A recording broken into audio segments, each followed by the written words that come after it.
going on, motherfuckers? How we doing? Good morning.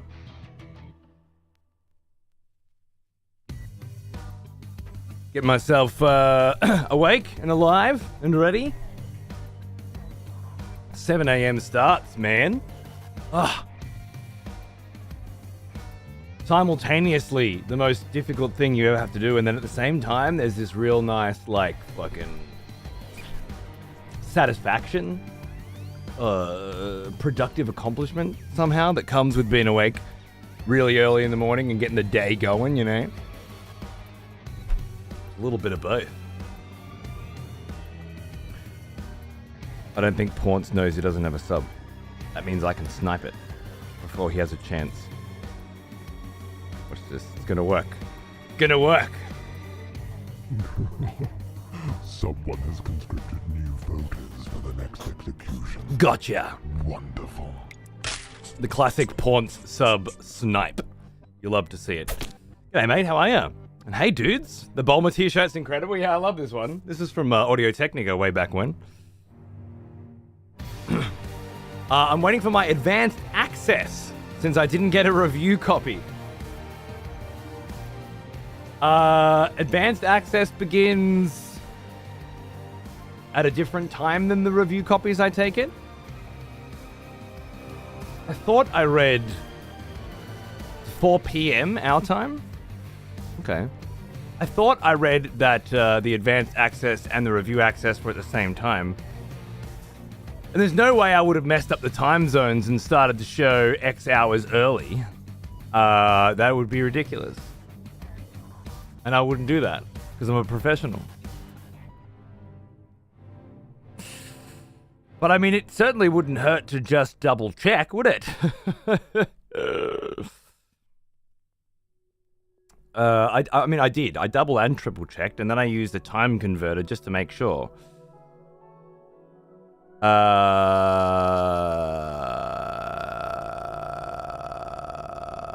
3 a.m. PT on Wednesday, the 5th of February. I'm pretty sure I'm right. I just do remember another line somewhere in the, the minutia of pre-show communication. It said something like, the streaming embargo lifts when the public get access to the game. I think it was very specifically that word. Anyway, my brief says I can start at 3 p.m. PT. Right? June. Of course, Paunce. Cheers, mate. I have to use my Prime on the VOD channel again? I'll take it. Works for me. I'm happy to be here and watch. Okay. That's a weird thing to say outside of your own head, I think. Maybe it's not. Maybe I'm the weird one, because I don't say things like that outside of my own head. I'm just happy to be here and watch. Are you all happy to be here and watch too? Obviously. I expect a bare minimum of happiness when being here and watching. I thought that was clear. Maybe just, clarifying. Fine. Could be hate watching. Hate watching is very enjoyable and makes you very happy, I've found. Speaking from extensive experience. So I think it still falls under the bracket happy to be here and watch, right? I think so.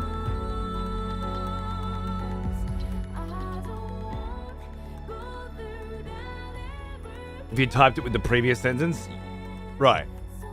Your happiness being here and watching with their miscommunication, perhaps? I don't even know if it was. I just remember that specific line sticking out. And I remember it because I was writing my title like an early look at Civilization 7. And I was like, wait a second, is it an early look? If the public have access to it? And then I was like, well, it's an advanced access thing, so only some of the public have access to it. It's still kind of an early look. If the official launch date isn't for another week, this is kind of an early look, right? And it is. So it will be. So today will be an early look at Civilization 7.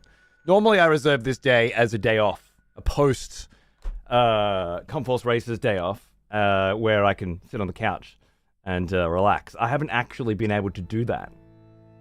Even once since I started this schedule. Every single Thursday just seems to have something to do, and today included. But that's okay. It's okay. It's a good day for it, I think, and then we can continue our Elden Ring adventures over the weekend, which will be Friday, Sunday, and Monday. This week, I think, which is good. I hate watching this channel. I love watching the VOD channel. Do you? It's because I'm not there to give you shit every time you start lashing out at people for being normal and reasonable. That must be it. Thank you, Cucking Fun. Lovely to see you. It's early for me. I won't play it for months. Yeah, well, I mean, that's the other option too.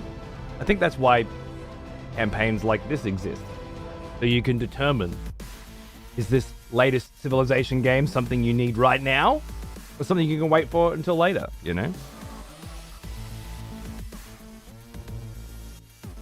I'm not able to comprehend the derangement that goes into the concept of hate watching. I can only... Really? Oh, man. I love a good hate watch. Delicious. Wasting precious hours of my day watching people more successful than me, wondering why I'm not them. I'm just kidding. I don't have time for that. I'm sure people do, though. I feel like it's a thing. Hope?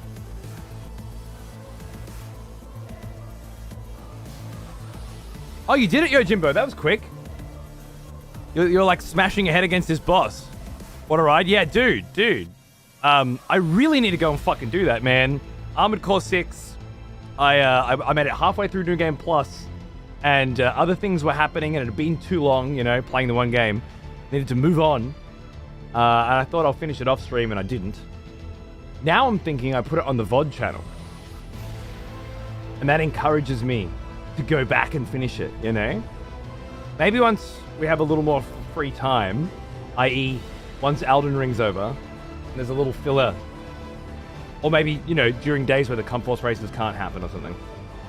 Perhaps we could do, just like one day here and there, like, okay, haven't played Armored Core 6 for, a year and a half. Let's do one Armored Core 6 show, right where we were up to.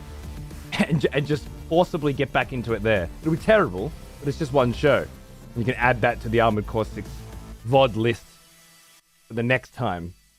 There's actually a Demon Souls playthrough going up after Bloodborne. And it'll be Demon Souls PS3 with an online server hack. And which then rolls into Demon Souls PS5's launch. And the online server hack was so that we could connect to a private server and still have PvP. And then it goes into Demon Souls PS5 launch. But then a couple of the shows in between there are Sekiro second playthrough, second ending stuff that I remember starting off stream by myself. And then it was just so sick. I was like, I have to stream this. It's going to be a weird Demon Souls adventure with a little bit of Sekiro in there. And I feel like that's got the same energy of coming back to a game after a long time and just going for it. And that could be a nice way to finish some games and break things up. And actually, see some shit like the ending of Armored Core 6. If you are into Elden Ring, then I suggest a playthrough of Barbie Horse Adventures, says Thundercat Smith on YouTube. And that is, in case you needed another reason to feel good about choosing to watch on Twitch instead of YouTube. That right there is a wonderful example of the kinds of people that watch YouTube. Yes, that's right. The general public. Not the specified targeted niche you get here on Twitch, which is either people who want to look at boobs all day or us. It's the general public. Imagine having to spend more than just a few hours a day around them. Oh, my God. It's a bad taste in my mouth just thinking about it. I'm going to move over to this side of the fence, yeah, with the people that I can tolerate slightly more. Spent too much money on new games. I hope Civ 7 is good. I saw, dude, you've actually been playing them though. I saw I was thinking yesterday because I was playing Dynasty Warriors Origins, and I was you threw me off with Origins because you were like, have you made who did you choose, And I'm like, oh, there was no choice. and then now another 15 hours into the game or something, I'm still not sure there's been a choice. Like, if there was a choice, it's rather ambiguous, and I made it off the cuff, and there might have been different ways to get into the choice, and I have no idea now what is a choice and what isn't a choice, and how much of the game is linear, and how much of it is varied based on the decisions that I'm making, and does my performance in combat, who I let live and die on certain battlefields, have an impact on that? I don't know anything. But I saw, I've been playing for 20 hours, you've been playing for 70.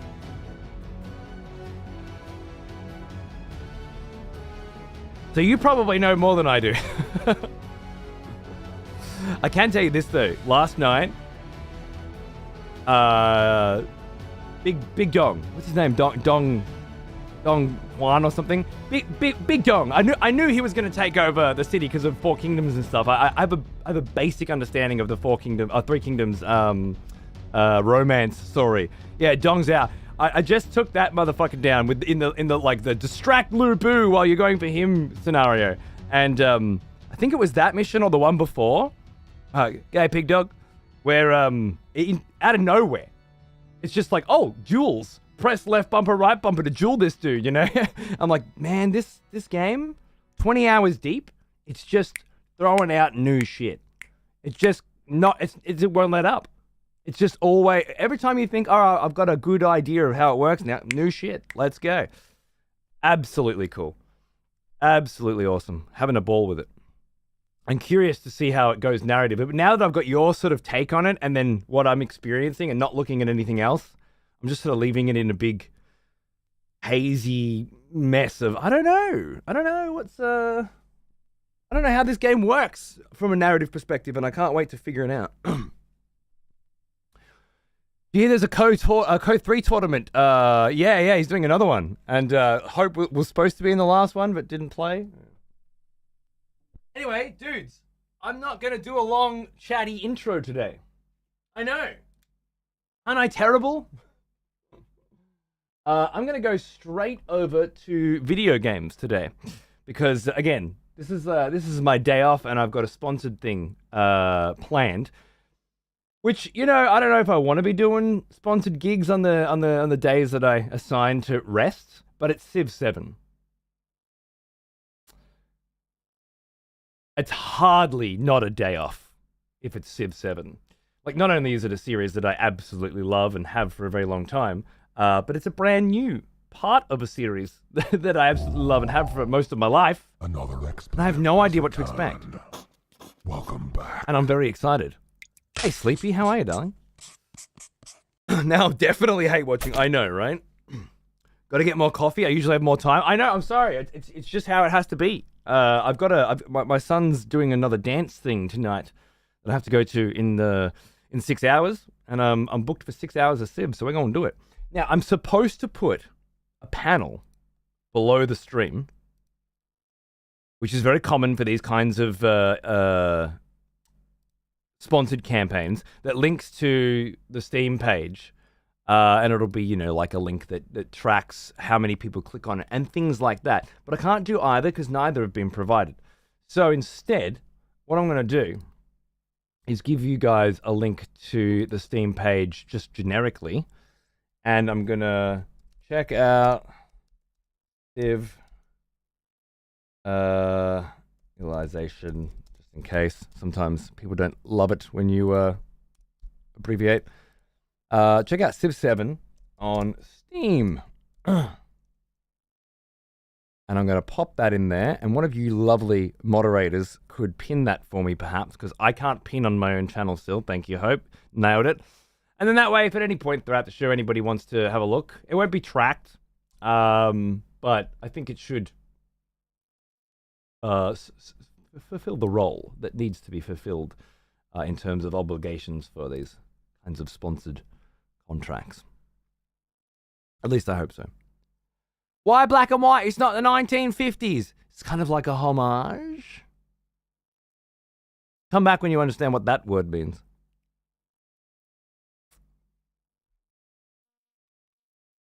You probably won't ever. But I was kind of a dickhead when I was a teenager. I turned out alright. There's hope. Now, I've played, I don't know, half an hour of this, making sure it's running all nice and smooth and everything, which means I have seen what you're about to see. I'm gonna duck out and let you enjoy it.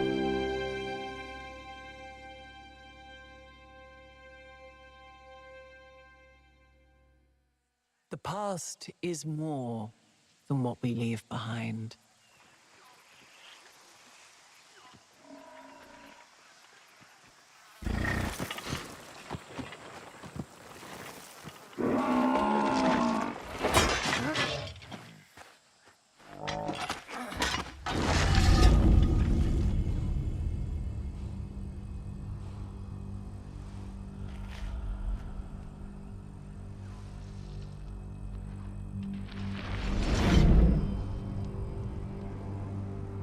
We celebrate our triumphs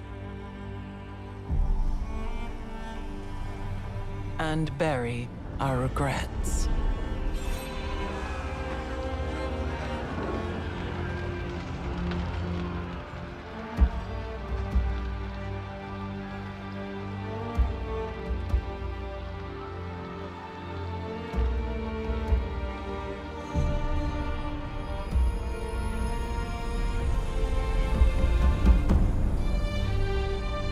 Every age has its secrets.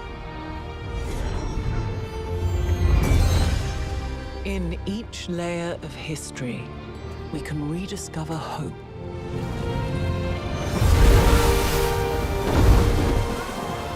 A way to chart our future.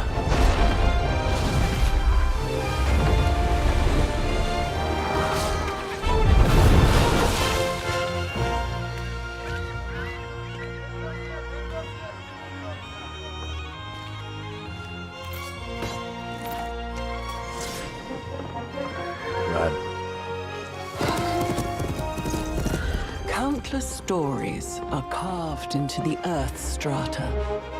It is her sleeping. She's in the new season of Seven as well, Severance. The lessons of one age augur the next. Always good to see her.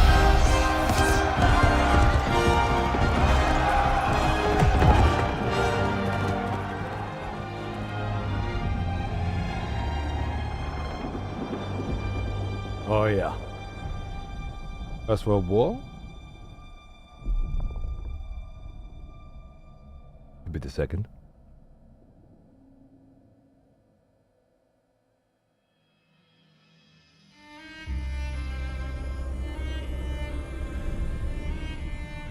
We must learn from our past.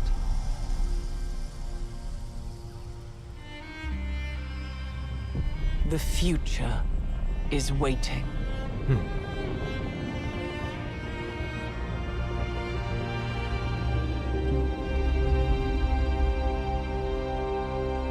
They know how to do an intro, don't they?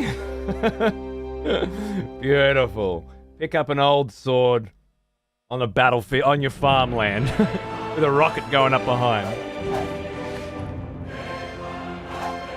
Gorgeous.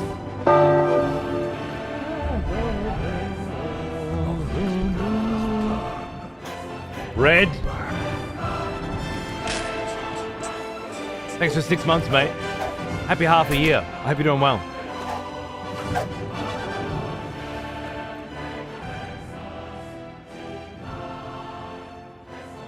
Ah, yes. The smell of proper devotion. Everybody knows Brienne of Tarth. Everybody in the world knows Brienne of Tarth by voice and by name immediately. Except Hope Horizons. It's amazing. Is that the chick from The Lion, the Witch, and the... It's Brienne of Tarth. Dude. What are you talking about? Were you not alive when the whole world was watching Game of Thrones every single week? Ridiculous. Pogo Balls, thanks for 33 months, man. What's going on, dude? Link your 2K account to play as a short French man. Who's a short French man? Oh, was there a thing? Oh, Napoleon, nice. Yeah, I guess this is not the first time I've been asked to link my account to unlock content in a game. And I love it. I like it more than buy this DLC to unlock content in a game, though. Speaking of, what is the additional content? Mods, love it. Graphics benchmark. I think trying to run that, I was getting crashes before, but it was a different version of the game. I might not bother with that. That's all looking beautiful, though. Let me just double check the settings. There have been a couple of versions since I got access to this. So do it then. You didn't watch Game of Thrones? Oh. Alright, well I guess you and Hope can sit in the corner and not know Brienne of Tarth. Not get the funny and clever references that we're making. She's a wonderful actress, and again, I just saw her in Severance Season 2 as well, and, you know, she's quite well hidden, I guess. But I was sitting there looking at her going, I know who, I think, and then I looked at my wife, it's Brienne of Tarth, and she's like, huh? No way, you know, like one of those. Very, very, very nice, very nice. Need to watch Severance? Make it your #1 priority, in my opinion. It's exquisite, especially if you like cinematography and filmography. Amazing.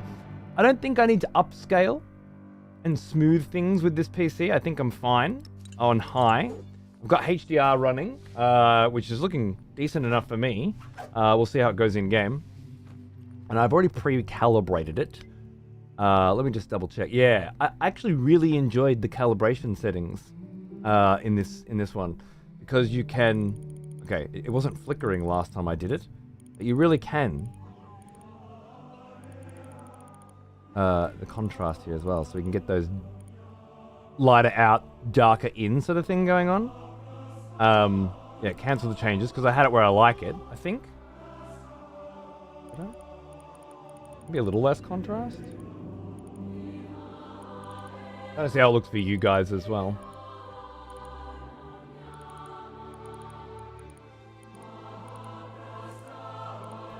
Somewhere around there. Seems to have a nice balance between light and dark. Yeah, Jim, it's really, HDR is absolutely a case-by-case situation, you know? And sometimes the ones that work really well, like Elden Ring has gorgeous HDR. There's very little in the ways of customization, and it breaks when you boot the game up half the time, and the only way to fix it is to restart your PC, so it's a bit of a double-edged sword. AMD Fidelity X Ambient Inclusion. I had this off, and then I turned it on, but I don't have it to test something, I can't remember what. But I don't have an AMD card. Does it even apply to me? Oh, gorgeous. I like a little bloom myself. I'm a bloom fan. Image sharpness should be very high. No. That's right. Image sharpness has got that to it. Yes. I like medium. The smell of proper devotion. Patch Stevens. Welcome back, old Thank you, my friend. We've missed you. A VOD every now and then. Nice, dude. Have you checked out the VOD channel? Huh? I hope you're doing good. I am. If interested, I got promoted to the head of IT.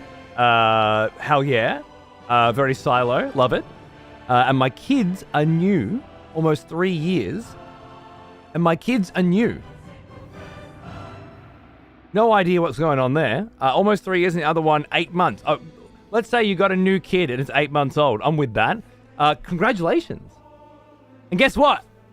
I got another one on the way as well. Another boy coming in July. Good on you, brother. Kids are now, that makes sense, now almost 3 years and the other 8 months. Beautiful. That I don't know why I couldn't figure that out. Good job. Well done. All good, baby. Congrats, man. Congrats. Raising babies, you know, looking after the future. That's the good stuff. That's the good stuff. Respect, man. And yeah, if you need some background noise and you can't catch my streams, the VOD channel's pretty fun. They're doing the Bloodborne playthrough right now. Check it out. Excessive Profanity TV. Yeah. Congratulations, thank you. I keep telling my wife we need another one, and she keeps threatening to sleep on the couch. You've got teenagers, don't you? Okay, so, sorry, AMD Fidelity Ambient Occlusion can be used on all cards. I feel like when I had it off, I didn't like it as much. I did do some testing, though, so we wouldn't have to spend too much time doing it here. And I started the game with Machiavelli, which was great. But obviously we'll start a new one for today. Let's have... I think the most exciting thing when it comes to a new Civ game is who are the Civ leaders. At least it certainly is for me. Click down here. We can... to the top right-hand corner a bit better. Thanks, Patch.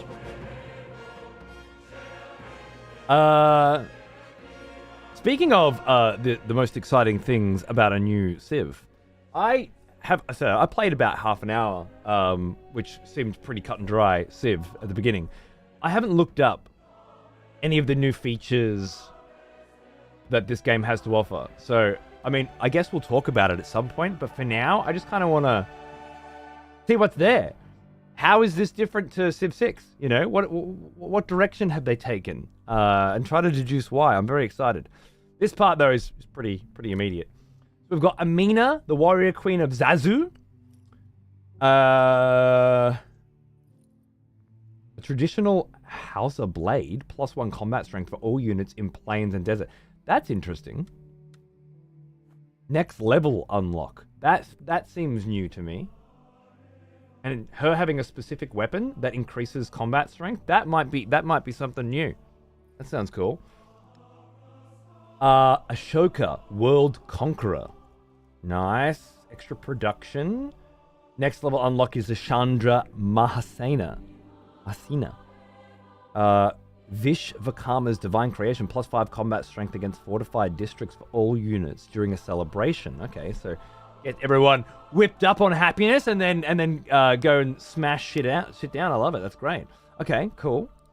And then another Ashoka, World Renouncer. So different versions of the same person. I've seen that somewhere before. Did they do that in Civ 6? They did. Chakra is your next level unlock, and it's mostly about extra food during happiness rather than extra production during happiness. Augustus! Not Caesar. Oh, Julius Caesar. It's exactly right. Hope, you're right. 2 versions of Roosevelt. I remember that. Okay, so Imperium Maius Augustus, the cultural expansionist. Extra production can purchase culture buildings with gold. So buy your culture. Love it. In honor of lives saved, the Corona Civica, +1 settlement limit per age, but +50% convert to city cost. Interesting. So you can spread further with more settlements, but there's a cost to convert settlements into cities, and I feel like that might be new in terms of functionality. I don't remember that being a thing. Then I forget things. And his would cost more. Marcus Aurelius is hot right now. Maybe they'll add him later. Marcus Aurelius has been hot for how many hundreds of years? I should know that. Benjamin Franklin. The first American. Science per age on production. Production toward constructing production buildings. So production equals production. Starting up a new civilization. Love it. Ashoka was a conqueror who saw the horrors of war and renounced it. It's interesting that they made him 2 different characters. So it's pre seeing the horrors of war and post seeing the horrors of war? Or is it 2 different paths that history might have taken? That's cool. Science for active endeavors you started or supported can have 2 endeavors of the same type active. I don't know what endeavors are. They could be new. Mementos.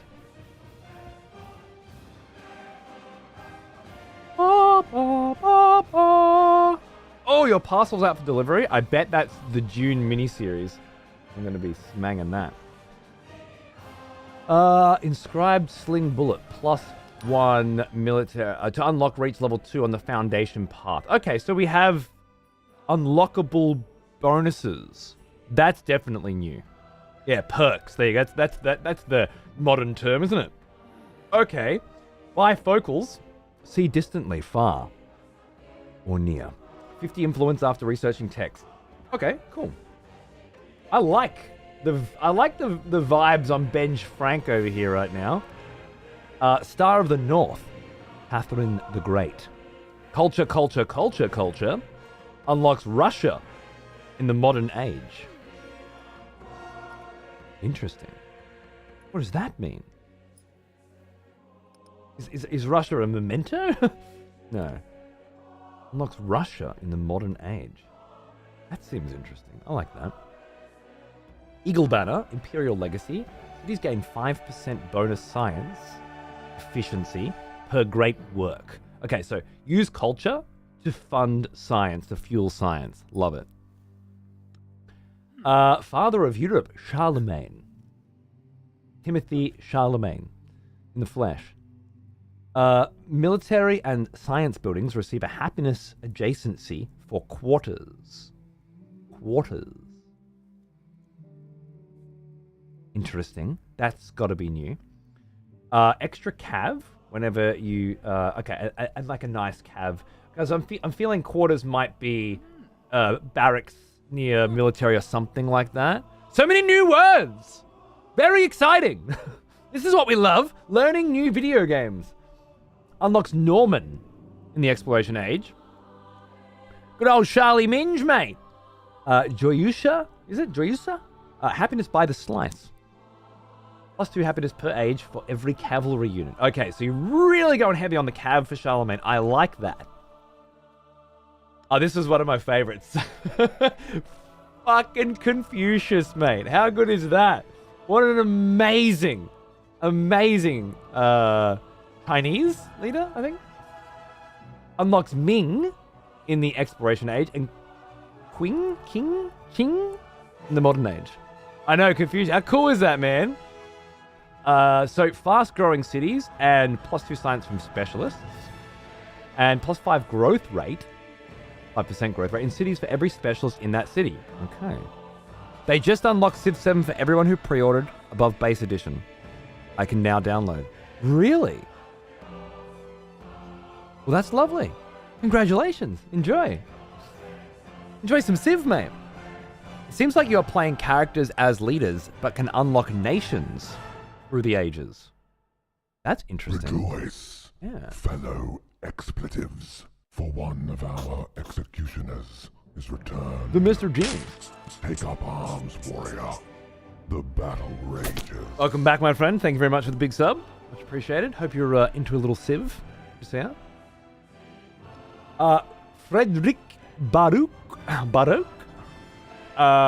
Hohenfriedberger Marsch. Hohenfriedberger Marsch. This is a German cunt, I'm sure of it. Gain a great work when you capture a settlement for the first time. Okay, so culture via military domination. Gain an infantry unit when you construct a culture building. Okay. And then the flute, carefree melodies. I'm getting the feeling that leveling, you unlock mementos. The flute would be a memento, I presume. Yep, there it is. Cool. All right. So is this encouraging you to play a lot of different civs to unlock different things that you can then use with different civs? So my Frederick Baruch playthrough can unlock a flute that then benefits my there was a culture on here somewhere. I don't remember who it was now. But yeah. That's interesting. I like that. I guess they released it early when everyone got upset that streamers got it first. It's kind of a wild guess, but I don't know. Did everyone get upset that streamers got it first? We only got it... Oh, I guess it was about 12 hours ago, wasn't it? Maybe. Cheeky midweek stream. And it's an RTS to boot. How did you know it's my birthday? Taravangian. How are you, mate? I'm going to pull you up on something here. Because it always gets under my skin. This is a turn-based strategy game. Not a real-time strategy game, okay? I know you just meant strategy game. But there's a very big difference between Civ and StarCraft, alright? Don't forget it again, Taravangian. It's unbecoming of a name of your stature. Unless you're having one of your bad days.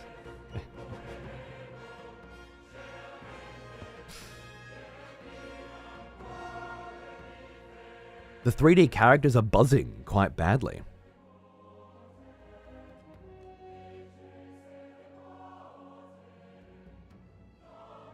Do you mean around the the hair is the thingy? Let me go back just quickly because I did play around with this a little bit. When you say buzzing, it's not the edges. I feel like it might be worse coming through, like worse encoded than it is unencoded. But are we talking about anti-aliasing here? Is that what's going on? Let me go back into the options. And rather than... now that's upscaling. Maybe just... Let's just try MSAA. Is that nice? That's Machiavelli, by the way. Is that nicer for you guys?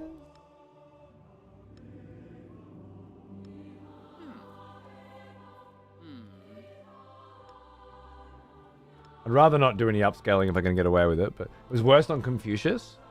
Much better? Yeah? Okay, cool. I understood the bad day reference? No. Just a bad day? Yeah, good. I love it.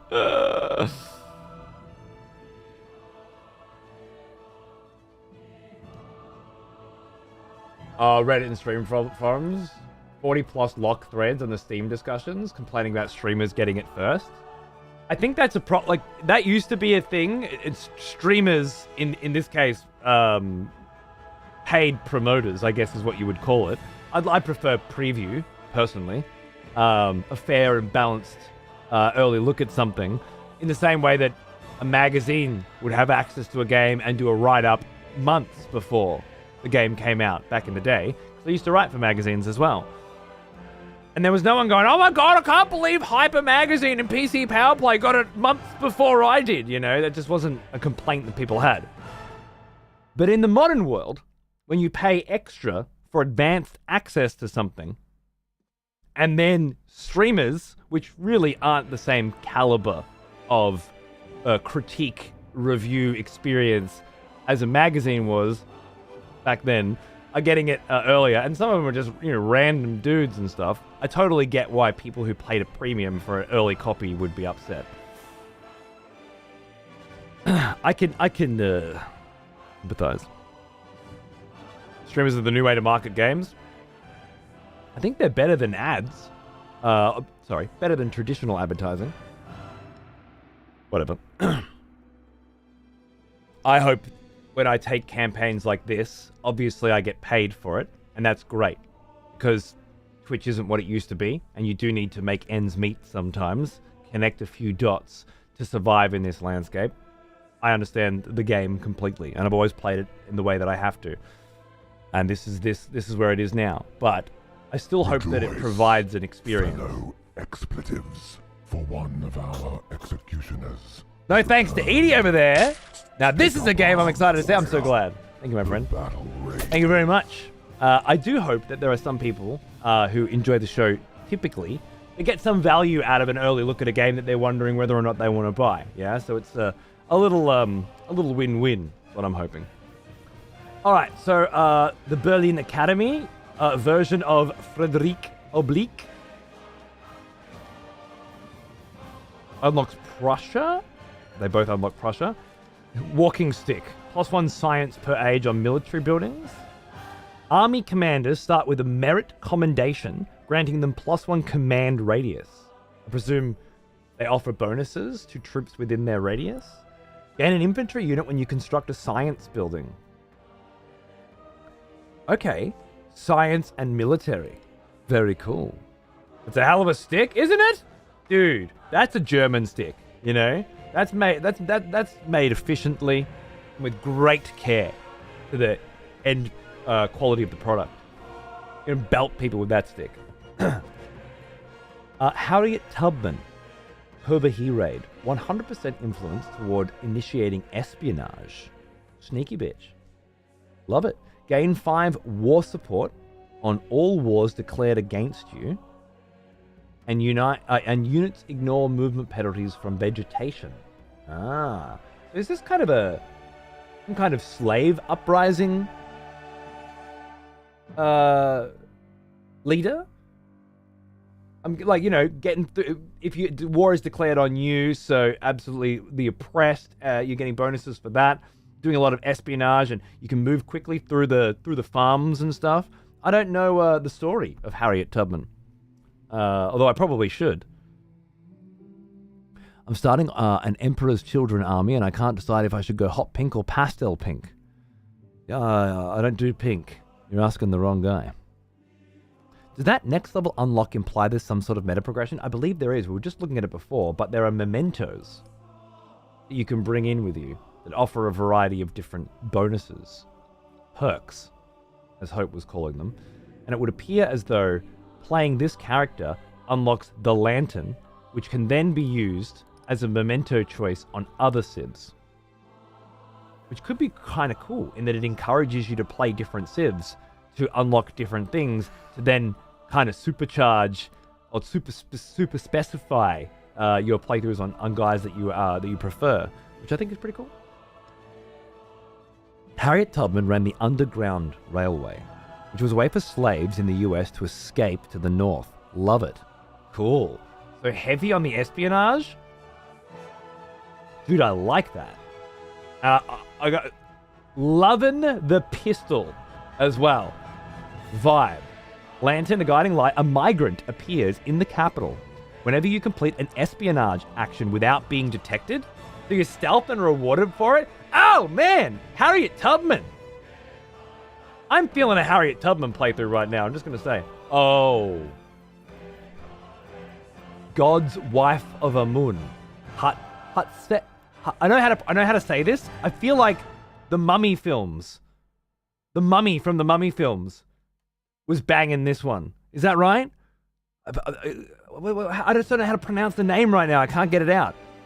This was the chick that was like, she killed her own dad? The horror films? I'll kill you. Leaks, I will. She was the first woman king of Egypt. Oh no, okay, that was a Amun. Yeah, you know what? Yeah, this is a different chick. Damn. I only know Cleo, Alright, first female woman, or female king, woman king of Egypt. King, huh? Interesting. And God's wife of Amun. Is this like early Egypt stuff then? Whereas like Cleopatra is sort of like late Egypt. Egypt 4,000 years old already. This is, sort of early days Egypt. Like very early? Oh, cool. Oh, what's her thing? +1 culture for every imported resource. Okay, good at connecting with the others and bringing it in. +15 production towards wonders. Yeah. Well, that's just an Egypt thing, isn't it? That's never changed. So buildings and wonders in cities adjacent to navigable rivers. Okay, adjacent to the Nile. Makes sense. Very setting up Egypt along the Nile, perhaps? Cool. And the unlock is the Royal Mace, a symbol of authority, +1 gold for each imported resource. Okay, alright. So we're not thinking military. We're thinking culture and connections with people. Very cool. Caesar was around Cleopatra's time. Yeah, because Cleopatra escaped Egypt to be with Caesar at one point, right? And that was Julius Caesar, I think we're talking, isn't it? I remember reading a story. I just don't retain much. Just bits and pieces. Ondrox, thanks for 68 months, mate. How you going, dude? Good to see you. It was a new kingdom rule of one of the early periods of Egypt despite the name. Interesting. Pronounced Hatshepsut. Hatshepsut. Or Hatshepsut. Hatshepsut. I feel like I've heard it before. History class was the only one I paid attention. I was more geography than history personally. But in Australia, the only history they ever taught was Australian history. And I mean, not that I got anything against it now. I just felt it was so boring back then when I wanted to learn more about Egypt. More about Japan, and it was always Aussie history. Hatshepsut was 1,500 years before Cleopatra. Dang. Oh, was it Alexander, not Caesar? Was Alexander the Great that she absconded with? Left Egypt and came over for? Maybe that's it. Yeah. Cleopatra was with Julius Caesar and then Mark Antony? Doesn't seem right. But I don't know. That 500 years between them? Interesting. Being Aussie, Hutsy's house should be known. Yeah, old Hutsy. Beautiful. It was the Romans? All right. We better get through these, otherwise we'll never get to see the game. Himiko. Now that's a very fucking familiar name too. Miko of Amaterasu. High Shaman Himiko. I think the HDR is too bright on the whites, personally. Like, that's a pretty powerful white, isn't it? Too powerful. See how it looks in game.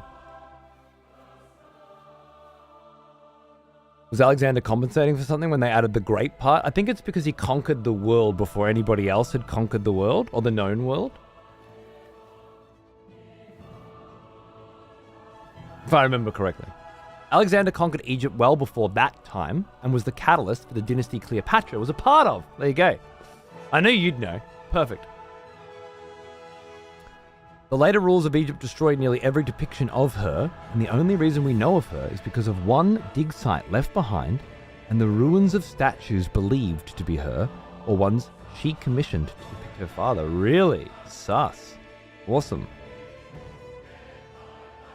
Alexander was before Rome, or the Romans. Okay, yeah, that makes more sense. So then it was Caesar, Julius Caesar, she snuck off to be with?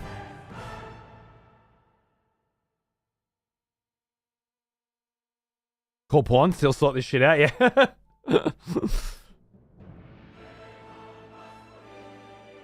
He conquered the world and died at 32. I mean, that's kind of great, right? Putting aside all the horrible things he no doubt did to a great many people who didn't deserve it. That's what everyone was doing back then, you know? But conquer the world before you're 30? I mean, if anyone's great, I guess there are a lot of different ways to interpret great, but that feels like one of them. Guess I'm really slacking? Yeah. You've been subbed to me for longer than it took Alexander to conquer the known world. Beautiful. There are 3 different versions of Himiko, depending on who you ask. There's Japanese, Chinese, and Korean version of her.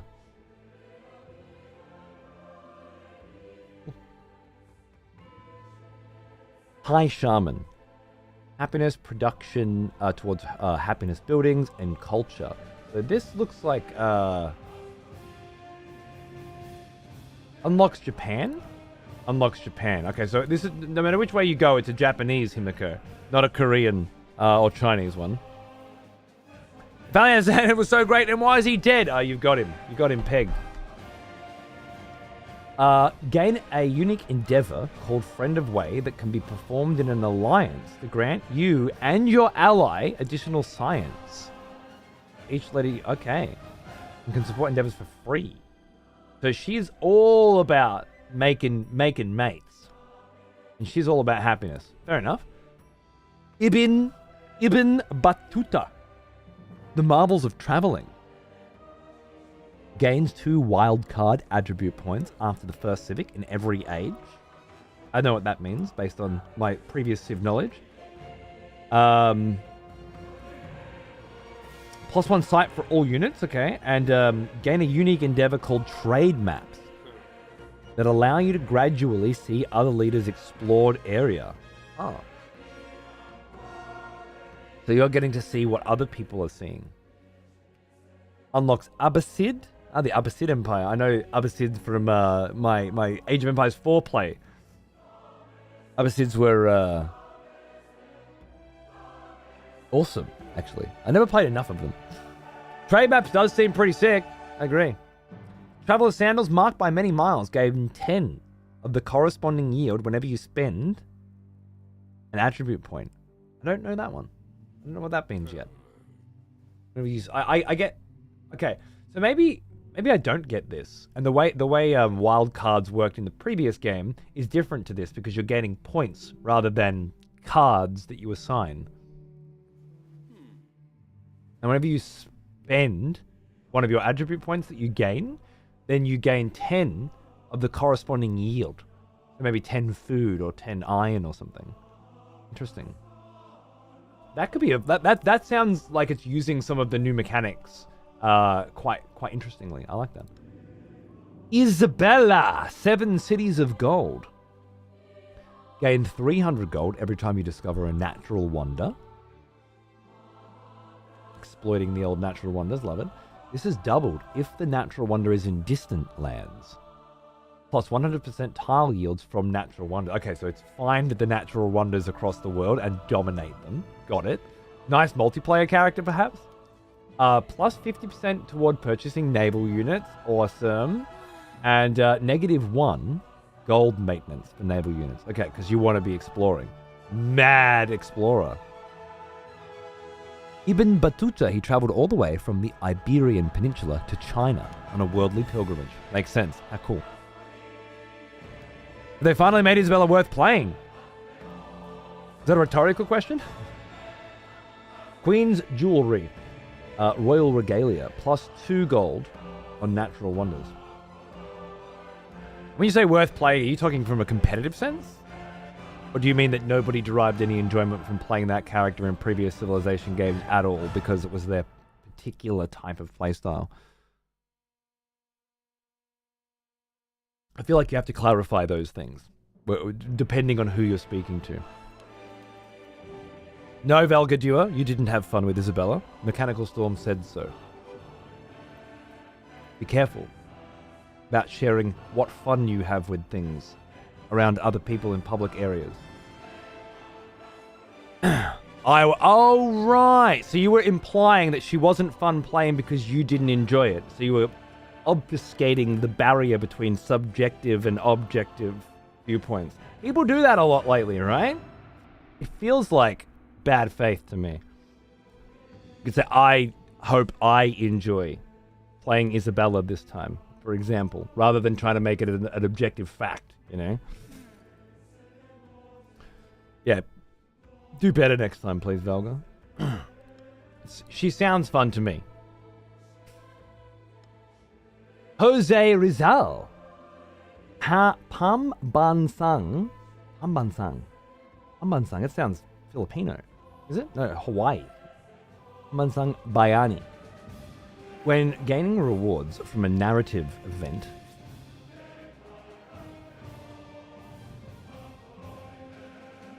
I like that. Bad with words? I don't know if that feels like a cop-out to me. I feel like your generation is bad with words. But you were absolutely attempting to downplay how Isabella played objectively, rather than state your opinion on how much you enjoyed playing her, I think. You can walk it back if you want. Narrative event. Gain an additional 20 culture and gold per age. I don't know what a narrative event is, but I'm excited now. And has additional narrative events? Okay. Plus, maybe it's those things that pop up and say blah blah blah blah blah. Celebrate for longer and have celebrate more often. Cool. So just a happy people. Forget me not. Kind of flower. Yeah. Forget me not. Gain 10 happiness per age for completing narrative events. Oh, and you am completing them. Okay, cool. So you're sort of focusing on that. Nice.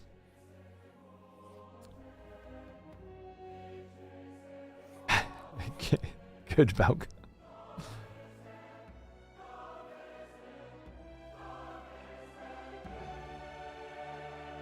$117,000 kilometers traveled in his life.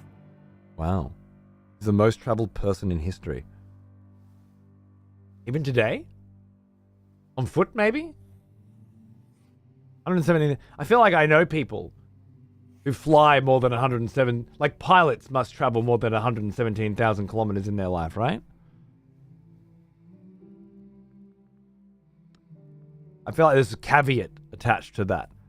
Pre-modern, sure. That's very different to saying that before modern combustion engines. Hero of Two Worlds, Lafayette. I've heard of Lafayette. French, I presume. Yeah, French. But I don't know of their exploits. Gain a unique endeavor called Reform, which grants an additional social policy slot. Okay, so extra social policies. Supporting this endeavor also grants the other leader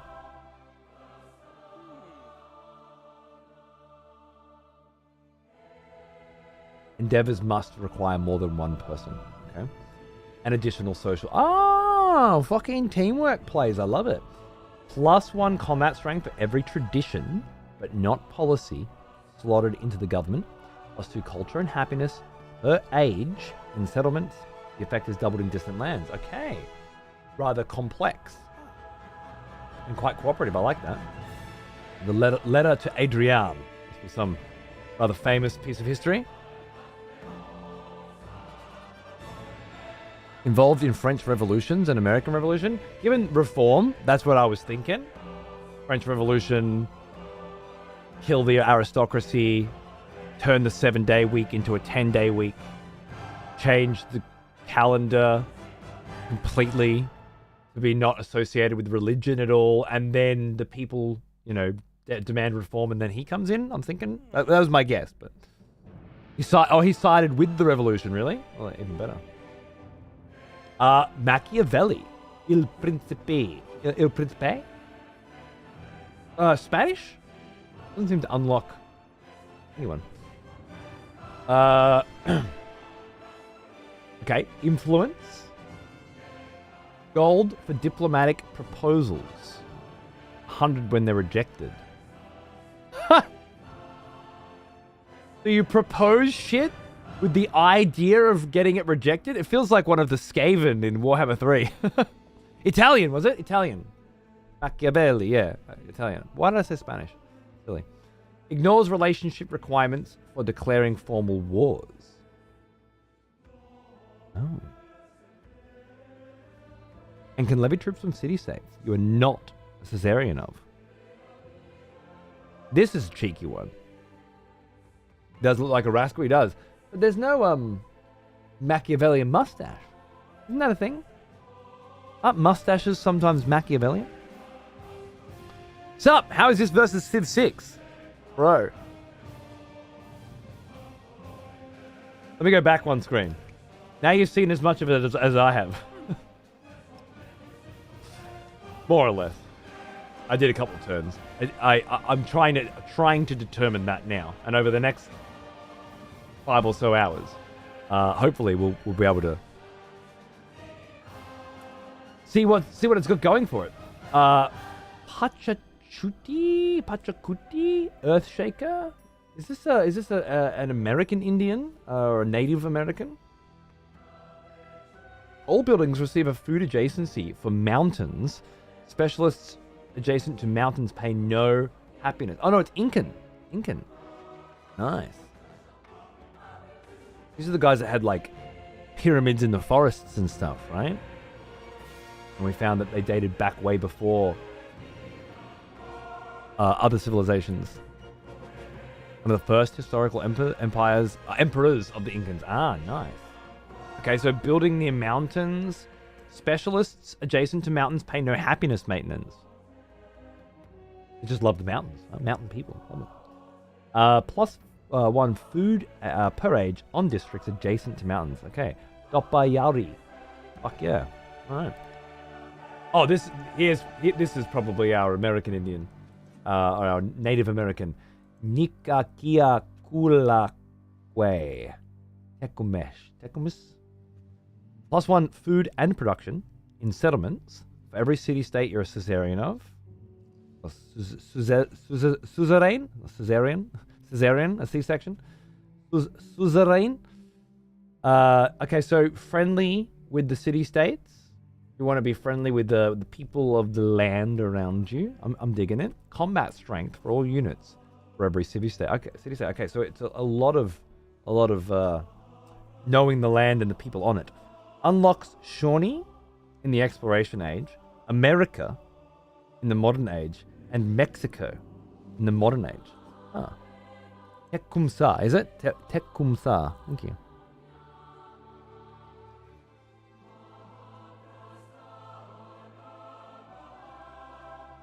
He was a Native American freedom fighter, pretty much hated the idea of American expansion and sort of rallied the smaller states and stuff together. Cool. Hai Bang Trung. Trung Trak? Is this Majapahit? Majapahit? Is this Indian? Gain 3 free levels on your first army commander. 20% commander experience. And extra science in tropical cities. This is doubled while in a formal war. First female monarch of Vietnam. Oh shit, yeah, okay, okay, cool, yeah, that makes more sense. Forget the E, it's just suzerain. Alright. Did the Incans unlock a modern culture? It didn't look like it. It's exploration.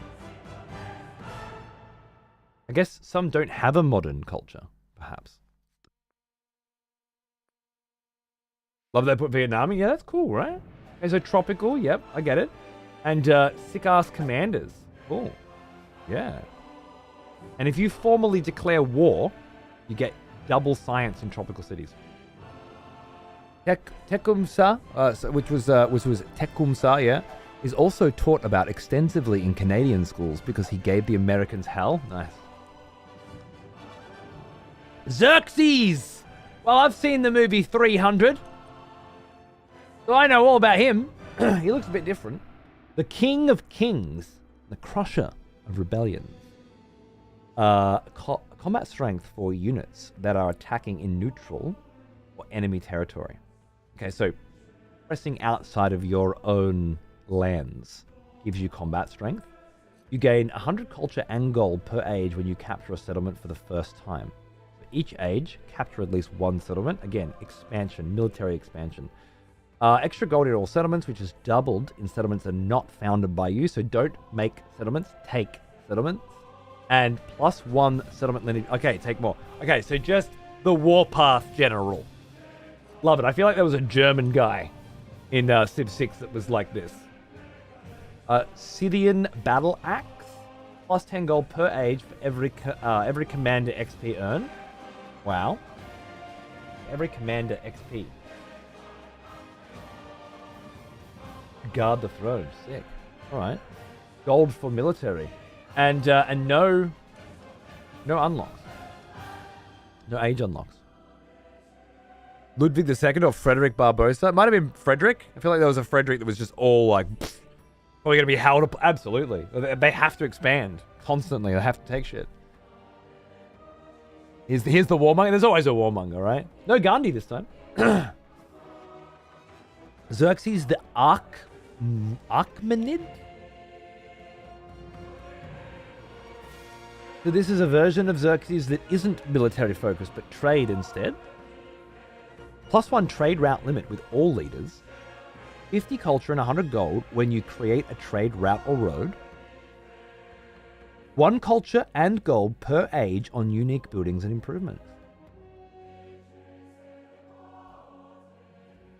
Interesting. Xerxes swaps hats and becomes a sick trader. Is there some historical precedent for this? Or is... it might help me determine whether or not these two are before and after war, or different potential paths that person could have gone on, and some historical precedent for why they would suggest such a thing. Genuinely gobsmacked Gandhi, isn't it? Yeah.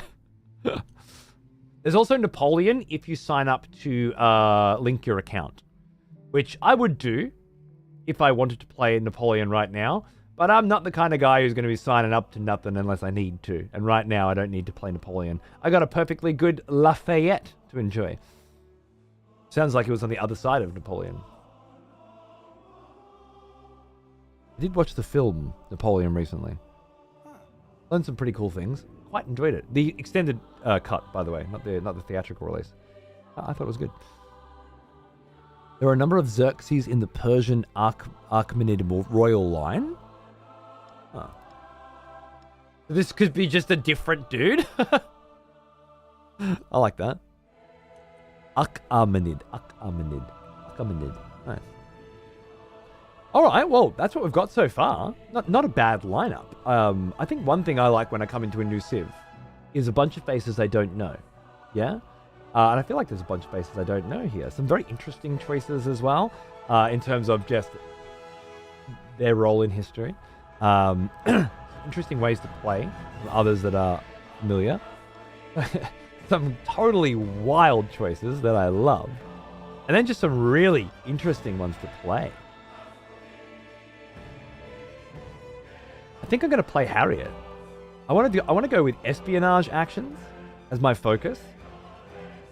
I want war support when wars are declared against me, and I want to ignore movement penalties from vegetation. As an American, fuck yeah, yeah. Well, I feel like you have to pick a leader based on how much you vibe with their vibe, you know. Or mechanically, based on interesting mechanics that you want to fuck with, yeah? And I want to fuck with this shit, and I don't know enough about Harriet, so there might be some good conversations with you guys. I get to learn more about Harriet. Also, pistol, holstered pistol on the sides, my jam. The first solid snake, there you go, perfect. And this lantern, which would then unlock for everyone else as far as I understand it, a migrant appears in the capital whenever you complete an espionage action without being detected. And I believe a migrant would be the unit that then allows you to create a new city, a settler, maybe? Or maybe it's not. Maybe it's something else. All the promise. All the promise of knowledge to gain.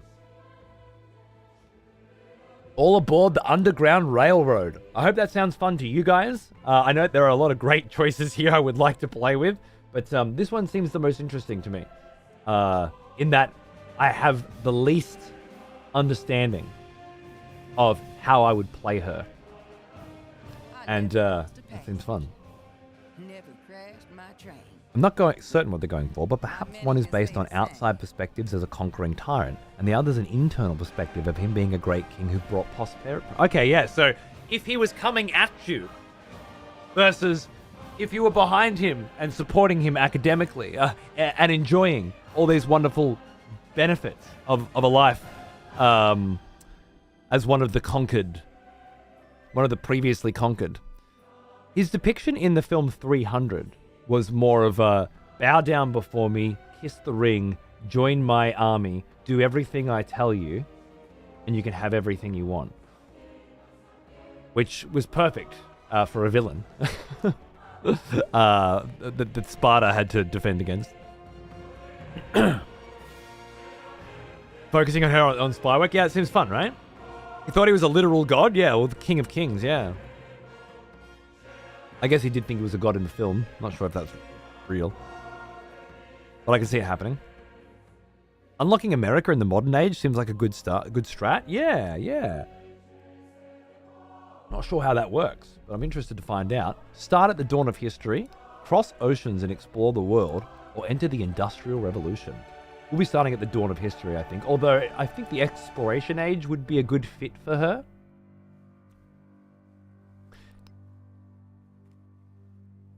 I would like to start at the beginning. I know in 5 hours or something we're not going to have a chance to get through to the end, but I like to start my games at the dawn of time. Choose age of antiquity, start at the dawn of time. We've got religion here. Religion options. Aksum. Kingdom of natural wealth, +2 gold on resources and production toward constructing the great stele? I'll go up to the top again.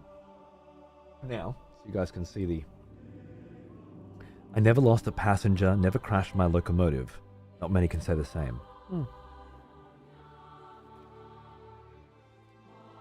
Has to be dawn of time. Well, yeah, I mean, I guess it depends on what kind of game you want to play. I think maybe there are certain characters here that don't seem to unlock a modern age and things like that. So maybe they're better played in a smaller game, where during their actual time period or something like that. Culture on districts. Infantry units have combat strength when attacking. Production on the gate of all. I like that. I want my sneaky spies out there smanging shit. Buildings receive food adjacency for resources and production towards Monk's Mound.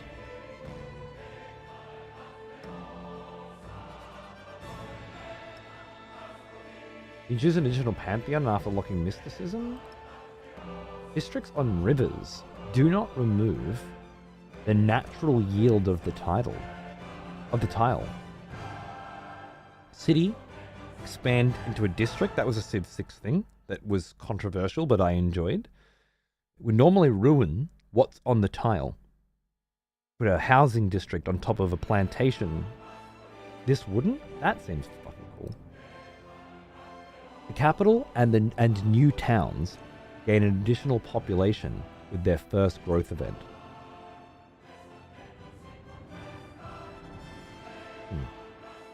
Great Wall. That's the Hun. Ah! Playing a lot of the Hun recently. Greece. Influence per turn on the palace.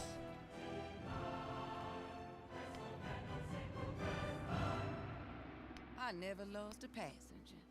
Never lost a package. Influence on the palace. Many can say the same. Production towards the Oracle.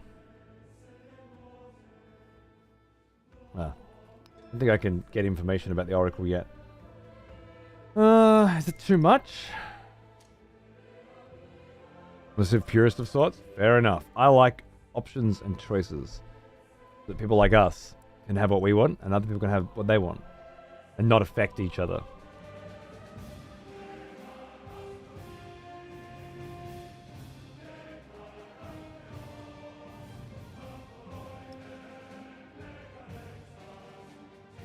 I think Greece. Cultural diplomatic. I'm gonna try that. Difficulty governor? Viceroy.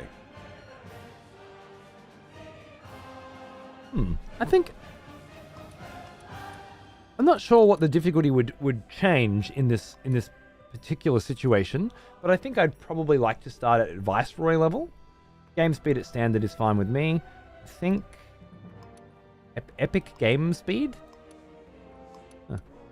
Odd choice of words. Map type. Continents. Continents plus? I feel like hovering over for an explanation of what these are would be really helpful.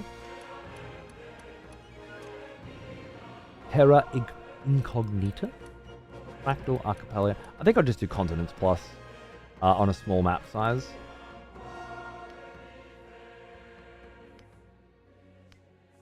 Randomize. Lovely. Disaster intensity. Cool.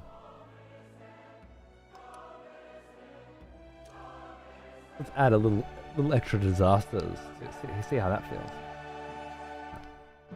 Lovely. Just grabbing some water. I'll be right back.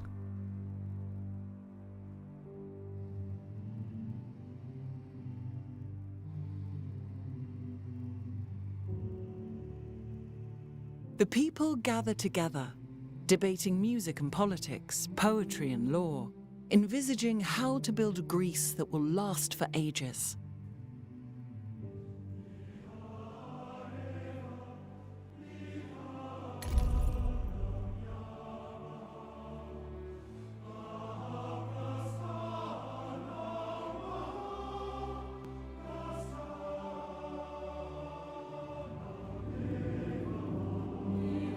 The people gather together, debating music and politics, poetry and law, envisioning how to build a Greece that will last for ages. Nice. Harriet Tubman, Arbiter of Greece. Interesting. I wonder how this works in-game. We're playing a Greek Harriet. My options were like Egyptian Harriet, you know? There was no American Harriet. There's no America yet. What if I started in the exploration age? Would the options have changed? I wonder. All right. Imagine a Greek Harriet. Born Araminta Minty Ross, who enslaved parents on a Maryland plantation. Maryland, Greece. Harriet Tubman escaped slavery and then helped others do the same via the Underground Railroad, a network of safe houses that led to the free North. She led the Union Army in a raid on Combahee Ferry, rescuing over 700 people, and later became involved in the suffrage movement and other causes. You have embodied the fight for freedom and equal rights, as well as Harriet Tubman. Lovely. And then our Greek Harriet, the city-states of Hellas were a constellation of powers, each with a rich history: militaristic Sparta, intellectual Athens, wealthy Corinth, far-off Syracuse, fractious in their alliances. They were briefly united only once under Alexander of Macedon, Alexander the Great. Those subsumed into the Roman Empire, the Greek cities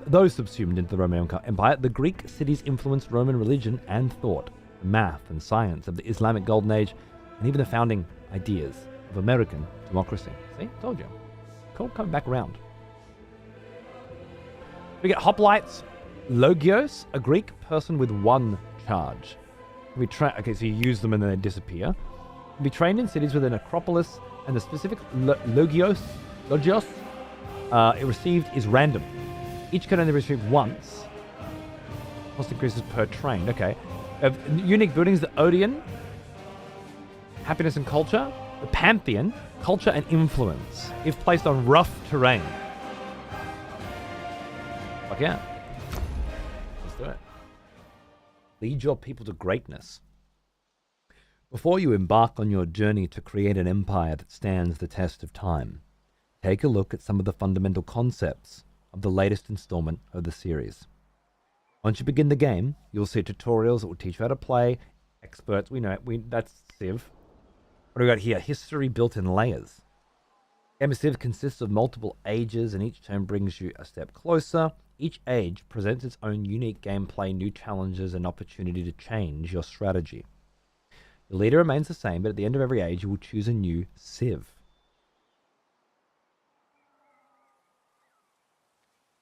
With a different set of abilities and units at your disposal, the legacy you create with each Civ will carry into subsequent ages. Get Socrates, nice. This feels different, right? A new civilization? I see unlocks now. A humankind type route. Okay, so that's how that went. Interesting. Very different indeed. Legacy paths and victories. Legacy paths are the primary means by which you can create continuity from one age to the next. Each age presents 4 such paths: economy, culture, science, and military. Whether you focus solely on one path or diversify, the progress you make grants you unique and powerful abilities in the next age. Okay, so each of these 4 pillars are giving you unique bonuses once you change civilization. In the final age, you complete a legacy path. Once you complete a legacy path, you will have the opportunity to perform one more decisive feat to seal your final victory. It might be a more interesting end game that they're going for, because things tend to get stale at the end of a Civ when one dude's, go into space and you're not going to be able to get there and kill him before he gets there, or religion spreading or whatever. This decisive feat might mix things up a little bit. Excited for multiplayer. Me and Jen were talking about it as well, man. And once the game's properly out and people are, sort of playing it, we get some big Civ nights going. I love a Civ night. Challenges and opportunities. Change is on the horizon. Every game of Civ is its own journey, and you will see from the tutorials and advisor messages that there are countless ways to build an empire. Civilopedia for nerds, naturally. We'll do that. I've never done a multiplayer Civ. It's so much fun, sick. And you should come and join us when we do. You'd be more than welcome. I've done one with Jem and his chat before, and it's just it's an evening of jolly conversation, good vibes, and war. Much war. All right. No music so far. That's interesting. Let's just have a look at the game visual. Whoa. I wanted to. Okay.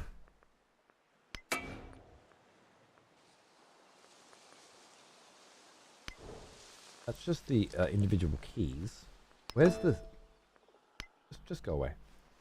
Where is the arrow button? Arrow key movement speed.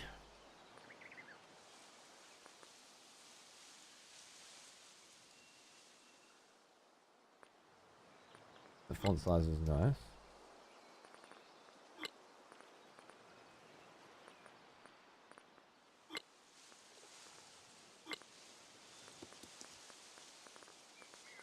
Oh. Camera pan speed.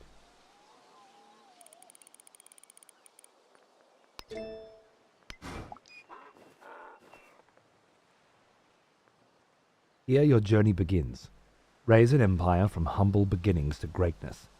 Write your own version of history. And do! That's the plan!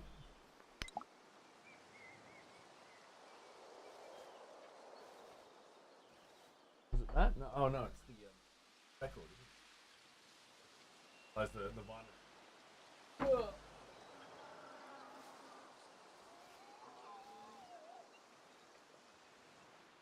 That's better. Harriet Tubman spy shit? Yeah, that sounds fun in multiplayer, doesn't it? This is beautiful. It's quite pretty, isn't it? Does that?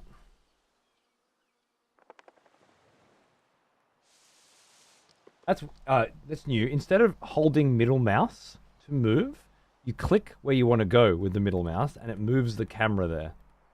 That'll take some getting used to.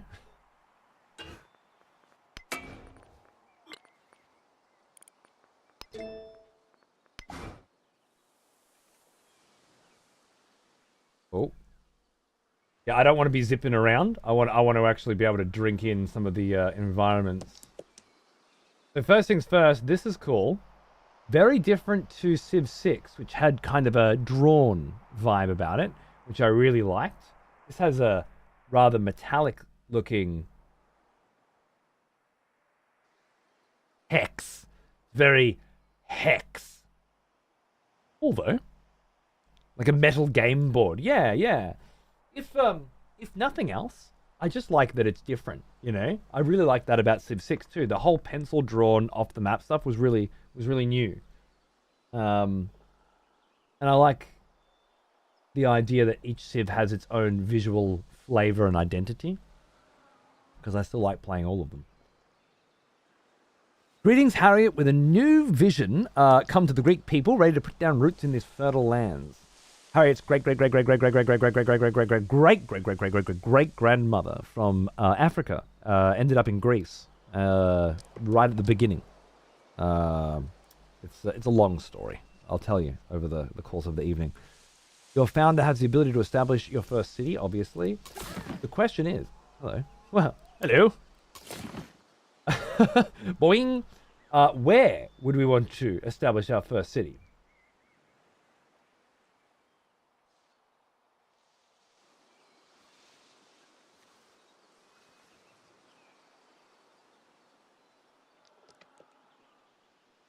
The fact that this has a production bonus here makes me think here seems like a pretty good spot, to be honest with you. I'm quite happy to start here for now and see how we go. Behold, Athens, the cultural center of the Greek people. This city and all your future settlements provide your civilization with specific yields. There's the music, by the way. As soon as the city starts, boom, the tunes come up. Lovely. Food, production, and science. We know how that works. If you don't, you'll figure it out pretty quick. A settlement generates production every turn, and that production determines how quickly things build. Select something to build. Victory open? Okay. We're going to start by building a scout. Excellent. Trading will begin after this turn. Lovely. While... I think I'm going to stay in the top right. That's a good spot. I like that. While the lands surrounding your city are visible, the rest of the world remains unrevealed. This is represented by the patterned tiles. Thank you. When a unit moves toward the extent of its vision, land reveals. Indeed it does. Scout. This way, lovely. And another scout being built, I believe, so we'll have double scout action.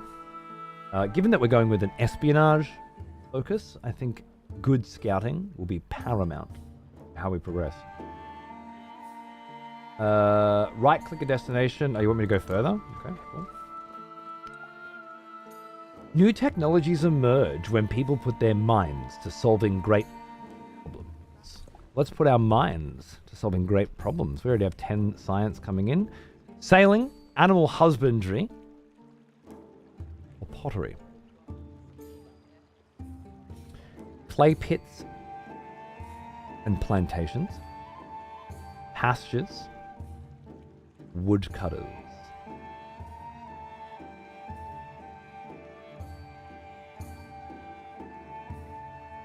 Fishing boats. Travel the coast. Base yield +1 food. Fishing quay. Must be produced on the coast, a lake tile, or a navigable river. Interesting. That's a navigable river, I would say. We might be able to put a quay right there and then keep these tiles producible. These pluses here. Interesting. Then again, we've got a couple of woodlands fairly close by. Slingers are massively useful in the beginning of the game. I don't think there's a rush to sailing. Making plantations seems, as Harriet Kim, seems like a bad call. Nice. So no pottery then. Okay. Any chance of me checking out Rift of the Necrodancer? I've actually been playing it on my Steam Deck all week. I'll talk to you about it tomorrow. Animal husbandry. I don't know what that pop-up was, but I've chosen that. I'm happy with animal husbandry. I'm thinking I want to start production in woodlands as quickly as possible, and I want slingers as quickly as possible. That's my initial thoughts. Technological advancement. Research takes time to complete, and the amount of time is based on how much science you have. Since the training of your first unit has completed, you can choose what to do with your production next. A granary. Or a hoplite. So we have some defense. I think 11 turns for a granary is not terrible. When constructing a new building, you must choose a placement location. Buildings can be placed in an urban district with an empty slot, represented by the dark green color, or you may annex a new urban district tile, represented in the light green. Yellow tiles contain existing rural population and their improvements. So placing a building on those will replace the improvement. Red, such as resources or mountains, cannot be built. Okay, so green, you want to build here. Yellow, you could build here, but it's going to get rid of what's already there. And then red, you can't build here.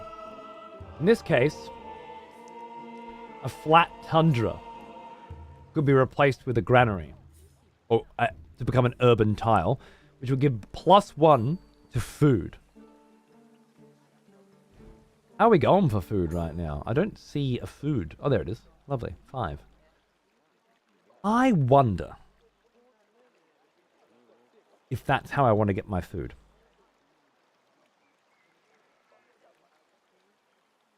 Is it just generally +1 food? I think that's all. I don't know if there's another benefit to it. I'm going to go with the hoplite, and then perhaps we can start putting some pressure on nearby earlier. What's this one here? Active U. There's a 1 here. I thought this was my second scout. Maybe I didn't have a second scout. Maybe I only had 1 scout. Interesting.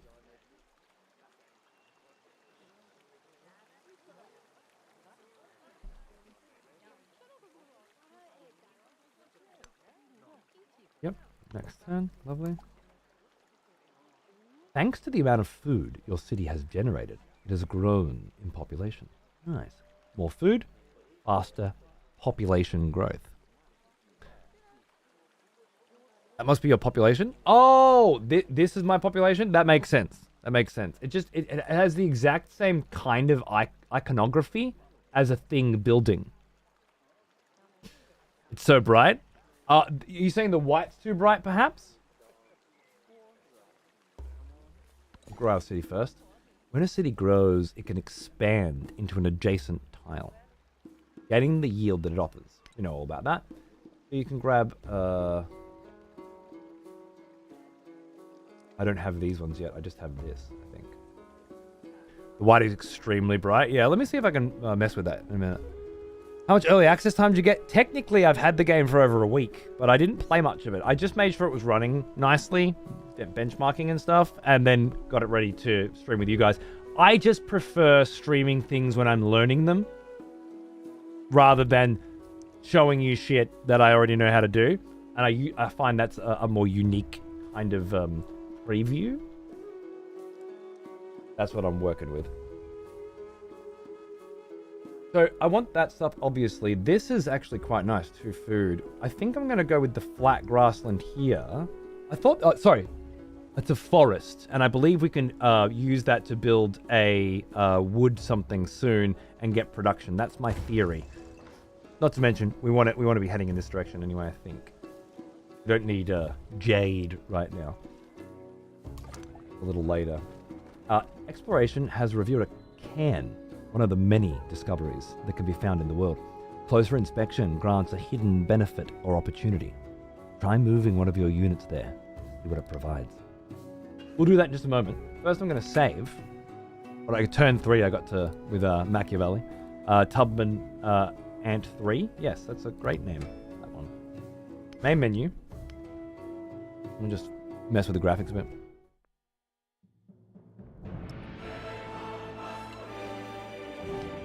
I feel like we need a white on this calibration screen, because this doesn't seem too bright to me. It could be the bloom. Can I try that first? The white still looks quite bright, doesn't it?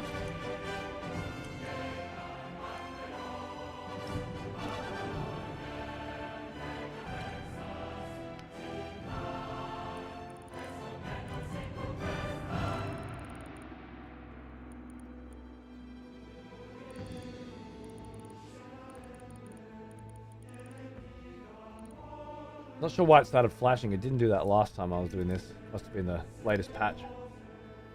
Let's see if that helps. The people gather together, debating music and politics, poetry and law, envisaging how to build a Greece that will last for...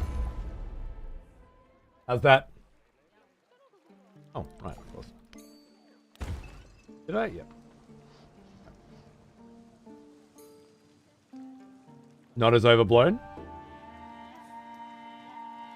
It's not as nice on my HDR screen, but if it's nicer for you guys, I don't mind.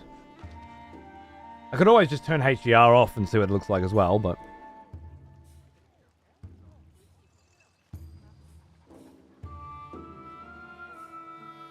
Streaming HDR is pretty crazy. Right, next turn, we... Discovery, that's right. So we're going to go to this can and see what's up. I do only have the one scout as well. Must have been a one-turn build, I guess. An elder of this remote village has died. The body is wrapped in a vibrant hand-woven textile. In its colors and patterns, the stories of its creators. Learn the weaver's technique for 45 culture. Take the textiles for the gold. Interesting. We want some culture, man. We're going to need some culture. The snow's still bright, but not too bright. Has the music bit? Well, just a little tiny bit we've heard. And I presume it's based on the civilization that I chose or the leader that I chose. I couldn't say I've heard much. I like that there was no music at all until you place a city. And then boom. Oh, this intro cinematic music was very nice. And the main menu music. So there's that.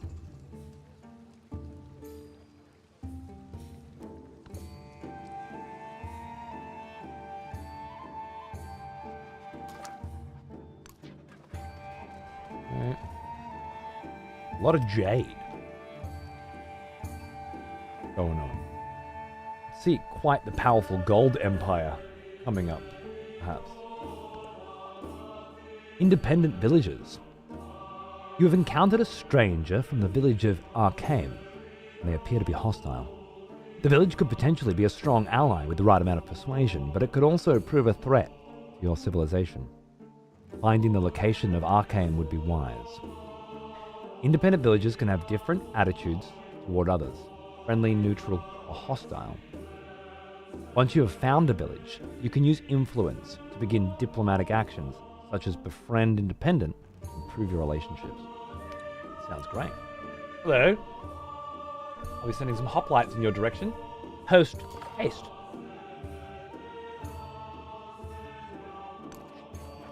Ooh. Is that iron? Yes, it is.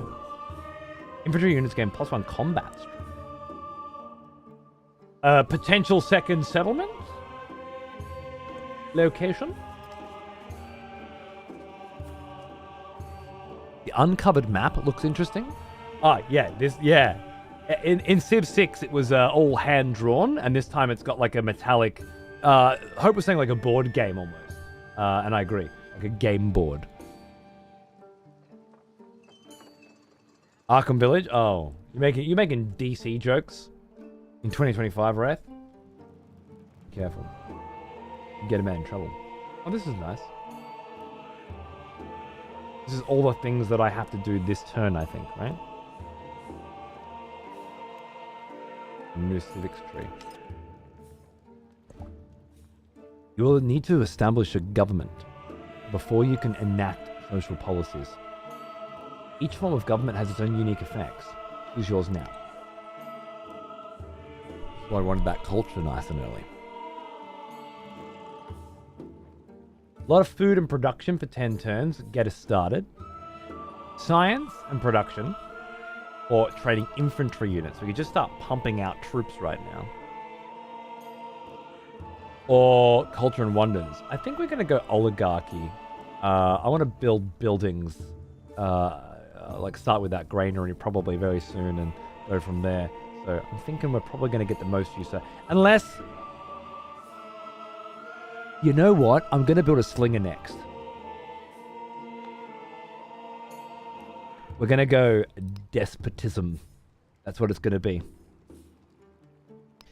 I'm not... I want a slinger. I want a hoplite. You know what? I could go 2 slingers, to be honest. The game crashes all the time. Do you know why? It's not crashing for me, man. I'm sorry. It's a PC game. Depending on the PC. You know. That's how all of them go. Which is one of the reasons why, you know, you have, like, if you're going to buy a game the day it comes out, hell, if you're going to buy a game a week before it comes out and pay extra for that privilege, you have to be aware that this is part of the experience. Hopefully, 4090 in it. I'm running a 4090 as well, man. It's probably not as simple as it's got this graphics card, so it must work, right? All I can suggest is the normal shit. Experiment with different graphics settings, find out if there's something in particular that's causing a problem. Update your drivers. I haven't updated my graphics drivers. I heard the most recent NVIDIA graphics drivers were causing problems. So I didn't. People were rolling them back. Check Steam reviews. People are crashing. No one here is crashing, but people are crashing. I think what you're describing right now to me is every single video game that has ever launched on PC on the day of its advanced access or release. That's what I'm feeling right now. Having worked in the industry for 2 decades, critiquing. This to me feels like, yeah, at least for the last decade, every single game. I can only give you the stock standard answer. Check the forums, check the website for any any possible help there. But relax. It's just the first day and it's on PC, so this is always going to happen. I know you spent $8,000 on a PC and it doesn't fucking work. It sucks. I get it. There might be a way to work around it, but I don't know any. I'll keep an ear out for you. What do you think so far? Yeah, so far we really just spent most of our time looking at all the different leaders. But from what I could glean there, all the different mechanics seem very interesting. For example, at the end of an age, you change civilization, but not leader. The potential. Each civic unlocks new social policies. We know all about that. That's all standard. Standard civ. I'm tempted to play early access, but it's pretty expensive. Absolutely, yeah. The advanced access stuff is I've had some pretty extensive arguments about this sort of thing with people like Sec, who jumped in straight away, and their justification is that they're paying for all of the DLC that is going to be added later in advance because they know they're going to buy it anyway. They're that sure that they're going to love this game and all the content that hasn't been made yet, that they're willing to put the cash down now, and being able to start playing early is a cherry. 120 is not worth it at all. Are you? I don't want to be offensive, but you just don't sound very bright. I don't know if you should be giving advice to people. Just from what I know of you so far. But worth is determined by the individual. And it's been that way since the dawn of time. Since this lovely what's her name again? Harriet Tubman first founded Greece. People have been determining how much a thing is worth on a subjective level.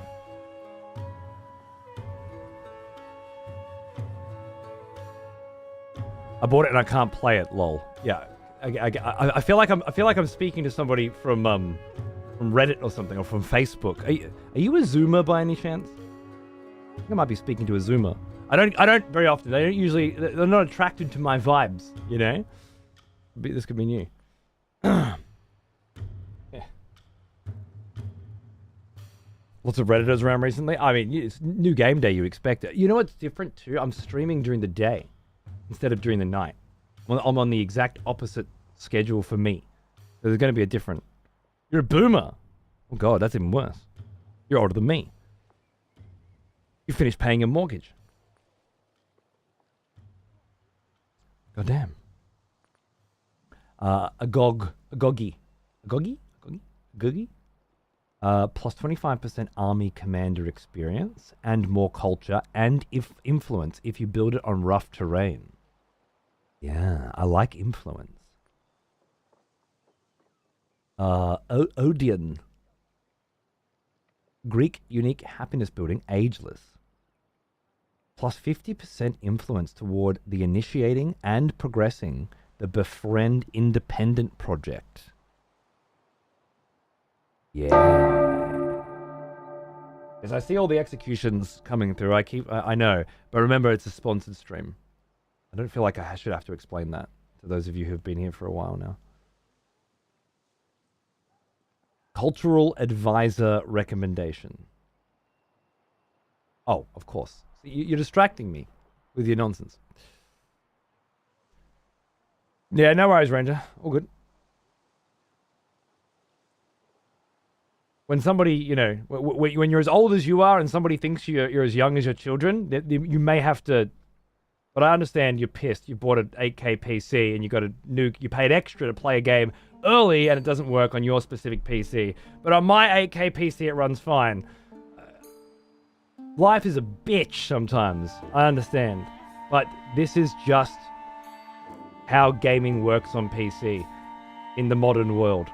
And if you don't want to experience these kinds of issues, wait 6 months and then buy your games. But if you want to jump in head first, feet on the ground, boots on the shore, and push forward with the, with the first wave, it's always going to be more rough. And it sucks. I wish it wasn't that way as well. But you got options. Der Shuriken acts as a fortified district that must be conquered. Okay, so this is a nice fort and an army commander. That seems pretty good too. But I think if I go with the Ecclesia, then I can probably I'll have a little army. It's silly not to. Then I'm going to try and make friends with the locals, and it's the other civilizations that I'll be trying to unite these guys against. That feels like it's in this character's wheelhouse. So let's go with Ecclesia.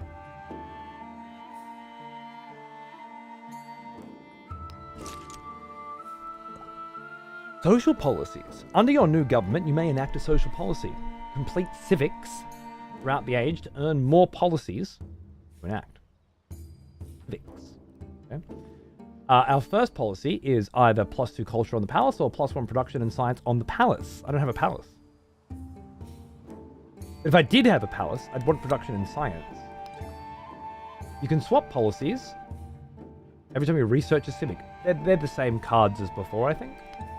That seems familiar anyway. That PC shade. You guys know how it works, right? You've been through it before.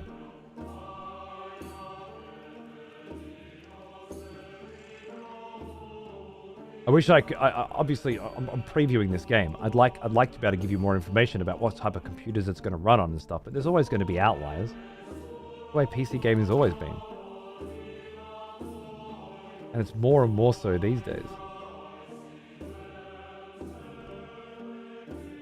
I think your palace is your city center. Is it? Another expletive has returned. Welcome back. There's palace. Maybe it might be. Palace Road. I think you're right. In which case... Huh. More science and production is what I want anyway. Berg! G'day, mate. Thanks for 9 months. How are you, dude? Civ 6 was gorgeous, but this is stunning already. It's quite pretty.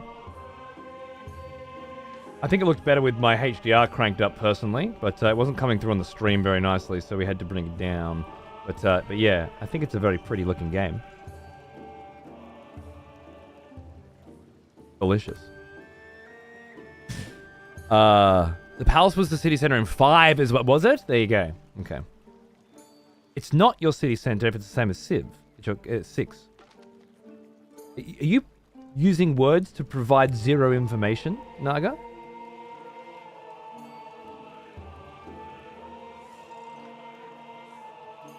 It's not if it is, but we don't know if it is. Then how? What information have you given me? Combining you and Valga together, it used to be Palace, and then it was City Center, and now it looks like it's Palace again. So I think we got there as a team. That's nice. It's not that every city will give that benefit. It's just your capital giving that benefit.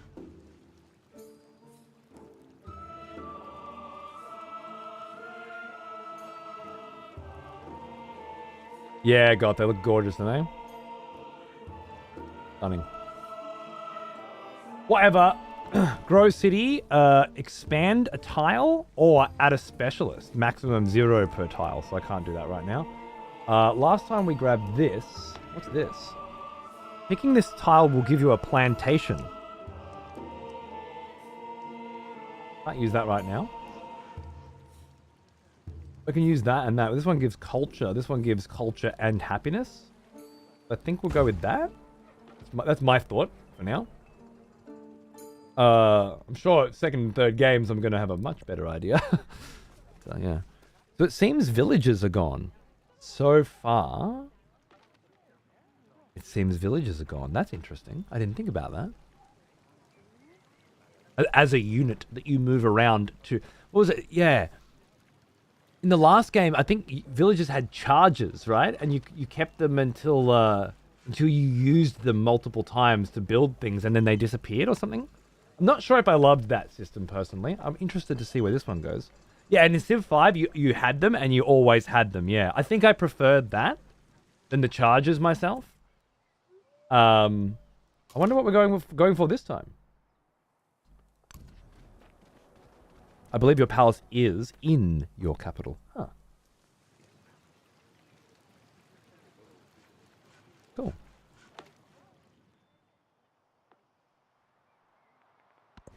We finished building our hoplite. I'm not sure if a granary is necessary, but I can't yet build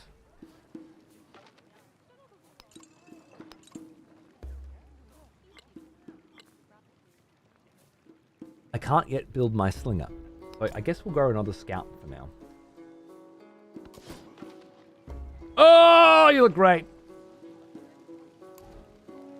Lovely Greek hoplite vibes. Why did you click on the city? Uh-huh. I see. So if I click here on the unit, it selects the city. And at this zoom level, you cannot select the troops. That doesn't seem right. 14 turns, and then we can start focusing on that. Until then, we'll just build all the troops we need. All right, let's head down this way. See if we can make a show of force.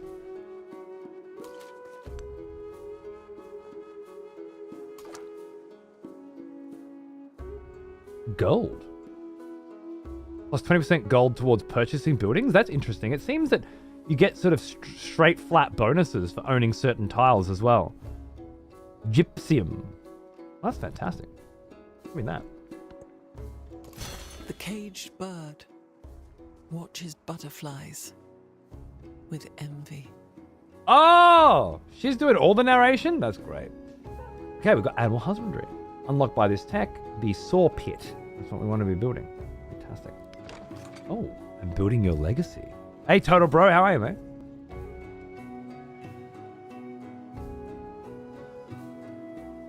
Fair enough, Elga. I like 6 as well. I have plenty of games of 6.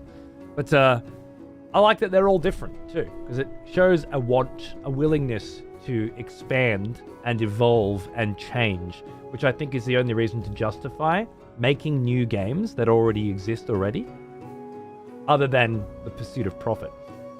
But just making more shit for the sake of it, I don't see the point. You need to keep changing, and sometimes you're going to go in directions that you don't, that don't hit as well. I think Villager Charges might have been one of those directions. Waiting for Age of Mythology on PS5 next month. Nice, dude. I played months of that last year. Months. Fantastic. It actually set me on a whole RTS binge as well. Civilizations are remembered for their accomplishments and the paths they take through history. Some spread their accomplishments across a wide range, others are devoted to a single cause. Your advisors are at your service to guide you on the path of your choice. Like any great leader, you may change your mind at any time. Now, choose where to focus the efforts of the Greek people. Choose where to focus. Now, typically in a Civ game, these choices are made every time you build something or research something. And now we're actually taking a pick.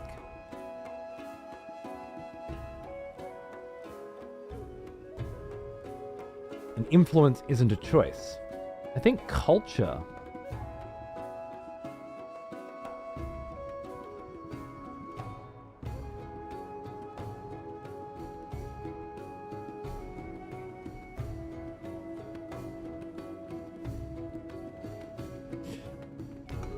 I have to pick. I pick economy. It's the most well-rounded. Focus on building your trade empire to achieve greatness throughout the known world. Your economic advisor is here to guide you in this path if you wish. You can change paths at any time.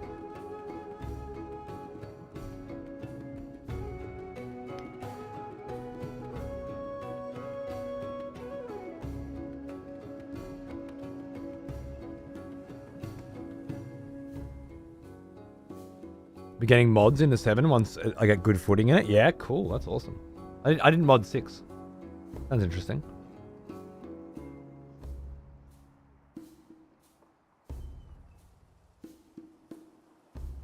Time is precious, so let me be brief. I am your economic advisor, and I intend to make you rich. There is a bounty in the world's resources. Let us make certain that we are the ones to reap it. Objective, study Code of Laws Civic as soon as possible to unlock the Merchant, which has the ability to establish trade routes. Trade routes grant you gold, resources, and progress for the Silk Road's economic legacy path.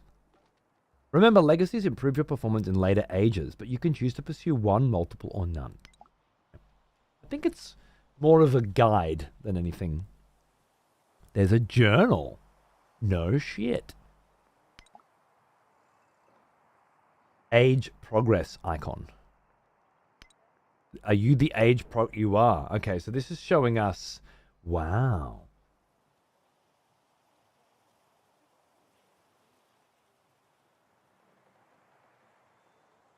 Okay. Culture, military, science, and economic, legacy path, and rankings of the other players in the game, which we don't know any of. Okay, so...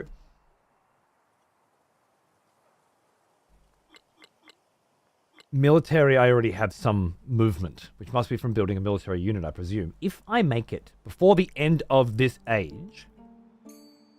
Perhaps? If I make it to militaristic legacy point 1... I gain 1 expansionist attribute point. This page is all new. Nice, Twitchy Rain. Enjoy, dude. A Civ 4 fantasy mod called 4 from Heaven. That sounds amazing. No Sean Bean, but Gwendolyn Christie from Game of Thrones does a good job. She does so far. So these are the points you get here, and the point here, plus age progression. Then a point here, a militaristic legacy point. Spend for bonuses in the next age. So the more of these you get in this age, you can spend then on bonuses for the next age, giving yourself an advance. There's also a golden age here. Is that the same thing? Seems to be. Gain an infantry unit in every settlement you conquered last age.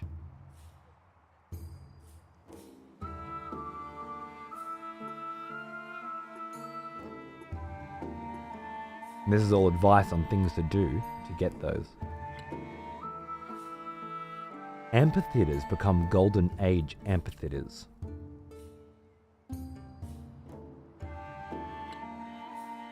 Academies become Golden Age academies. Legacy option for the next age, Silk Roads, Golden Age. All of your cities from the previous age remain cities. Okay, I feel like this page is all going to make more sense as we, as we progress. But cool. Now, we finished animal husbandry. Do I want to head down the masonry path? Which is more military focused. It does allow us to build a monument, which is culture and influence, which we definitely want. Pyramids as a wonder. Production of mines and quarries. We might be heading in that direction fairly soon. Or sailing, which allows us to get food from fishing boats, which we should probably focus on given that we're not doing granaries right now. I think this is a good choice right now. Sailing, and then we'll go from there. Yeah. Okay. Ruby. Green. Ooh. Longsheng. Hello. Are you a village, right? Of the Zhongnu people. Hello. Projects. Befriend independent. Spend implements to befriend an independent power. It becomes a city-state with you as its suzerain, once completed, and lasts for 60 turns. Or incite them to raid another civ? Huh. So I imagine the problem here is I don't have enough influence? No, I have 100 influence. We just haven't met yet, maybe. Hello. What's this? Luxurious encampment. Okay. I guess we'll go and have a look at that. What's the worst that could happen? Narrative choice. spreading the word. Halpin's agents have spent long days giving clandestine speeches in the nearby village. When its populace finally rises up, they send their old despot and his cronies running out the gates. As she stands before the assembled villagers, they ask her for some words. +1 migrant? If we reach 15 pop. +10 production towards military units if we defeat an enemy unit. +50 happiness toward the next celebration. How? I don't know what my current population is.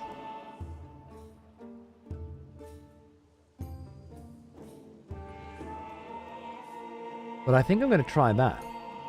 Because I want to find out what a migrant is as soon as possible. 6 food, 8 production, happiness.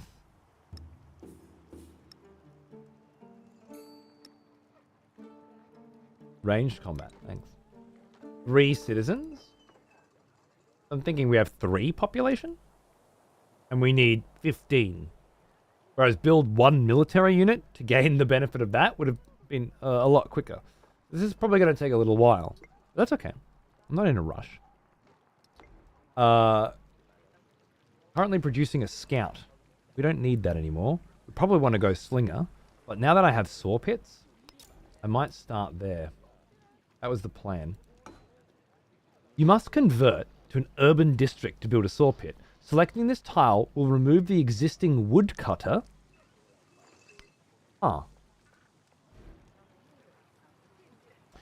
Right, so just grabbing that tile gave me the woodcutter. And the woodcutter, which is 1 production, but just by them being there. Okay, I've played a few other games like this in the last few years, and everyone just seems to do it a little bit differently. There was one Aria or something I played recently, and it took quite a while. I played through half a game without realizing the way that it worked, and it wasn't until talking to chat that I did. But basically, I wouldn't want to put a saw pit here, I don't think. I'd want to put it here, which would wipe out the food and the happiness that it generates and replace it with production. This is currently providing 1 culture, 1 production. I don't think I want to wipe out the food. I could put 1 here. Even though the culture's nice, get that production up quite deliciously. Putting a saw pit near the forest seems good too, so I think I'm going to try that. +1 and then +2 from a nearby warehouse. Let's mention we'll get an urban district finally. Queuing multiple items. You've queued a second item in the city. They're going to make 1 thing at a time. Can I switch that around? Goddamn right. Nice. That's now the priority. Good stuff.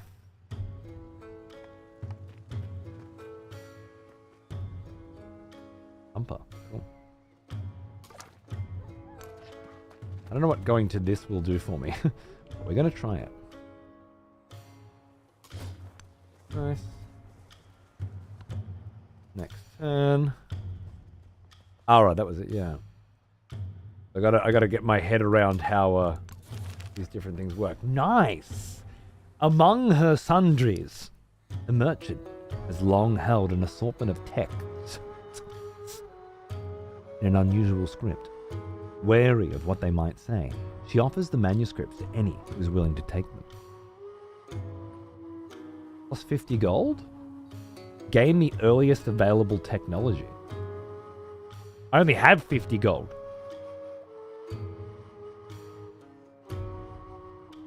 But free bloody... I have to.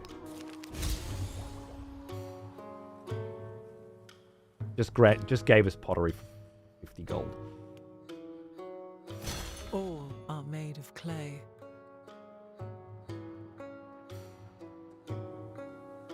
Production, extra production for clay pits, mines, and quarries. The warehouse production building. It seems useful to me.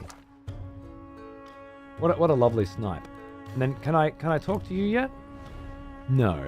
Perhaps I need a particular thing unlocked before I can use befriend. Can you guys read the color of this text? Am I colorblind and that's the problem? There appears to be text here.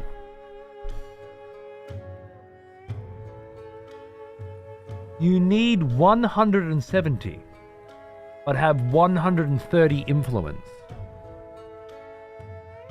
It's just because you're colorblind?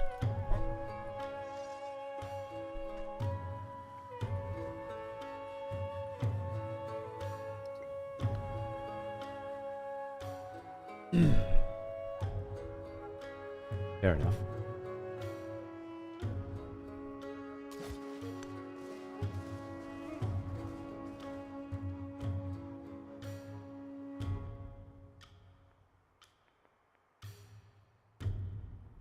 I need to have a word with some UX designers sometimes, man. But you know what? Maybe they haven't finished yet. Maybe they were rushed. They didn't get to that part.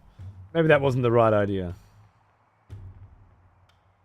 Same with a lot of the hoverings that should be offering explanations of things. Just say the same. Oh, it's narrative choice, is it? Aren't you supposed to tell me what a narrative choice is? That maybe there's more. More to come. The text document. Numerous failed attempts to complete certain ambitious experiments, but where some fail, perhaps others can succeed. That was a narrative choice? Interesting. Oh, there's the reach 15 population there, by the way. 3 of 15. I heard a noise then. Is that a noise of me discovering something? Discovering you, perhaps? I thought I already seen you. Oh, we'll head back down this way. Could check up there, but I feel like it's just going to be water.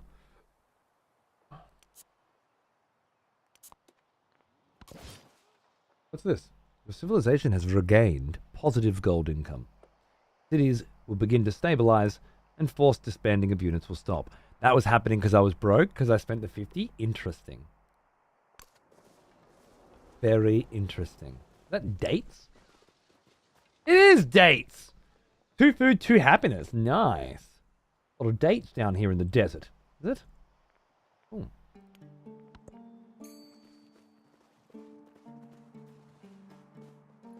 Hello, Long Cheng. You're scouting down there. What do we got here? Two sets of warriors, both hostile, huh? Head over here in case they feel like attacking me for no reason.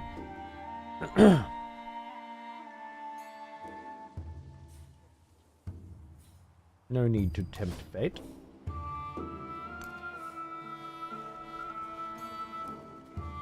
Elephants. Ivory. Towards, production towards wonders. Oh. Very cool.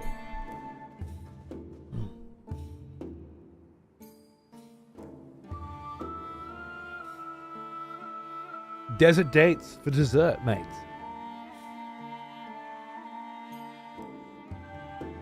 Yum. Okay,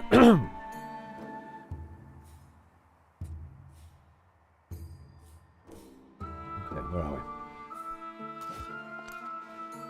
Down this way, lovely. This way, lovely. Horsies? What's this? What's this? A wreckage. Hell yeah.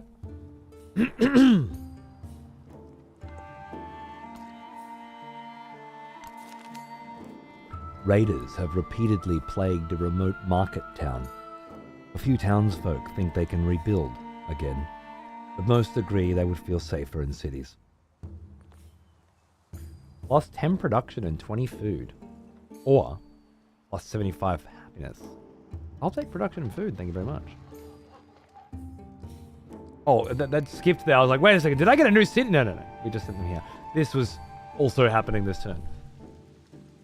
A saw pit has been built. It's a special type of building called a warehouse, which grows more efficient when its correlating improvements are present in the settlement. For example, a granary grants +1 for each farm, plantation, or pasture in the settlement.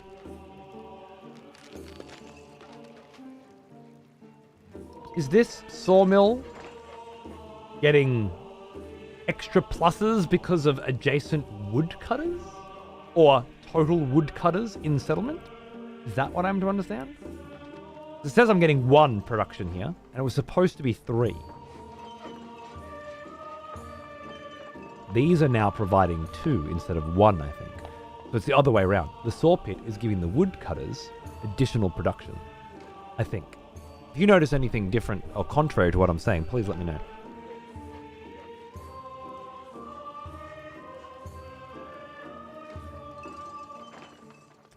It says 170 next to the influence, if you can't see that. Ah, but it was in the same color, wasn't it? Let's see.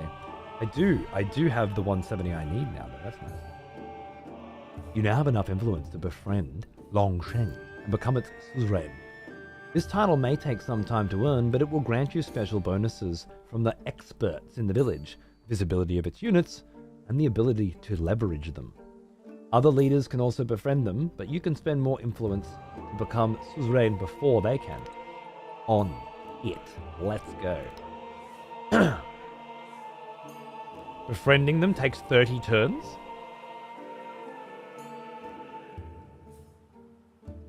In 15, they are friendly to me.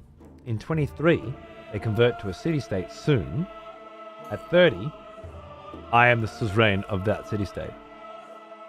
Add support with more influence. Cool. That's a more complex and interesting system, I think, than my memory of the previous one. Right.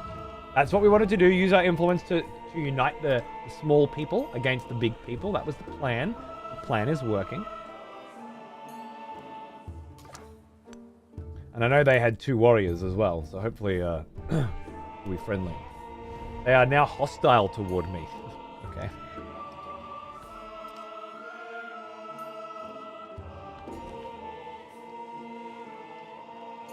I grab this, I immediately get 2 food, 2 food, 2 food, 2 food, and 2 happiness. We don't have sailing yet, so I can't grab the coastal tiles. Or, no, I can grab the coastal tiles, I just can't use them. This gives me another production and gold immediately by grabbing that. I think I'll go with that first.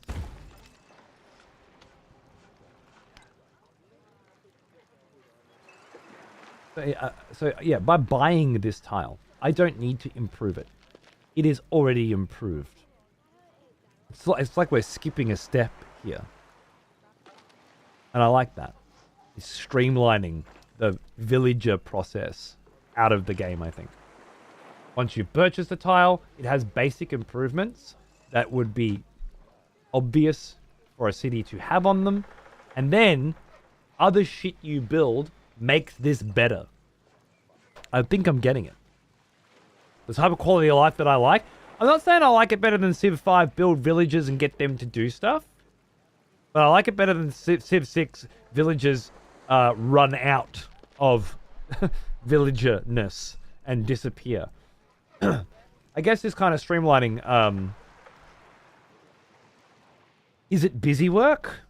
Clicking villager, clicking there, clicking build?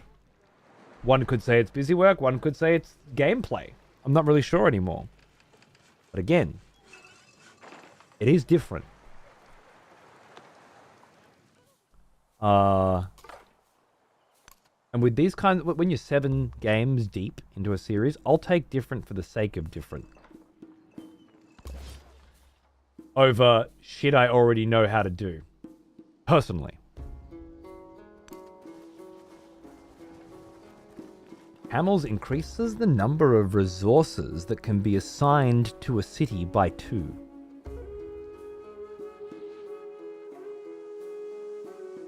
Interesting. Marble, same as elephant. More or less. Wonders in different zones though. And I do like that resources have their own unique perks now as well. Isn't that cool? Not to mention they still provide you a unit of resource. You still are provided with gold bullion. You're still provided with horses. You also gain a perk. Longcheng is hostile toward you again.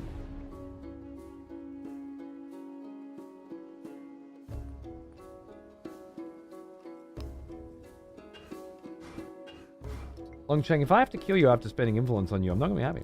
We're going to work this out, bro. I'm on your side. Hey, Mono!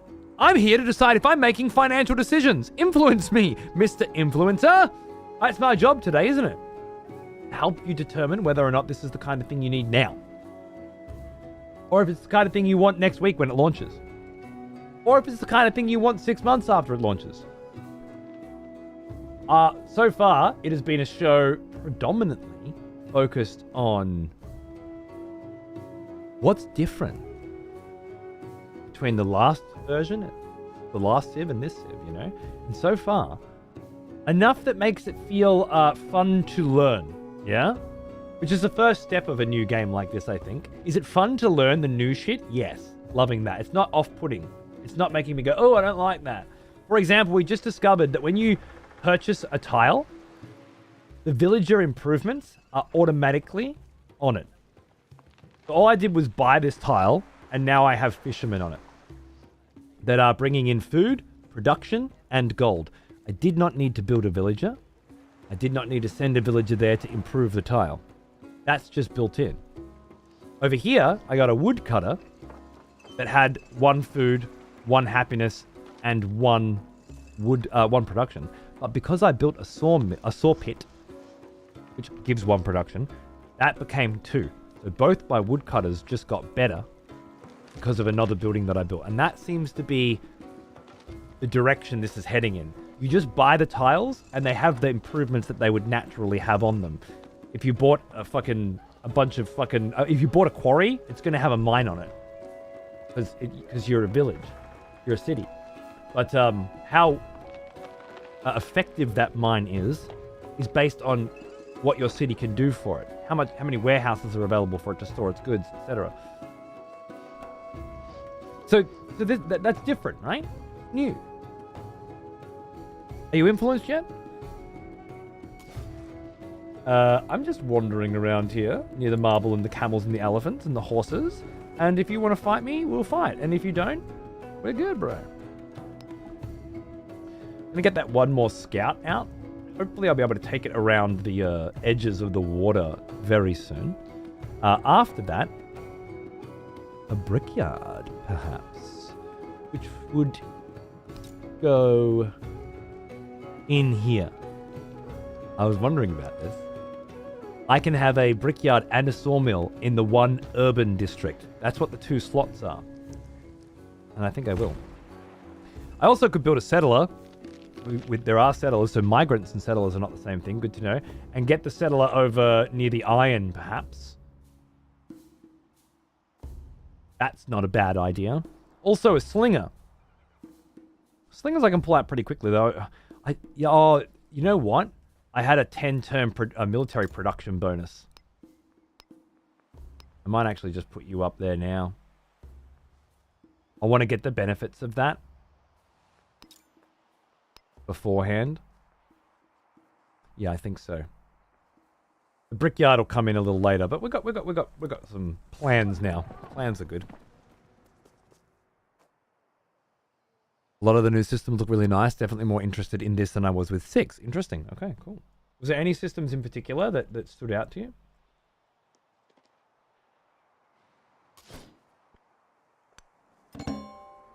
Oh, our first natural wonder. Yeah, a volcano. More. Oh, is it not? Is it a natural wonder? No, it's a new continent. Our explorer is naming it Congo Craton. Interesting. And it has mountainous plains and a volcano. Not active. I bet you it can become active.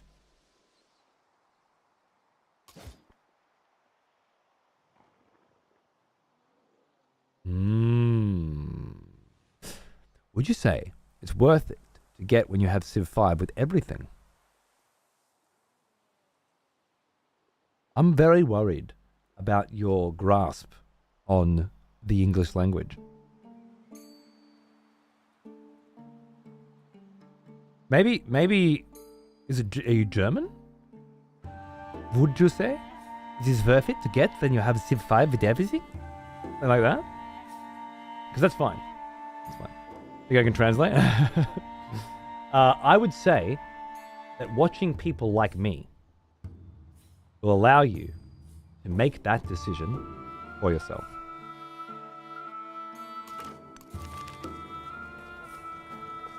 Soldiers have just been here.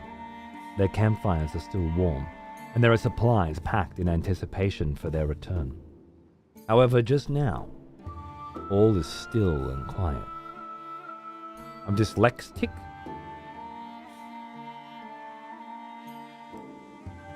Are you sure? What, in your opinion, is the difference between a low-educated person who didn't learn how to spell and a person suffering from dyslexia? I feel like I could use the gold, but...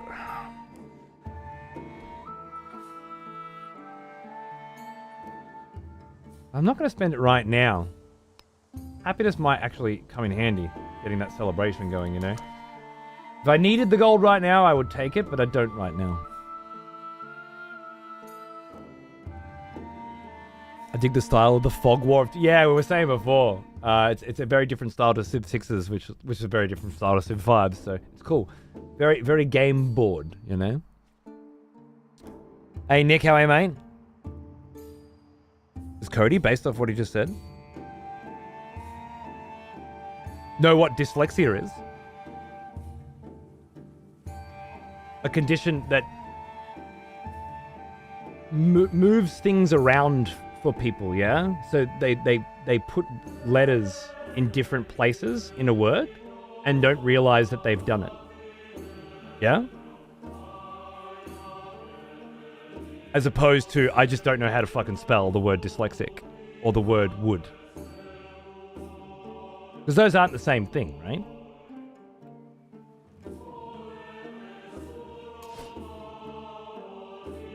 What are you getting attacked by? Me? I feel like I've lost health. I have lost health. Have you? You and I have both lost health?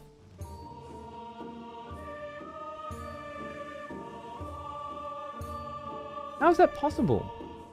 You can't have a combat engagement without it popping up here, right?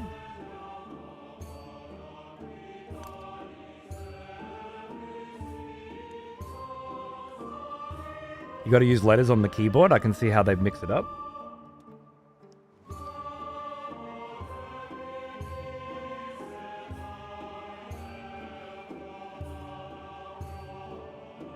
I'm confused. Very confused. No notifications when you get attacked. Has put me through a loop.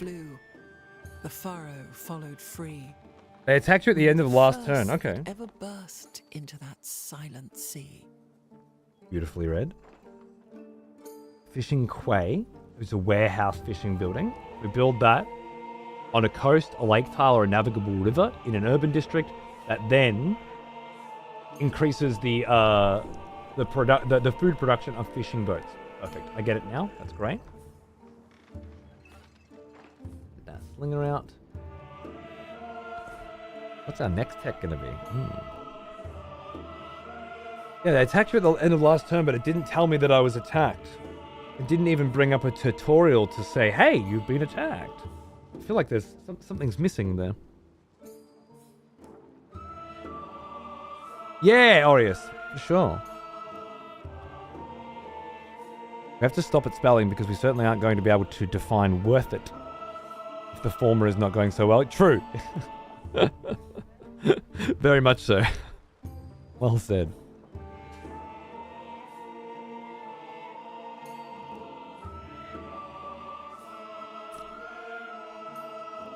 Who's the narrator for this game? We had old mate Sean Bean for the last one. Brienne of Tarth.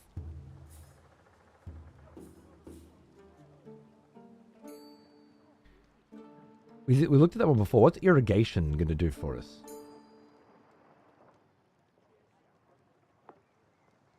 Let's just build a garden which increases food. Is an antiquity food building is the base shit. And a new wonder. Writing increases science for each adjacent resource. Curious. You put a library in the middle and surrounded by natural resources. I like that. The Great Stele. 200 gold when you construct a wonder in this settlement, including this one.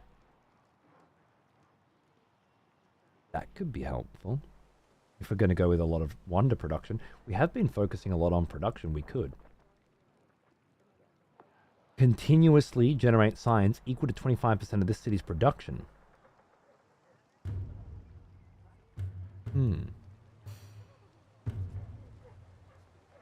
Let's have a look at the tree for the first time, shall we? Seems like a good time for it. It's identical, I think, to the previous trees that I have seen. Except we're only allowed to look at the first age. Now that's interesting. I'll be back in 1 second.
Sorry about that. Much like his work, Sean Bean died at the end of the last civilization. Yeah. Yeah. So because the way civs work in this game, when you advance to a new age, you become a new civilization. You can only tech tree up to future tech. Is it? And in this case, future tech is the step beyond iron and math. And to these people, that is the future, right? Interesting. There's a spectrum when it comes to dyslexia. Oh, is there? Apparently spectrums were added to everything at some point recently. I feel like it kind of dilutes the terms, personally. But okay. I'll hear you out.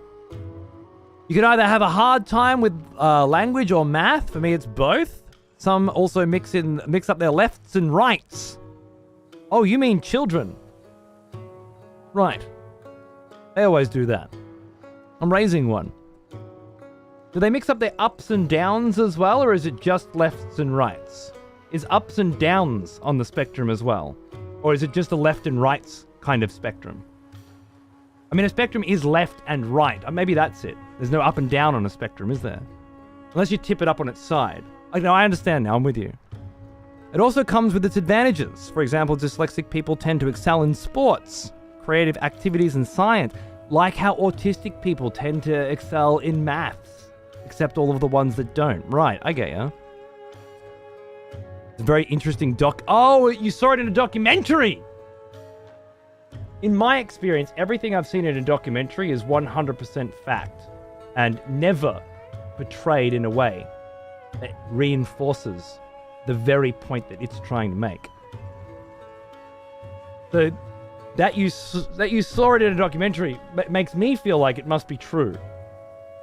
And when you explain it to me in a way that makes me feel like you're not leaving any room for error whatsoever, or any room for change or discussion, or the concepts like this don't change over time, and we've kind of gotten to the point where we just understand it now and we just know it and this is the facts, that's in line with somebody who watched a documentary.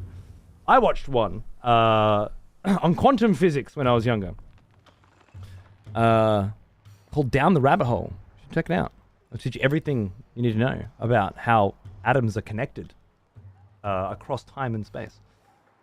ping one and it'll ping one on the other end of the universe, theoretically. It's good stuff. I've also lived it. Oh, right. Lived in experience as well. Yeah, fair enough. Cool. We all know everything about what we are at all times, right? You don't need to study psychiatry or psychology for decades. You've got a brain. So you know you. Cool. Excellent. I love it, Phone. I don't think we're going to agree on this shit.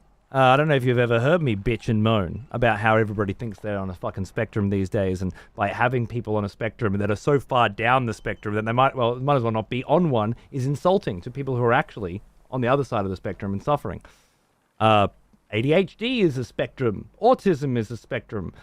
You feel a little bit awkward when interacting with others while you're autistic. Yeah, which is exactly the same as needing cue cards to be able to get out of bed in the morning and remember to have breakfast and then leave the house with your shoes on. So autism and autism, right?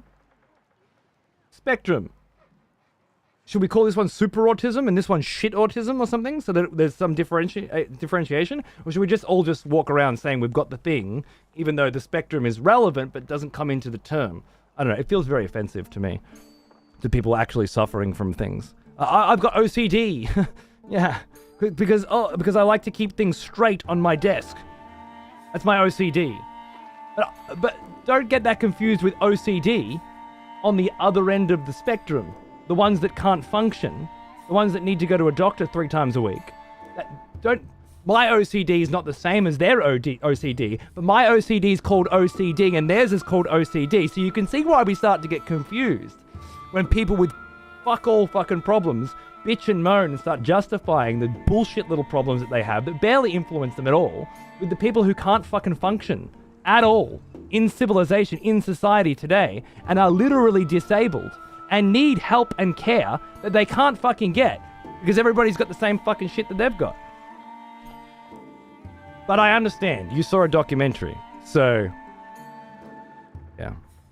Anyway, I'm quite against spectrums as a concept, and I have been for quite a while. I think there's a bitching and moaning spectrum that a lot of people fall on these days. And it's really the only fucking spectrum that I find relevant. And when people say, oh, I misspelled shit, so now I'm dyslexic. Well, I wonder, what about the people who actually suffer from dyslexia?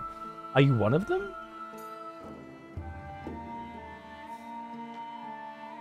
Hard to say, isn't it? Or do you just, suck at fucking spelling because you didn't pay attention in class? Spelling's something you get better at the more you do it, right? Some people are just naturally more intuitive when it comes to putting words together than others. Some people are more gravitate more towards numbers as well. Yeah, they're just good with math. I don't know where the disability terms begin to come into the conversation. Done over 8 hours of tests to find out that I am in fact dyslexic, and you very well might be.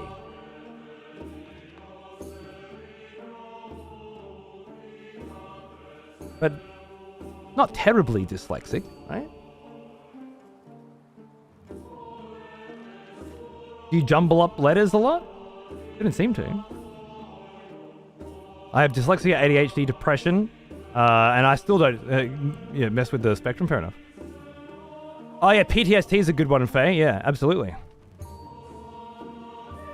Spectrums are useful in a biological context for understanding and treatment. Awful for the layman, understanding the general populace. It just confuses people. I just feel like people brand themselves and tag themselves with these spectrums, these tags, because it's an easy way out. If you're dyslexic, well, you don't have to worry about the fact that you can't fucking spell. You don't have to try and get better at it because you're dyslexic. And if you're ADHD, well, you don't have to worry about the fact that you're not feeling motivated right now and that you don't want to do anything. You don't want to become anything, and you don't want to be anything. You don't have to kick yourself in the ass and get fucking cracking because you have ADHD. So you have a reason to not want... There's a reason why you don't want to do anything right now, There's a reason why you can't focus right now. It's not, I can't read books because I'm ADHD. I've been diagnosed ADHD since I was a young child and medicated for it for multiple points throughout my life. But anytime I can't fucking do something, I just put more effort into getting it done. Not the limitation. It doesn't prevent me from doing anything. If it even exists at all, and it's not just the particular brain chemistry that I have. Ridiculous. Like getting free Adderall? Absolutely, Leaks. Those systems are abusable. For sure. Anyway, plenty of other days to have this sort of conversation. Today we're checking out Civ 7. And we're doing it at the behest of 2K and Firaxis. So let's not muddy up their wonderful game launch with more discussions that we can certainly have later. Am I actually going to win this fight with you? Major victory. Well, I guess at this point we might as well just take it. Nice. I really don't understand why the combat isn't a thing. Like it's fast forwarded almost. I got attacked last time as well. I didn't know I was attacked. Didn't see it happen. I was over here. My people were fighting over there, and the notifications panel didn't have a notification. I can only think that it's a bug, right?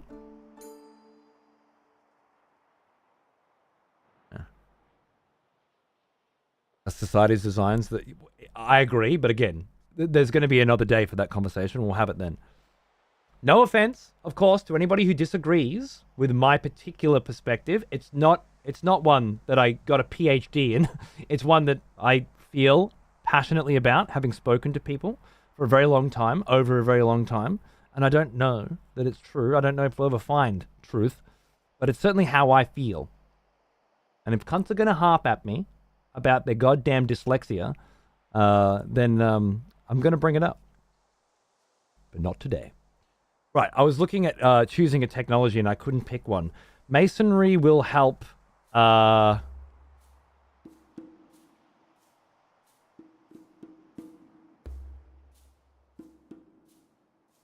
with culture and influence.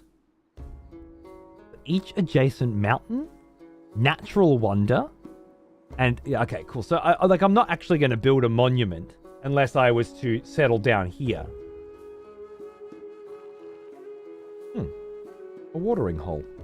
Gorgeous, isn't it? I want to go swimming.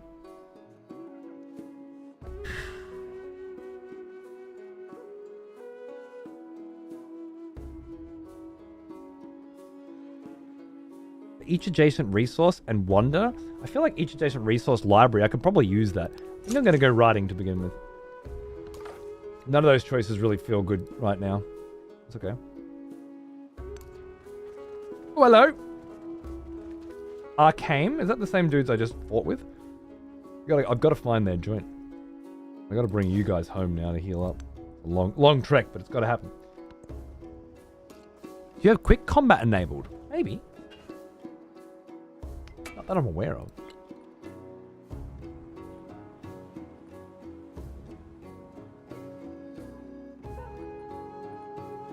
Nope. Nope. Nope. I don't think so. By 4 civs, really? Interesting. Do you think that it was because of choices you made that happened?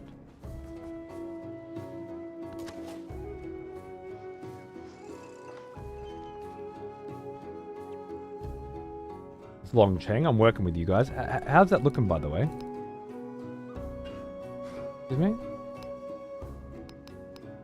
Wait, why can't I talk to you? Oh yeah, I have to click it. Yeah, cool. Yeah, it's happening. It's happening. Things are happening. So just not get into a fight with Long Cheng for now, and we should be good, I reckon. In the meantime, I'll take these slingers down there. Am I still building? Should I build more slingers? While they're 2 turns? I think I should.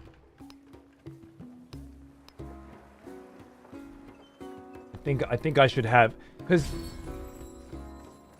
you need a couple slingers and a hoplite, in my experience, to really mess something up. Otherwise, you're taking too much damage and you got to walk across the across the whole world. This more no, it's Champa. Okay, Champa, Arkham, and Long Cheng are the players in my game right now. Celebrations! We love Tyrant Day. Oh. Great. My favorite day. Ugh. As the UI so far, mostly good. Couple of concerns. Text color on some things unreadable. Hovering over certain things should give you an explanation of them, and instead it just brings up the name of them. I wonder if it's just something they haven't had a chance to put in yet. Those are the big ones for now. I attacked someone, lost a few units, they saw me as weak and declared war. Oh. And the other 3? Oh, the other 3 all declared war on you because you had lost so many units. Yeah, fair enough.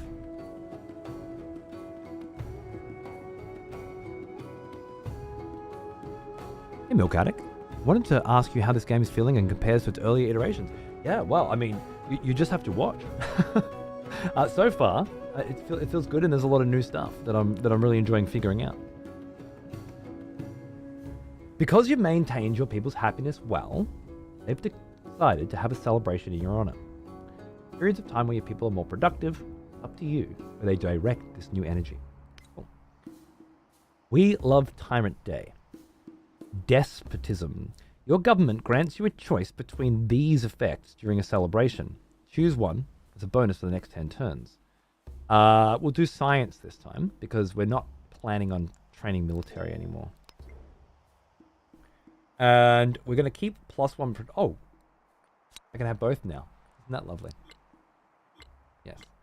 So this is similar to the previous game, but not quite the same. It's also a narrative choice. The voice of power. A newly elected governor has earned the people's fervor. With her impassioned speeches, she seems adept at riling up people. Impassioned. Is that how you spell impassioned? Looks odd to me for some reason. An extra scout or an extra hoplite? I've got a scout practically built already. Hey Joshua, how are you, mate? Good. I guess more hoplites? I mean, they're going to cost more money to field, as far as I understand. But I can get out and get more stuff done. That's nice. These guys connect together, I wonder. Find out, won't we? I think it was in Civ 6 you could connect them together and make sort of a unit or something. Exploring. Lovely, lovely. This is looking nice. This is looking like a nice place for an expansion. You're heading back up. Great. Excellent. I have 2 cities and every AI has like 4+. Wondering if I'm not expanding enough. Well, you're already a lot deeper into the game than I thought. You know every AI has 4+ cities already? How do you know this?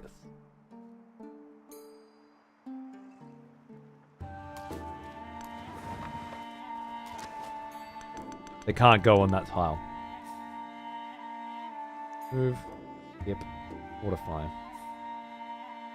Oh, that's right. Maybe I can take these. Can these guys just fortify here? But they'll heal, but slowly? That's cool. I'll bring you guys out here. I'll bring you guys out here. I'll bring you guys out here. Oh, we're on the warpath. I wasn't expecting that. But that's what's happened. So here we are. Sent 3 scouts around the world, and the scouts have special abilities now to see further. Okay, cool. So you really have seen everything. Cool.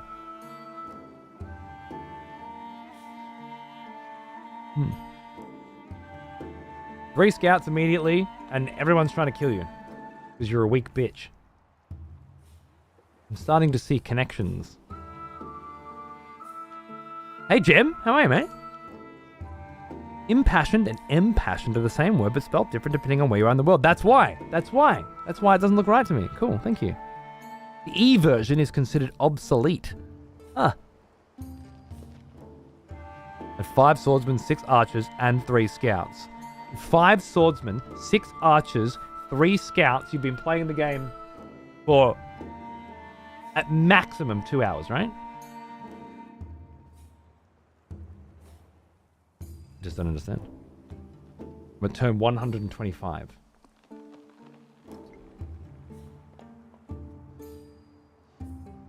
You did 125 turns in 2 hours?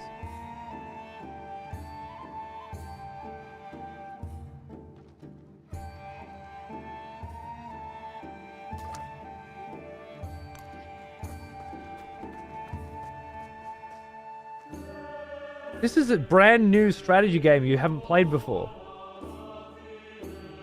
And you're at breakneck pace. 125 turns in 2 hours.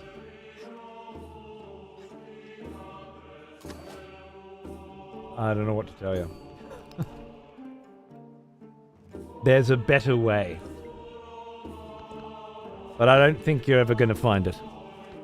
The administration is in the hands of the many, and not of the few. Heracles. +1 culture for each adjacent wonder. Greek unique happiness building. I wanted this. But I don't think I'm actually going to get any use out of it anymore. 50% toward initiating and progressing the befriend independent. That's the one I'm looking for. What is... Can I change... Can I... You've just met Friedrich Baruch. Good diplomat relationships with other leaders can yield powerful benefits for your civ. They're also your main rivals in achieving victory. Before starting diplomatic relations with other leaders and their people, we should greet them. You can give a friendly, neutral, or hostile greeting. You can now build the Odeon, a unique building. Unique to the Greeks. Okay. Too many things at once. Let's take 2 culture off. We put 50% influence towards initiating and progressing. I want to see how that works.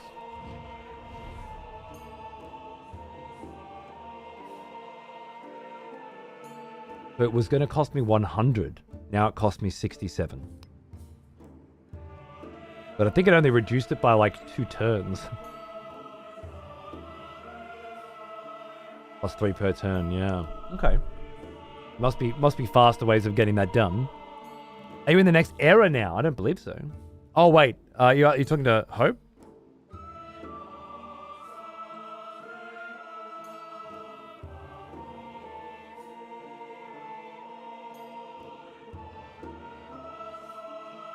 Civ, the basic premise is the same for the last 30 years, so you can play fast. Okay, I don't get a brand new game though, that I already know the roots of, and I'm trying to figure out what's new, and... I don't know. I don't know. You're obviously not reading everything, understanding everything. I can't imagine why you're finding that everyone's trying to kill you.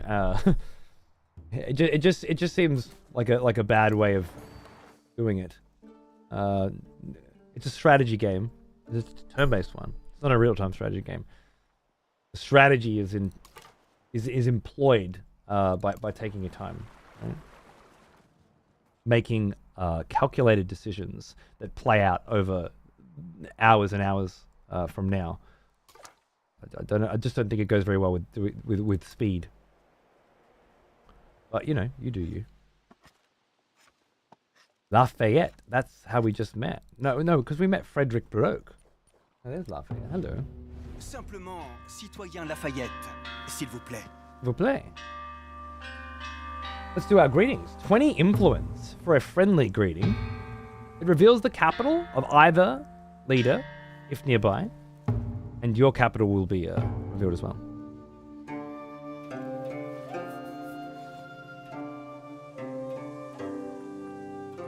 Civ 5 has a speed chess-like mode that I enjoyed a lot. I don't know what that has to do with the conversation of a brand new game and the first 2 hours playing it, but thank you for bringing that up as well. Good to know. 20 influence to reduce the relationship, or 0 influence for no rep change. I want to keep my influence for city-states.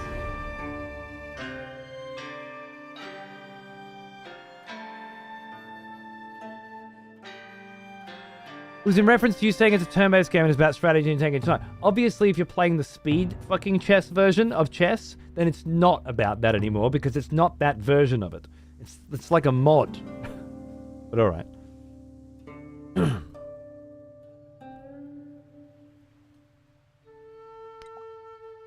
variety of sources can affect your relationship with another leader, including diplomatic actions, Yeah. More hostile, more war. Okay. You can start a variety of diplomatic actions by spending influence. This is good. These actions have a variety of effects, generally last for a fixed period of time. They include endeavors, which are helpful to both of you, and increase your relationship.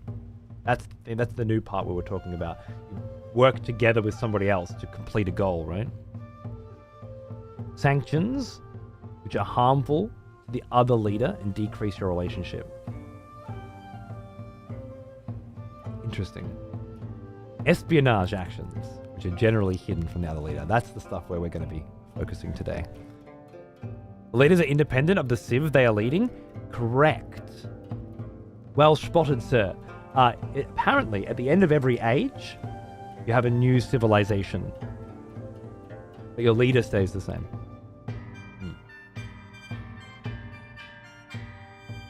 It's a very big change. Yeah, I agree. Sanctions are new too. I think it's the same as denouncements. But endeavors feel different. I guess maybe they're just like research agreements or something. All diplomatic actions, except espionage and sanctions, will require the other leader to give a response, which may have an influence cost. Support, accept, and reject. Okay. So to begin with, it costs 25 influence to request and open borders. Okay, cool.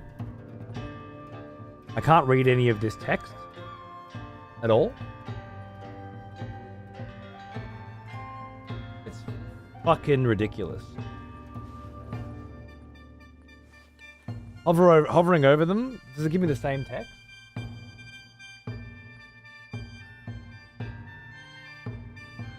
Okay, treaties, endeavors, sanctions. We can hinder their morale, lowers their happiness, their military production, or denounce them. Endeavors, we can send gold to them, have local festivities with them, which increases happiness. Military aid, give a combat bonus to their military units. Your units get +2 strength. The other leader gets +2 gold. Oh, if you accept it. Right, so I ask to give them military aid. They get 2 strength. I get gold. Supported, both leaders get +3 combat strength. Or, relationship change if accepted 5, if supported 12. Interesting. Now that's pretty cool. Is there a colorblind mode? Honestly, the options seem quite rudimentary. I'm not sure if the release options are in yet.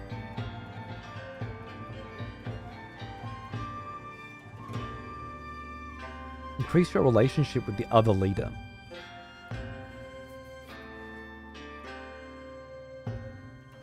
Reconciliation, fair enough.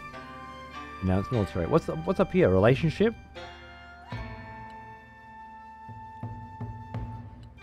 And their abilities. Oh, they're the Hun.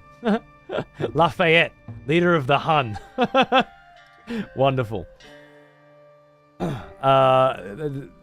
It's quite a jovial nature, isn't it? And that's where we've met Frederic, and that's where we've met Lafayette immediately. Okay, that's very cool. I like it. One problem Civs always have on launch, the UI has room for improvement. Fair enough.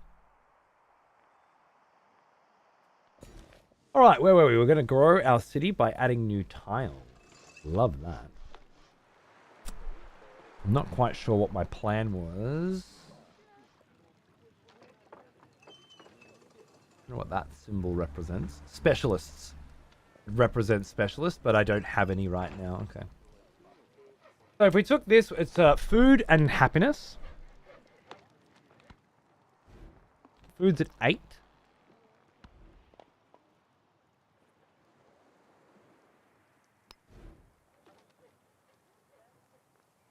Build our Odeon,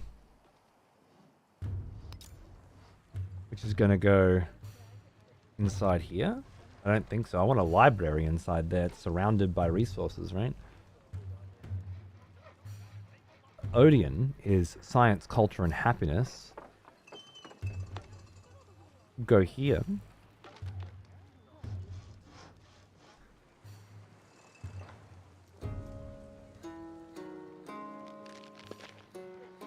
Might go there. I don't have to build an Odeon. The fishing quay will build over the fishing boat. So I'd rather have it there, really, wouldn't I? Yeah. That's a good spot too. Just to own. That's just really nice to own. Don't really need to build a fishing quay here yet either, I don't think. We're building a settler, which is where I want to go. And then a brick... I was going to put the brickyard in here, wasn't I? What's that going to do again?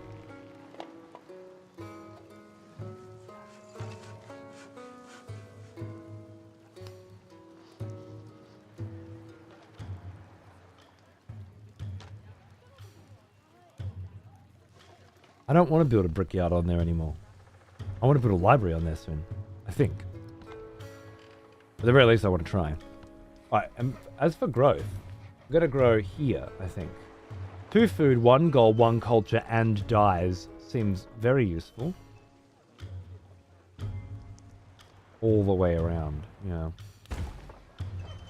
Recent expansion has allowed you to improve the dyes resource. Resources grant bonuses or abilities to a city that holds that resource to your entire civilization. Or to your entire civilization. Dyes gives +3 happiness. A bonus resource that can be assigned to any settlement. Interesting. Remember, buildings cannot be placed on top of resources, so growing atop them, always a great idea.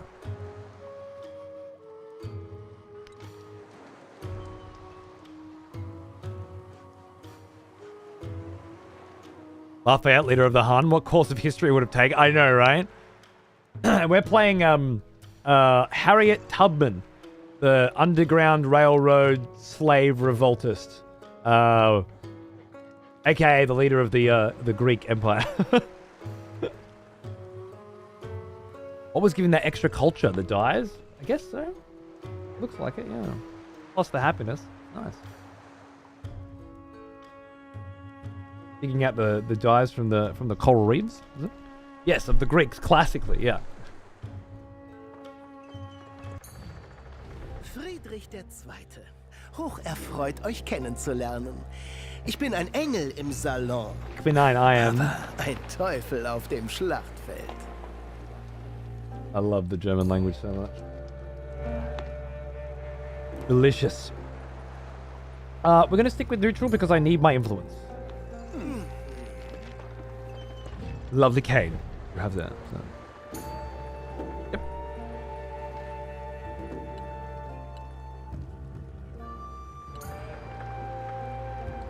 Hohenfriedensbergermarsch. Obergruppenführer. Ah. I see. Friedrich, leader of the Roman civilization. Wonderful. Does that mean you can have multiple people with the same civ? You must have. I thought I was picking like religion on that page to begin with, but I don't think so. Resource allocation? Yeah, this is what we were talking about before. Allocating to different settlements. So you might be able to just grab that and put it somewhere else, right? Bonus resource. +3. Ah, very cool. Very cool. The way the perks work and the way this works is very new, but I feel like I get it. I get it. And I like it. A new civic. Are we going down the mysticism path, which would allow us to build a pantheon? They seem to help. All the time. He's claiming he's an angel? I think it was hyperbole, but... Oh yeah, Jem. I hope you're enjoying KCD2, by the way, man. That's awesome. I have a copy. And I was supposed to do a sponsor gig and check it out, but it seems to have fell through, so I think I'm just going to be saving it until I finally play through the series. Maybe next year. Brilliant.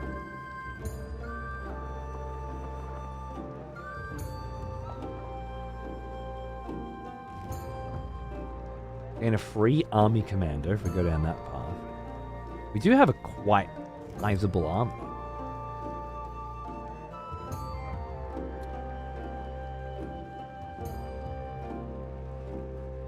+2 culture for active endeavors, sanctions, and projects. I'm not really doing that. I should be doing that maybe, but I'm not right now.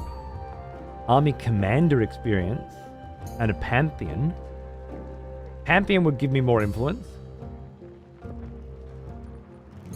But I feel like mysticism overall will probably give me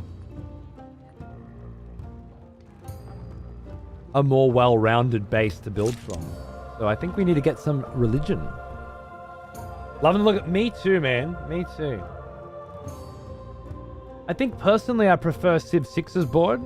I love that hand-drawn style of everything. And then when it reveals the real version of it, the more realistic version of it. But again, I like that it's different more than anything. This feels like it's got its own flavor. I'm into that. Are you attacking me? I think I'm being attacked. You're just holding up here. Are you healing? Are you still building the fortification? I think you are. Cool. Trying to fuck up my... Yeah. Oh, yeah. Whoa! I'm cruising, man. I love it.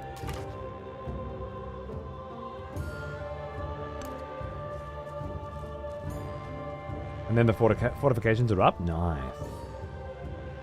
On the iron. We could build at city here and grab that iron for sure. There's more up there, but this might be a better spot. It gets us closer to the volcano. I like it. I like it a lot. Well, I'm going to lose my scout, I think, but I've got another one coming. Just started, so we're good. Respond to diplomatic action. Lafayette's junk cruising by her. Inviting you to start a local festival together. If I had 60 influence, I could support it. Both of us get +3 happiness in cities. With no influence, I can accept it. I get +2 influence per turn. He gets +2 happiness.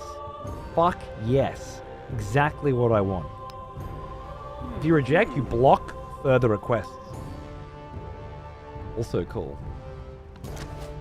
Yeah, get that influence up, baby. I want to keep adding to this as much as possible and get these guys on my side as quickly as possible. That's my plan. Not sure why, but I'm sure it'll help. And then from there, I want to look at what kind of espionage actions I have against my compatriots. Potential compatriots. Let's get the slingers down here. Lovely. All good. Another leader has started an endeavor with you. Indeed they have. Active for 15 turns. Fantastic. Get that good influence coming in. Might actually get my scout out of there. Cool. Nice.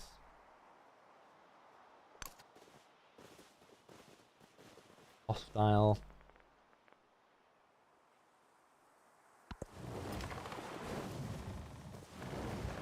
Lovely.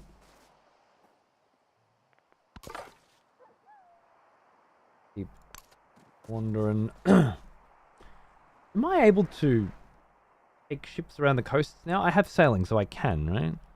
Interesting. I wonder if I guess it doesn't make much difference. It's not any faster. Or that I know of, anyway. Aha. Are you still coming to fight? Interesting. Lafayette! Run! These people are not friendly!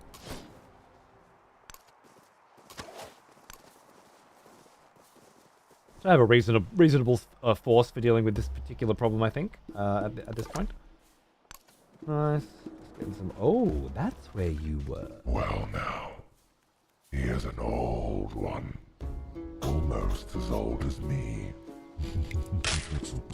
Em and Jack, thanks for 72 months, mate. How are you, dude? Thank you very much. Good to see you. Nice, Hope. Nice. Bringing it back. Thanks, Em and Jack. I hope you're good, man. What's that, 6 years? Happy anniversary, too. What's up, dude?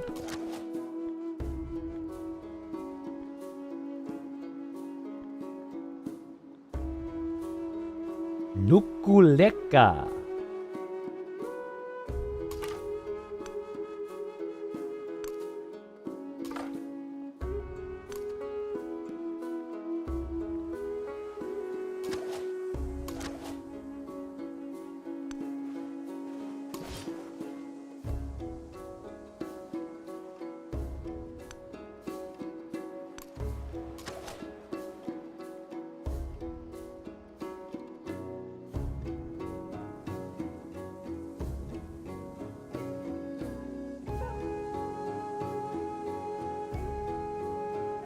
Update from this campaign. There's a new patch coming with bug fixes, adjustments, and polish.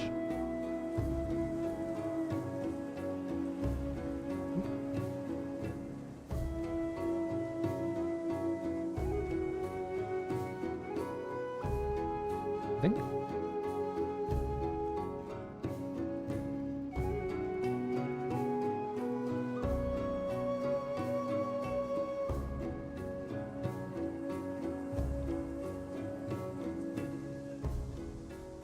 Yeah.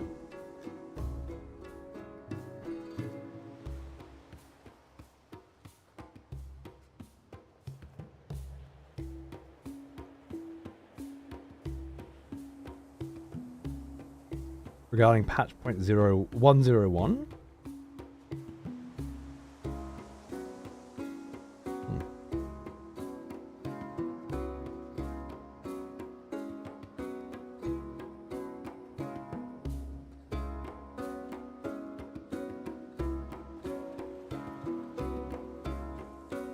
Let me see.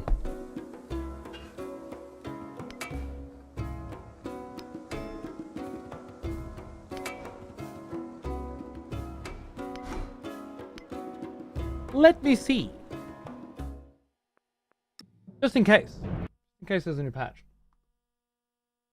That might, you know, give us some more stuff to talk about.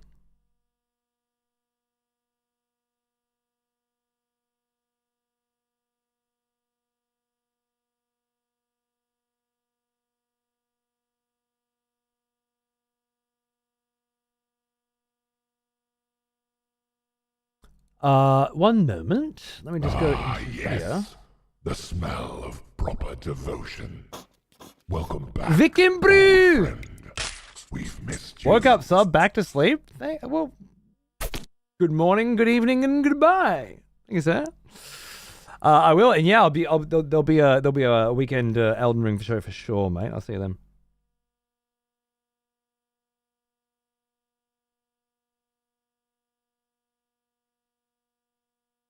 Okay. New DLC has been added and will be installed along with your game. Fair enough. All seems normal. Make sure I'm on 1.01.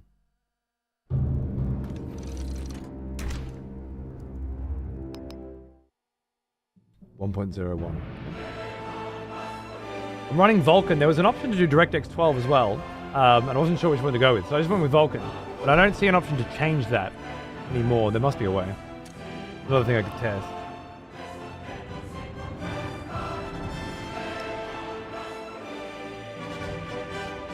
The people gather together, debating music patches and are happening. politics, poetry and law, envisaging how to build a Greece that will Got last 12-hour for ages. night shifts? I'll be here. I'll be here, Fox. Saturday I won't be. Sunday I will be. So it'll be tomorrow Elden Ring, then Saturday off, and Sunday and Monday Elden Ring. So it should be like Saturday night and Sunday night. I think there'll be shows, depending on where you are.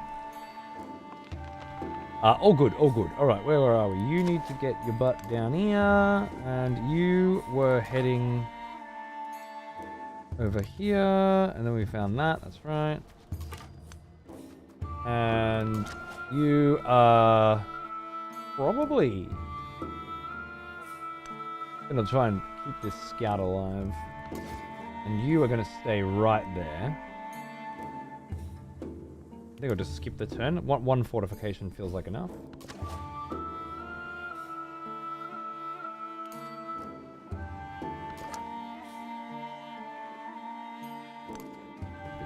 manufacturing. I met these guys here. Yeah. Cool. Steam library properties launch setting. Oh, thank you. Library properties launch setting to change the X12. I wonder if it's much different. As far as I understand, DirectX 12 better if you have a better rig, and Vulkan's better if you don't.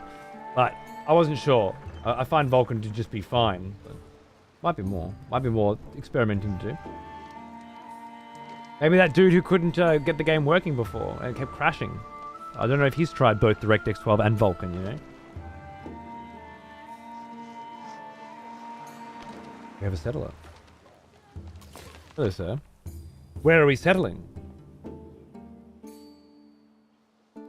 It recommends here?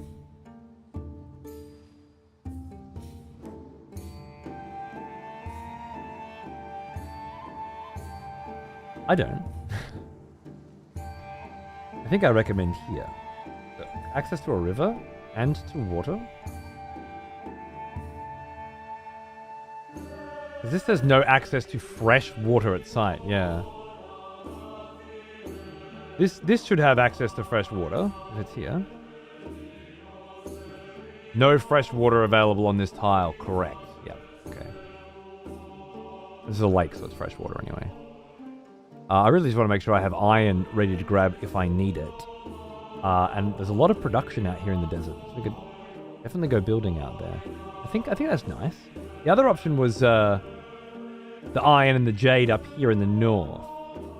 But I feel like I'm better able to defend this area at the moment. So it'd be better to have settlers in an area where my troops are. If anything, if Civ's taught me anything before, don't send settlers out by themselves. Alright, now what are we building in the backyard here?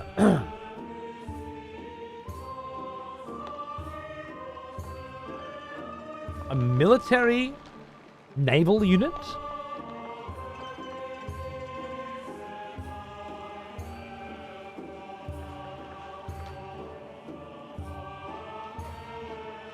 Culture, science, happiness is good. I just don't have anywhere I want to build it right now is the problem.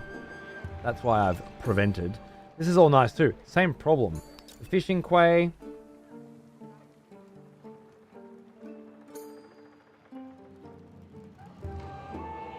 Can go here. And then might support.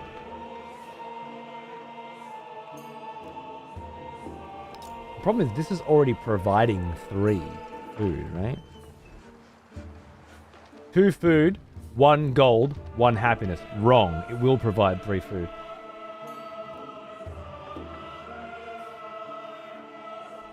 Navigable river grassland. I don't think getting rid of that's a good idea. I think it's probably that tile that I would want to put a fishing quay on, which I just can't do yet.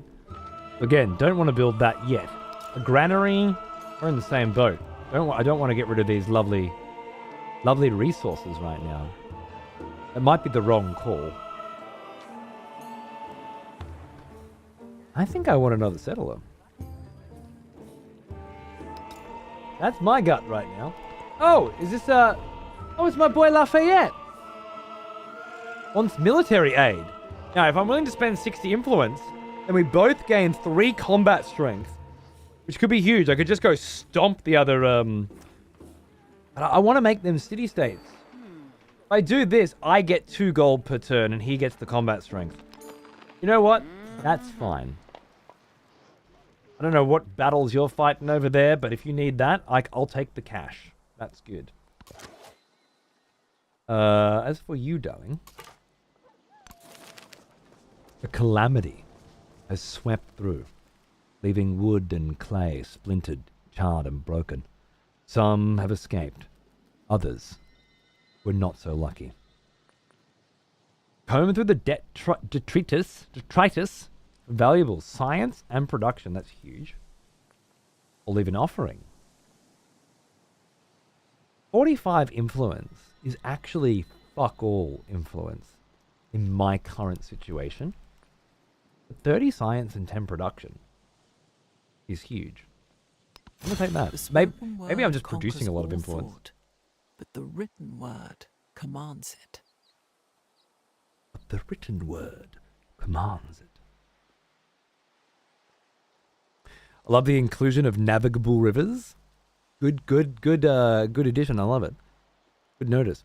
I'm going to be a dick for a moment. It's pronounced key, even though it's spelled quay. Is it? It's a key? Okay, thank you. Don't be a dick. Don't be a dick, please. It's just not a word that I've come across before. And I don't mind being told how to pronounce things at all. I find often there will be a different pronunciation in my local territory for words. A good one is Sega. I know it's Sega, but it's always been Sega here, and it will always be Sega here, as far as I understand. I don't see any way it's going to change. It's just how it is.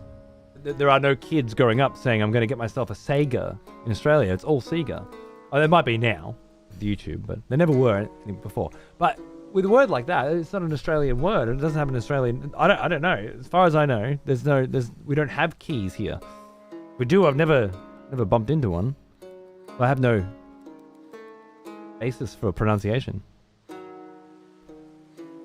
Circular Quay in Sydney. There you go. Never been. Gaia. Thank you. Good to see you, mate. And cheers, Doctor. I will endeavour to correct any of your pronunciation or spelling mistakes that I ever noticed as well. And the North Quay in Brisbane. There you go. It's just Melbourne. We don't have one. Huh. Melbourne needs a key. Yeah, right.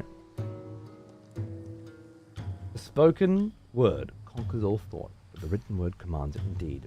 Walter Benjamin? Right. So I was grabbing this because I had no other thing to grab, really. No, because I wanted the library. I now have. Perfect. That's what I wanted.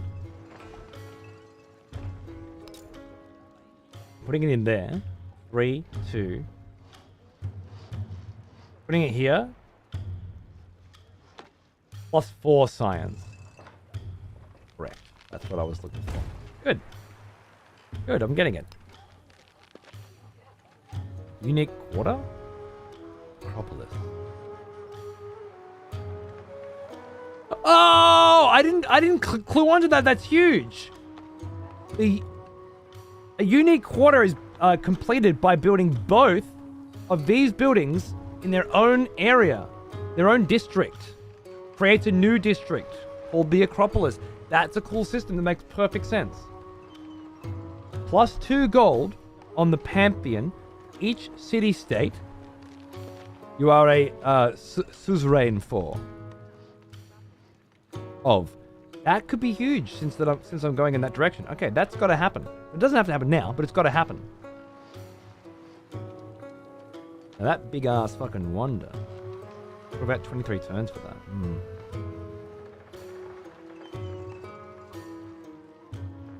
Theoretically, I'd like to get that great stele out here in production land. We'll see. The Blind Poet. A Greek poet begins composing an epic work about war and conflict. Many enjoy his work. Some prefer a more adventurous tale. War lays bare the soul of humanity. Only through wandering can one learn oneself.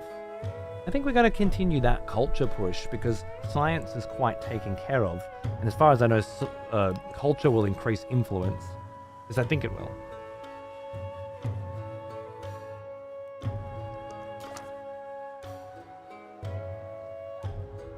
You still exploring? I wonder if you can heal if I take you there.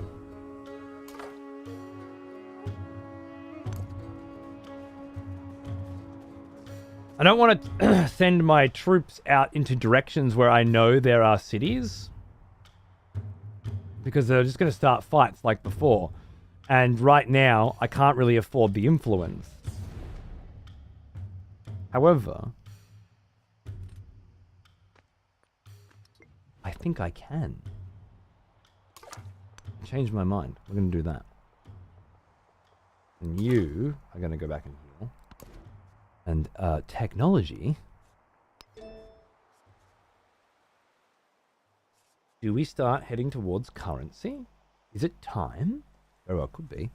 I don't know if irrigation's super necessary for us since we're getting most of our food from the ocean. Mastery. Huh. That's new.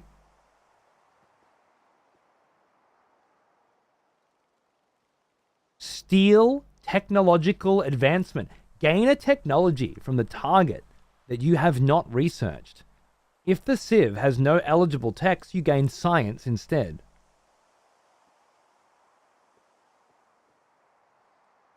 You can upgrade writing. Gain that. Masonry can also be upgraded. The wheel can also be upgraded. So not only are you limited to just one tech tree, because this is the tech of the civilization you are now, and you will be another civilization later, but you can master those civs. I wonder if mastering these prevents you from getting to future tech before the age ends, but gives you bonuses to bring with you into your next civ. We got Torquay. Dude, I don't live that far away from Torquay. And it's always been pronounced Torquay, not Torquay. So I should have known. Bravo. I should have known. I just never saw the key part of it separated before, but it's 100% correct. It's Torquay. I go to Torquay fairly regularly. It's one of the best beaches I know of. So there you go. I'm fucked. If it was just 2 words, it would have been fine. I'm actually from the very near the English Torquay, the one we stole it from. Nice. Beautiful. I assume it's by the beach as well. Oh, I guess a key has to be, right? Is that what a key is? Bronze and the wheel for war. That's all good. Military infiltration. Gain vision of the target's commanders. That's fucking nice too.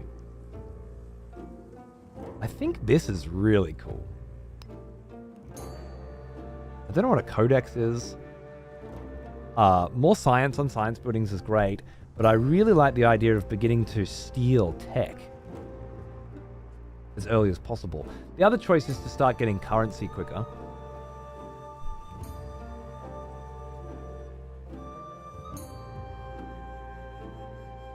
The barbs are nice. The markets are nice. Specialist limits probably not necessary right now. I think I'm gonna go mastery before currency. That's my gut now. That's my gut now. Rejoice, fellow expletives, for one of our executioners is returned. Take up arms, warrior. The battle rages. The Bohemian himself! My friend, you've crawled out from under Kingdom Come Deliverance 2 to throw far too much money at me. What a great reason to come out from under your rock. How are you, sir? I hope you're well. Are you streaming lots of Kingdom Come? I haven't heard. What's going on? There's a quality of life that was taken away in Civ 7 where if you click on a future tech, it would auto-research the path all the way down. Really? That's not here? Interesting. That's an old one. Not that. It has to be here. Yeah, you're right. Interesting. You can't do it. Control click, shift click, alt click. Oh. Dicky 6 hours after work yesterday. I'm gonna fire up before log again today too. Good on you, mate. Good on you. How's my what's my? No, I can't raid today. To raid my VOD channel today, but there'll be raids coming your way if you're live in the afternoon. I can't wait to see you do your thing, baby. Also, I'm not doing a sponsor gig anymore, but I do have a copy of the game. So, ready to go.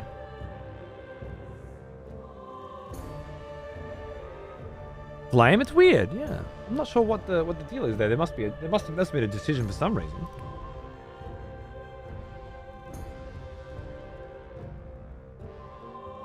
Very giddy to hear you lost money. It's fine. It's fine. You lose one, you gain one. I'm gonna do it. I think it'll be next year, but I'm gonna do it.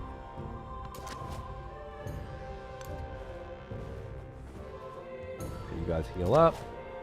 I just don't feel like. I feel like I need to scout, do the exploration. But I can keep you guys here to make sure these guys don't come through. And you're heading up to there. Nice. All right.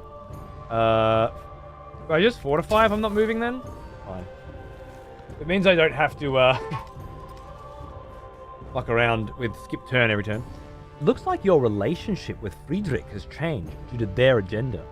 Remember, you may not need to directly communicate with another leader for your relationship to strengthen or deteriorate. Oh, okay. Hey, Friedrich. What's the matter? Is that because we were festivaling? Festival bros? No, military aid. Right. Military aid for you. Festival bro over here. Yeah, cool. This stuff on the UI I like. Not as involved as before. Change your relationship? Little letters. Yeah. I don't know what what's indicating our relationship change. Whatever.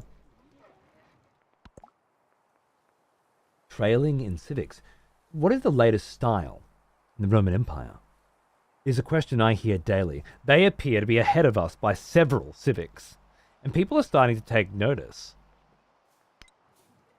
That's what's going on, huh? They're ahead of us in culture. Well, I'm diversifying my fucking portfolio so you can blow it out your ass.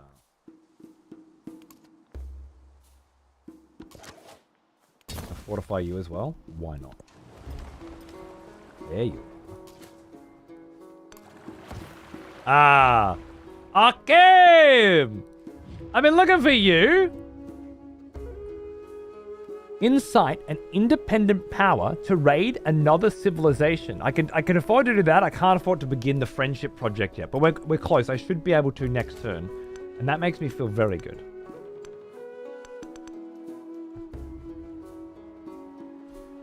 Yeah, you're a culture and you're a military. Cool. And then I'll have city-state. I like that city-states aren't already there. You have to work for city-states to exist. It's another very interesting change.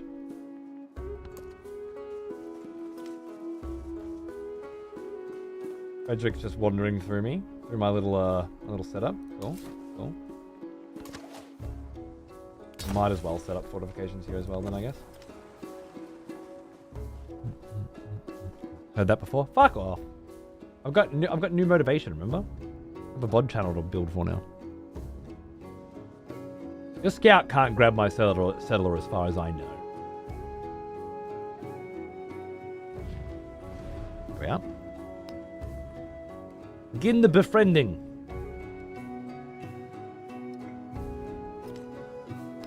Meanwhile, over in Longcheng, friendliness has been established, and we're well on the way to city-state and then suzerain of said city-state. Isn't that nice?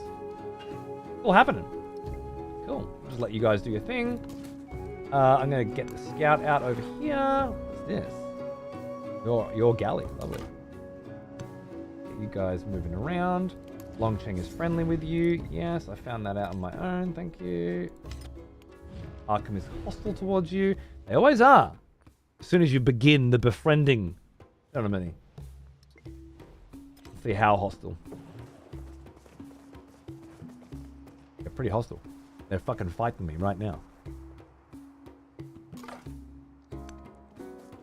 Good grief. Ooh. I like that there are different types of encampments everywhere as well. Things to collect. Before it was just like little city settlements and they gave you a thing, but now there's, you know, more variety in terms of what you are bumping into. I like that. Wool. I like wool too. I'm getting those fucking camels, mate. Getting those camels. Increases the number of resources that can be assigned to a city by 2. That feels like it could be friggin' huge later.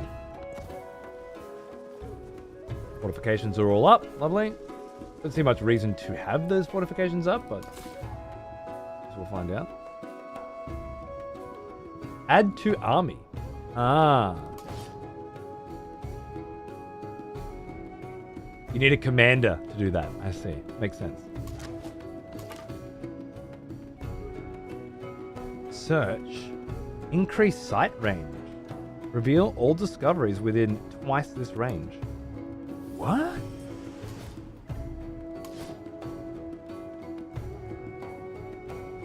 Interesting.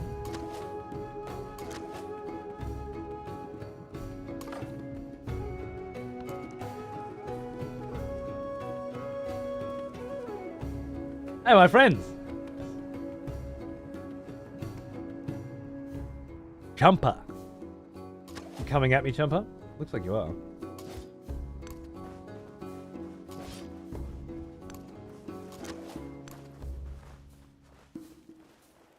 Just in case Chumper wants a fucking bite.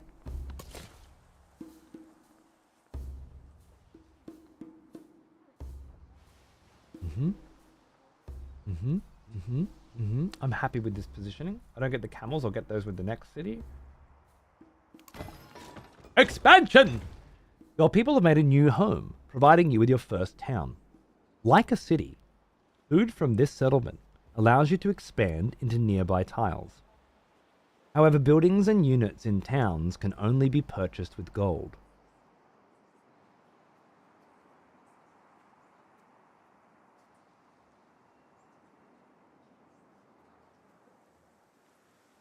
You can also spend gold to turn a town into a city.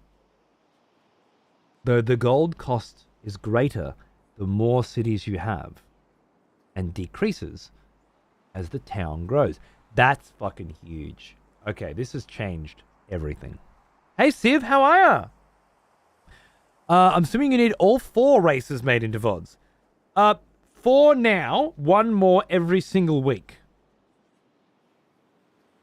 When you put your hand up meekly for this job, you just lost? Maybe you didn't understand the full gravity of what you were getting yourself into. I don't know if it's going to be a long, complex, and annoying process for you. I don't know how much free time you have. And if it's something that you think we should look at hiring you to do instead of just something you do in your free time, talk to us about that too. There's a Cunt Force fund for these sorts of things. I'm just working on downloading them all tonight, so I'm making sure it was all 4. Okay, cool. Well, let me know if you need anything else, but I'm always down for a chat. I just downloaded a shitload of odds with Twitch Downloader last night. All the Demon Souls stuff, and it worked out really well. Searching VODs is a pain in the ass, but the download process is nice. Is this game too complex for someone who's never played this series or genre? Great question. No. Not at all. This series or genre is complex. It's a strategy genre. But unlike real-time strategy, where you have to learn how to do it all at, like, Age of Mythology recently, for example, which is amazing, by the way, you have to do it all now, in real time. This, you can take as long as you want to learn how things work. You play a game, and maybe you lose, or maybe you win, or maybe you get bored and want to try something different, which honestly is more likely than the other two with Civ. You want to change to a different Civ, you know. You just learn. It's all learning. It's constantly learning. And then, you know, you pick a different civilization and you start going, okay, this guy's more military focused. So in the beginning, I want to get, you know, a strong production happening so that I can then pump out a lot of units.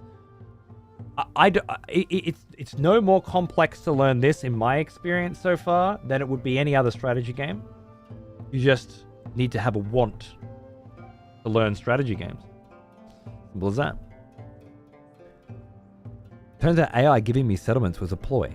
Since I went over my settlement cap, happiness went down, and they committed espionage from site riots. And on top of that, a typhoon. It cascaded and I lost everything in one turn. Was it one turn or was it 100 turns that took as long as one turn would take a normal person? No worries, Timos. Hey, Wolf. Curious about Civ 7. One thing I'm curious is, does Harriet Tubman even work? And hope one day they bring back the custom leader maker from 3. Nice. Well, I'm playing as Harriet now, and my plan is to work with the small settlements, turn them all into city-states, and then rise up with the people against the big boys. And I'm going to use espionage, infiltration, stealth attacks, and all those vibes to accomplish it, so that they don't even know that I'm trying to take them down. We'll see how that goes. Hey, Lifel, how you going, man? Dude, we're doing some Civ 7. It's great fun. So this is huge. Normally in a Civ game, or in most strategy games, when you expand, you get another city. You expand, you get another city. This is you have one city. When you expand, you get a town. Towns produce food, which makes them grow, but they can't produce production by the sound of it. Also, no science, no culture, no happiness. Just food. Which means surrounding them with cool production like I was doing, can't do. To begin with. Until you turn them into a city. To turn them into a city, you need to spend gold.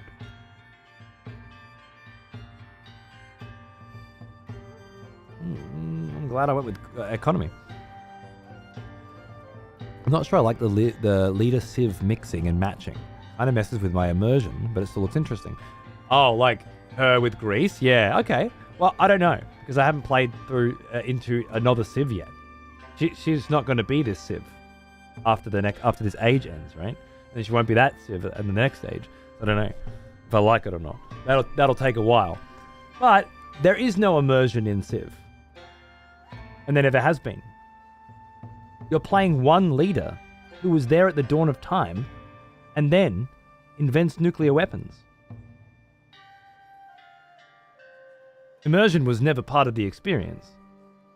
If it was, you'd play something like Crusader Kings, where you're leaving heirs behind and they're growing up. You know, it's like a macro scale version of things. I have a city with 6 citizens in it. 6. It's not supposed to be immersive. It's supposed to be a board game. And it always has. There are other games that provide that level of immersion. To that end, I don't think the mixing and matching is bad at all. I think it's hilarious, actually. When Friedrich Baruch of Rome rocked up and Lafayette of the Hun, I just smiled. Nah, dude, I'm fucking fair sure Aussie Prime Minister John Curtin was there at the dawn of human civilization, yeah. Alright, so I got Sparta here as a town. What can I do with the town? It is not able to produce anything. Instead, its production is converted into gold. Oh, its production is converted into gold. So it just makes money. Cool. You have to convert it to a city to produce items. Perfect. Love it. Excellent. Growing town increases the town's growth by 50.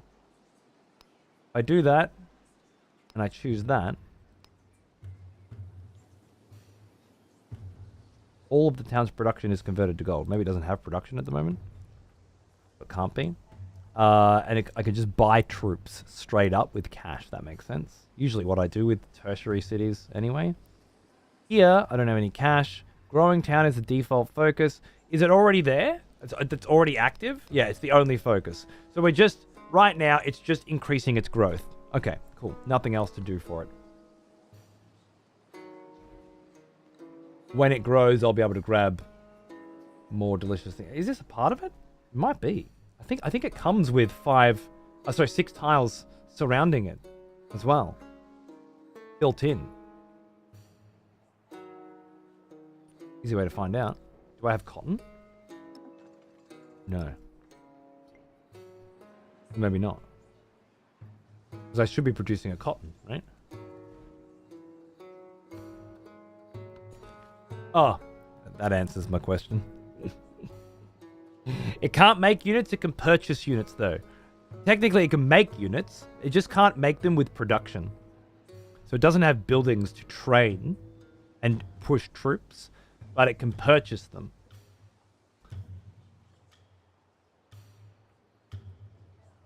Lots of people told me Donald Trump was actually Jesus, so I've been... fair enough. So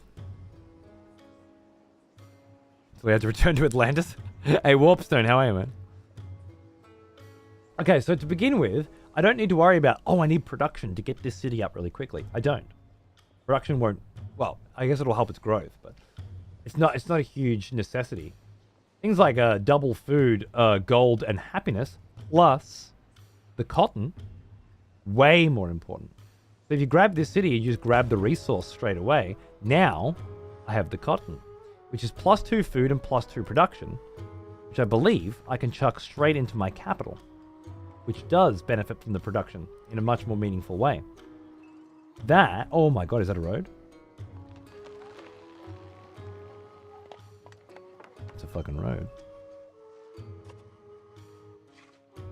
I didn't have to build it. Well, fuck yeah. If I chose this, it would get rid of this. That's my theory. Find out soon. I don't need more troops right now, though. I'm over-trooped.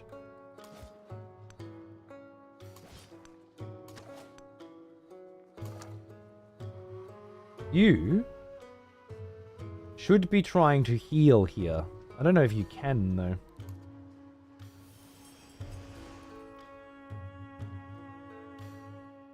It's a nice little look. I didn't notice you could do that. What's this? Lookout. Increases sight range. Reveals all discoveries. That's pretty rad. Go there next turn. You've met a civilization! संसार के मध्य बिंदु के एगो महान राजा I am और एगो महान पापी Ashoka, the great king, the center of the world. Tune.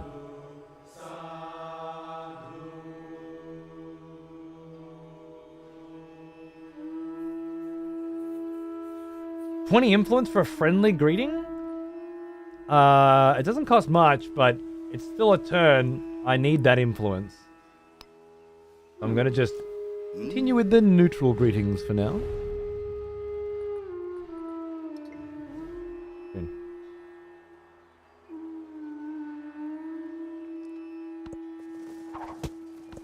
There is another world, but it is in this one. Ominous. Plus 50% influence. We know what that's doing. We need that. We have to have that. The production and science at the palace is very useful. But is it as useful as +2 gold in all settlements? I think yes. I still want to keep pumping that main city. I'm going to leave the policies exactly where they are right now. A new civic. Mysticism 2.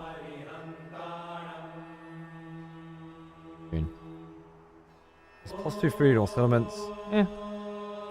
Public life.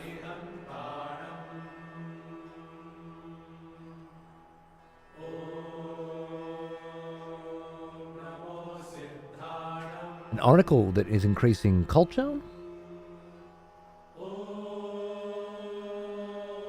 It did, Foreign, yes.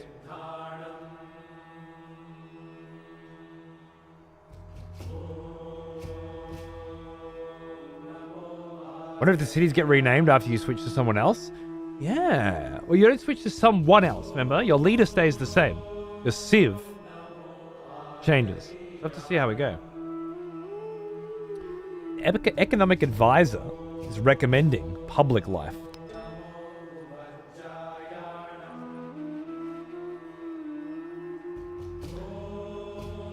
Which is really just the oracle, right? I'm not sure if that feels good for me. It leads into entertainment. Or we could master the mysticism. +2 food in all settlements. Happiness and science on tropical terrain. I don't think that's particularly uswefull to me at all. We could go discipline. Get that free commander. I think that's probably going to be better for me for now. I really just wanted the unlocks a founding of a pantheon to begin with. Yeah, I'm not going to go too down one path here.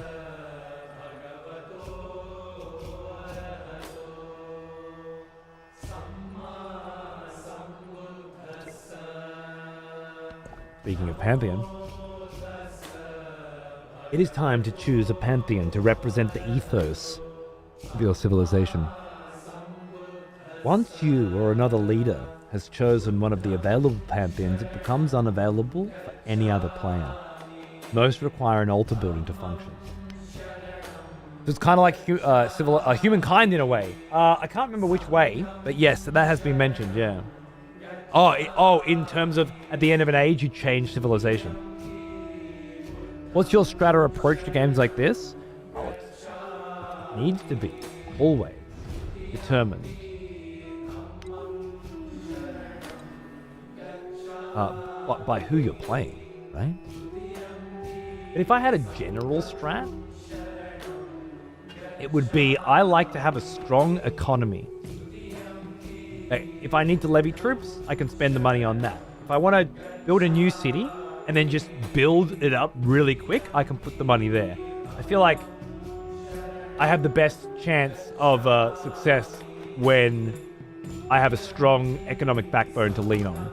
However, it depends on the game. When I was I played a tournament once and almost I had a strat design for the tournament. I can't remember if it worked or not. But basically, it was spread religion like crazy, and it worked really well. A band of soldiers, their flag and faces unfamiliar, has kept a well-ordered but tattered camp in the wilderness. They've given up on home and need work. And work to do and a place to settle. Nice. 15 production or happiness for the next celebration. I think we want to be building shit. It's a great find. A lot of horses up here and sheep. And mountains. And tropical.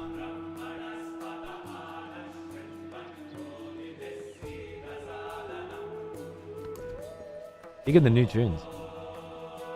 Another civilization already worships at this pantheon. Okay.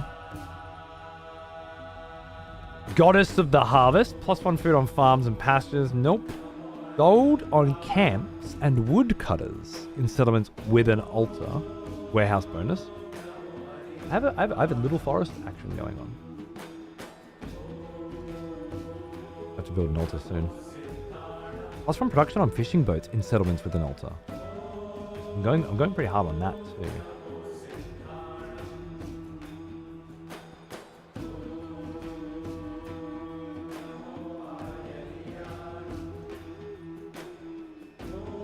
Military unit, science on quarters, production toward training settlers.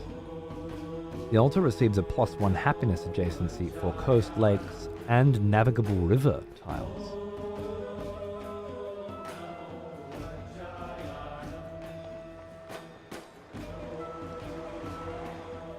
Where's the altar go?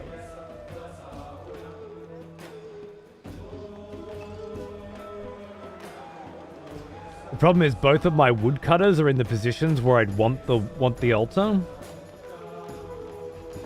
It's a lot of happiness. I think we go god of the forest or god of the sea. That way I don't have to position the altar in a specific place. And still benefit. There's two wood camps so far. Obviously, any more of those is going to give me more gold. I think the question is, do I want more gold or more production? And I have been very much enjoying the production, so I think I'll go with God of the Sea. And we'll work with that. Here we go. Now I have a pantheon, and I need to build an altar, right? Yeah. 7 turn banger, nothing too crazy. Once the library's built, I think we'll just go straight for the altar. Oh, wait, no, because I need a fucking place to put it. So much like everything else, I'm waiting for places to open up, which means I'm waiting for the city to grow. That's fine. That's fine, I think. Are you all healed up now? No, you're not healing at all. I don't know if you can heal. I thought being in a fortification you would be able to heal, but maybe in a city.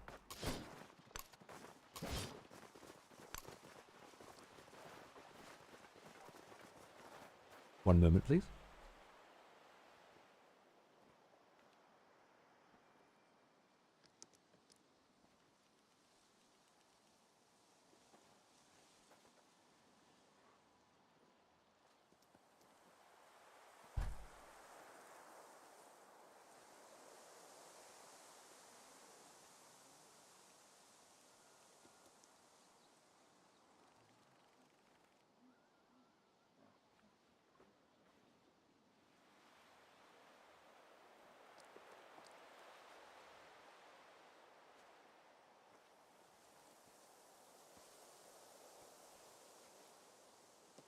Where's the music?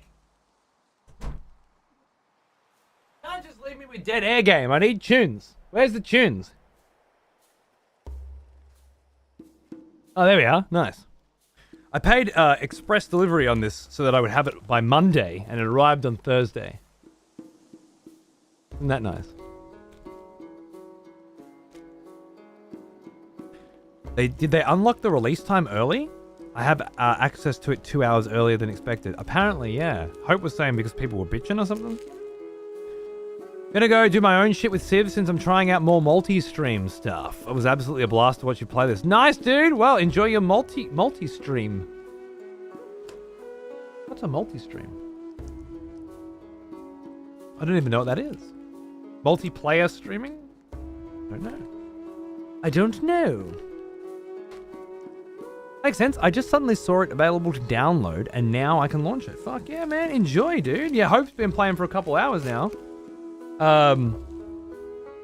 Last we spoke, he was at turn 125, and then he died. I bet he died at turn 250 million. Speed he was moving through. And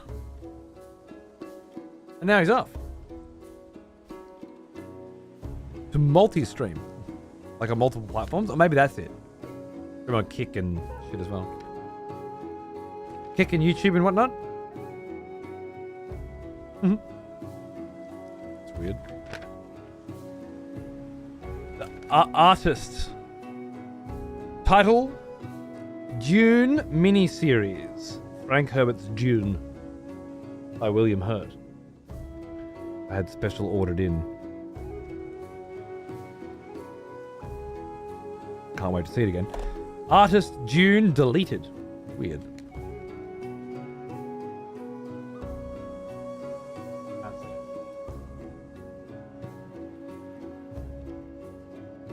Lovely. I know what I'm watching this weekend. Right, one sec. I need a wee. We'll be back in 1 second and we'll keep going.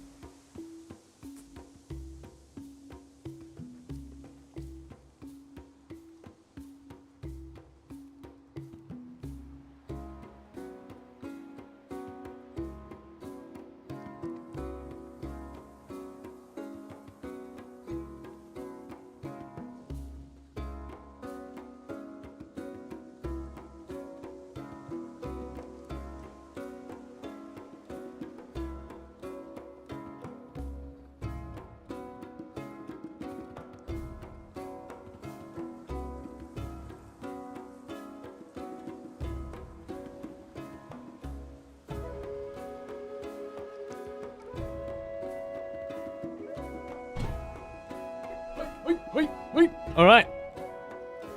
You still doing a Kingdom Come Deliverance sponsor stream? No, that one seems to have fallen through. I'm not sure why. They asked me for my rates and then didn't get back to me. And then I was like, what's going on? And they were like, oh, we've run out of budget. You ran out of budget? Are you saying you picked everyone else but me and then didn't tell me? What do you mean by run out of budget? Because it's a very nice way of saying it, isn't it?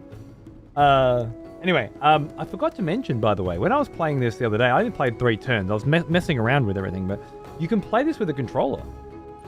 Natively. And it seemed to play perfectly fine. I never played Civ with a controller. It seemed to play perfectly fine. And the reason I wanted to bring it up was because I noticed in one of the patch notes, or the budget went to Co. Probably, yeah. Like Rift of the Necrodancer fell through as well. I don't know. I guess I'm not being picked for these things anymore. I'm super pumped to play this on my Steam Deck. Dude, I was about to say, because I'm playing Rift of the Necrodancer on my Steam Deck every night in bed at the moment. You'll be able to play this on your Steam Deck. There was a patch that added Steam Deck support. I haven't tried it on my Steam Deck yet, but the last time I played Civ on a portable The device, smell of proper devotion. Noggy the Panda. Welcome back, old What's friend. going on, mate? Oh, yeah. Missed you. Good to see you, dude. Thanks for 38. Was Civ 6 on the Switch, and it sucked. I did not like it at all, and I didn't play it much.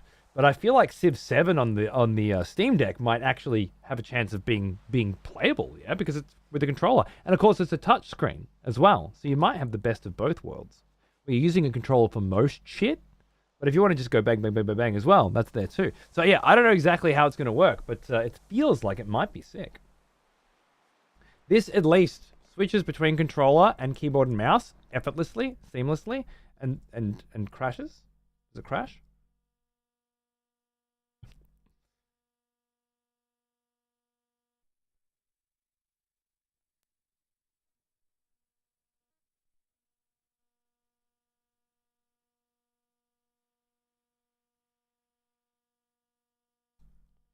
I don't know if it runs on an Asus ROG or not. Yeah.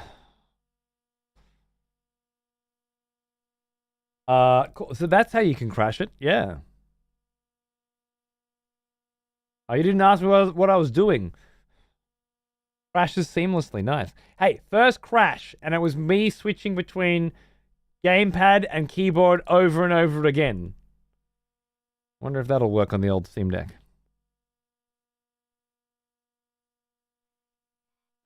Yeah. Oh, yes. I agree. I wanted to like Civ 6 so much, I even volunteered to review the DLC Georgia was a part of, but I just couldn't find any enjoyment in it. Yeah, fair enough. I liked Civ 6 a lot and played it with friends and alone many times and enjoyed it every time that I played it. Yeah. I'm not hearing any audio. That's an issue.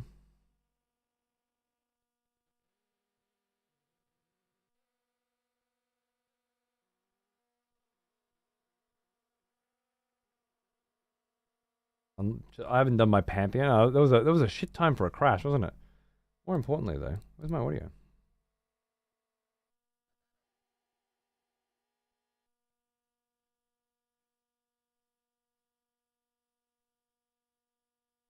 I had to go messing around, didn't I? Oh my god, phone. I get it, dude. It keeps 6 messages before, and my phone's got to beep twice on every message. Yeah, can we just... Is there any audio? There's no audio at all. Okay.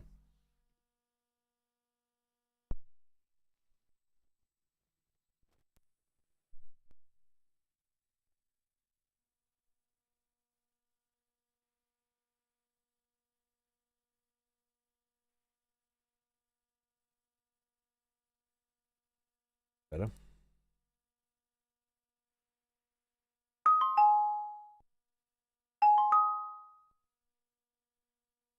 It just changed my audio device from the capture card to the speakers, I guess. Civ 4 and 5 will be my forever games. Fair enough, man. Fair enough. Yeah. I mean, that's the thing. Civ 6 changed a lot of shit, you know? The past is more. Which means some people are going to like it more than Civ 4 and Civ 5, and other people are going to like it less. That's, The people gather together, debating music and politics. That's how it poetry goes. and law, envisaging how to build Greece that will last for ages. There's a lot of people that There won't is ever another play world. 4 and 5. That's a different choice than I got last time. Huh. Fine.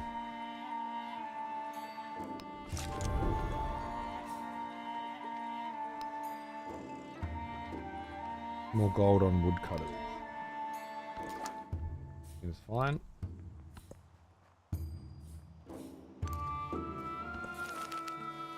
Oh, this is my favorite part. Look at those graphics. Beautiful. Oh, it's a look. Oh, dude. It's amazing looking, right?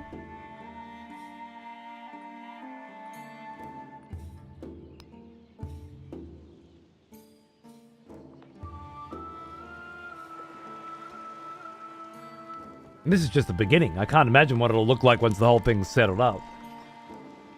Gorgeous.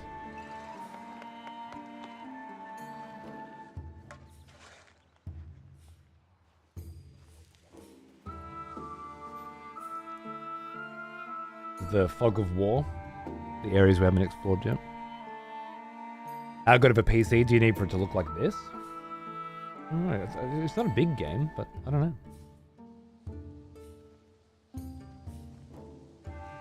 Look at that view. Oh, fuck! What? How is that possible? I know what's going on.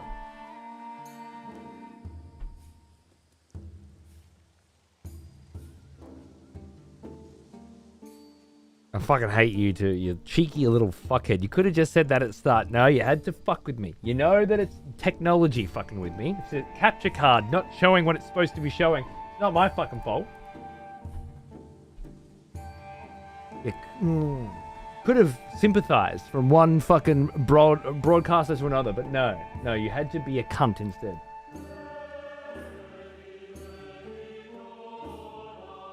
Didn't you? Piece of shit. Laps me in Ninja Gaiden, now this. I did fucking say it, but I couldn't see you saying it because I was reading him.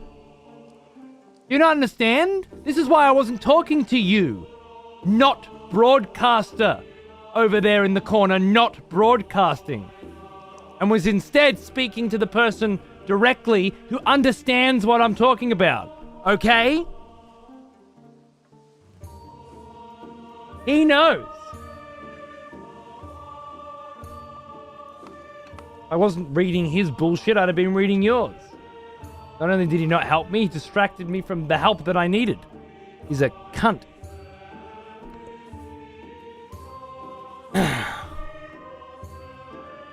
Exactly. Streamed twice.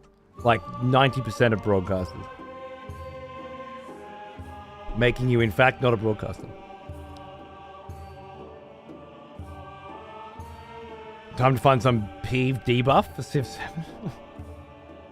What are you on about, mate?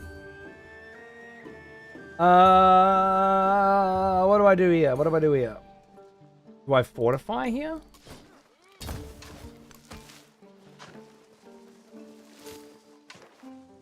Just gate these dudes until I can find their village, which will be once my scout heals. I think so. They do have some troops coming out, though. Things could happen here.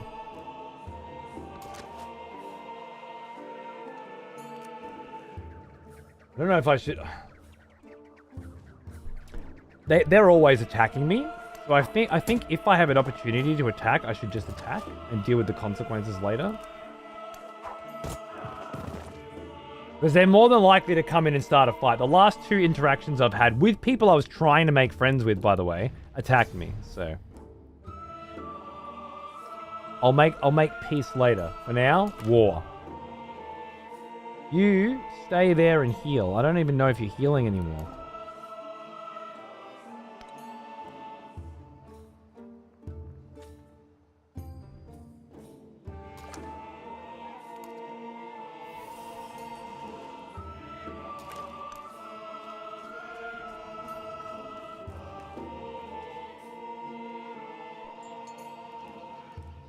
Parked his warriors on the gold. Nice.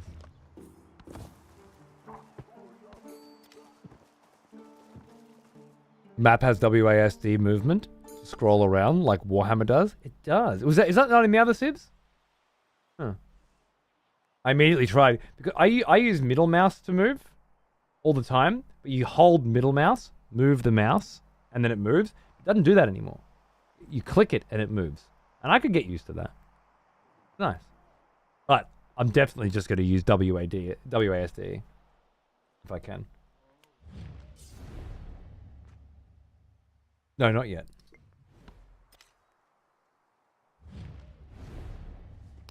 Yep, that's the stuff. Let's get the influence going up to that point. That's fine. Narrative choice. Emissaries from Longsheng have arrived and pronounced that the Greek Empire deserves all glory and respect. See, they get it. To honor the friendship between two peoples, they present a generous gift.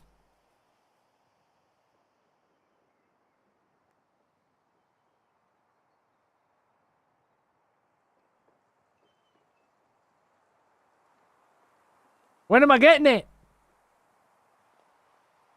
Is it coming today? Between 1 and 3 p.m. and you'll leave it by the door if I'm not home.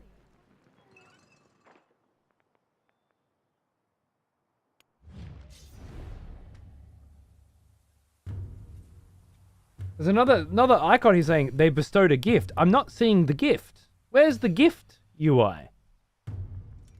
People want to know what the gift is. Not they've prepared a gift, they've bestowed a gift. It's been bestowed. Where is it? Where's my gift, mate? Alright. Skip and heal. So let's just see if you're actually healing in there. They ran away, I think.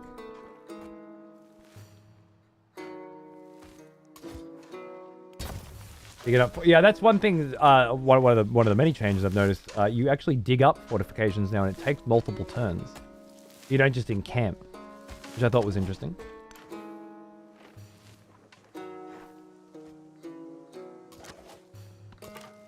There are a lot of changes I've noticed, though. The biggest one so far is settlement. New settlements are called towns, and they don't produce.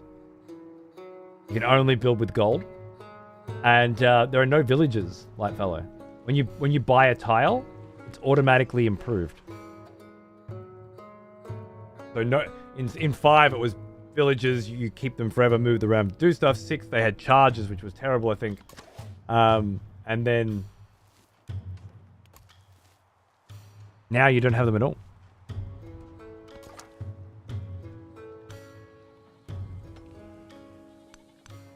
We'll see how that feels. I'm trying to move this guy. Can I not move here? I can't move here. That's interesting. Oh, you're not parking on a gold mine. It's your gold mine, bro. I've found your bloody empire, haven't I? This is where you live.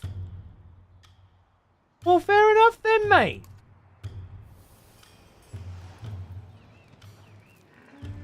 Sheep. Lovely capital. No, it's not a capital. It's a library. I'm building one of those too. I see you are a man of culture too. Indeed. Excellent. Wonderful. Yeah, and I've got one. There it is. Yeah, my library. Producing a whole 3 science. I can't click on it to get more information. Seems interesting.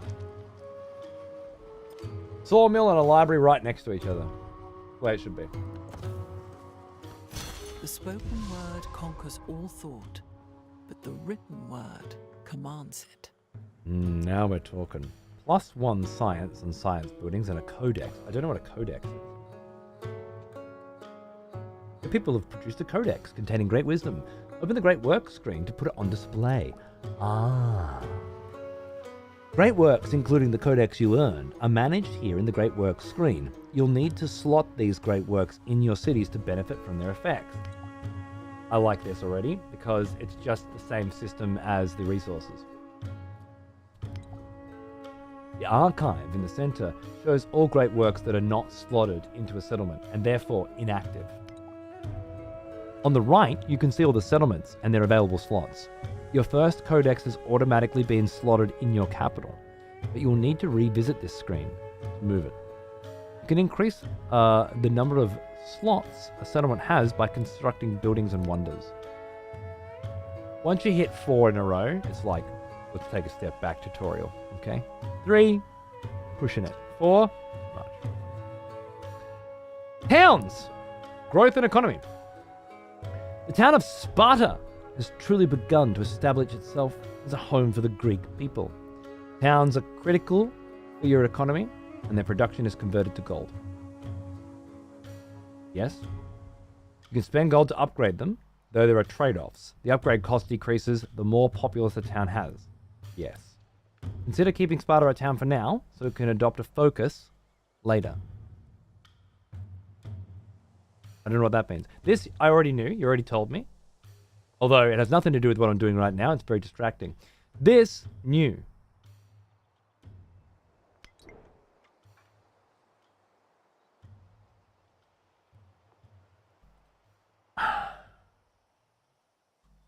When a town reaches 7 population, so it's not been converted to a city, you've left it as a town, the focus queue unlocks, allowing that town to specialize in one of the following options. Farming town, fishing town, mining town, trade outpost, fort town, religious site, hub town, urban center, factory town. That's cool. That's cool. So if I want to spend my money and make it a city straight away, I can. And it can start producing and doing shit. It'll cost more, but I can do it if I have the cash. So certain settlements you bring out, boom, get them going. But if you leave it as a town for a long enough time to grow organically, then it also gets a specialization. Which makes sense, yeah? It's got time to come together. It wasn't just a pop-up town. That's another really cool, very new addition to the system. Wicked. It seems to be growing quite fast as well. What do we got here? A mine? They call it a mine. A mine!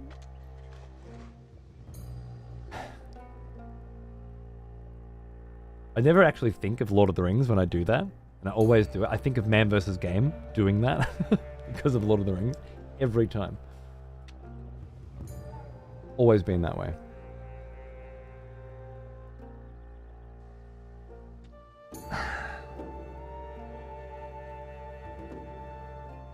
I don't know why I want the production. You know, there was a lot of new cool shit. I agree. It feels like there's a lot going on that wasn't going on that way before. What? What? All right. This was an easy one because it gave me a resource. If I expand in this direction, I can get the iron. That's also an easy one. So maybe I just grab the food because I need food more than anything else for this city in particular. And I grab it in this direction so that I can grab the iron. Let's do that. I think that's the right call. I want to nail down that iron as early as possible to give my infantry units more strength. That's the play. I'm supposed to be attacking you guys.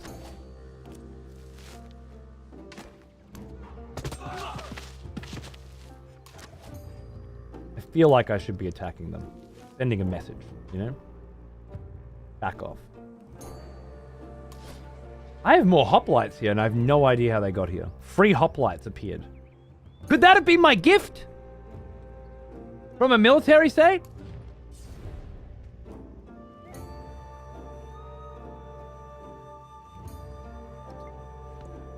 Did you give me some hoplites that I have to pay for now? Because that's so nice of you. Oh, that's right. I was doing great works. +2 science. Been added to the palace, but I also have library slots. I'm gonna put it in my library. Are you healing? 45. Keep an eye on that. Could have told you. Yeah, it doesn't tell you when you get into a fight with someone. It doesn't tell you when you get a gift like that. It doesn't let you pick things further down the tree that leads into them. I'm not sure. It feels to me like maybe the UI has a few bugs in it or things that didn't make the cut. They don't feel like decisions that were made. Someone went, you know what? You shouldn't know what gift you were given. And you should never, ever be alerted when you go into combat, either by bringing the screen to the combat to watch it, or popping something up on the screen to say that combat has begun, or popping something up here to tell you that combat had begun and has now finished. 0 of those options are there. It doesn't feel like a choice.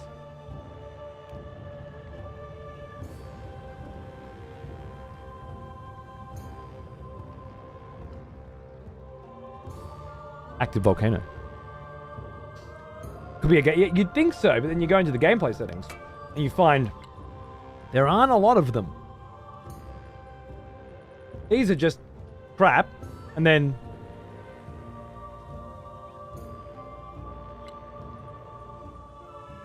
yeah. Which would be weird if it was the first game in a series. The 7th, it's a bit more than weird.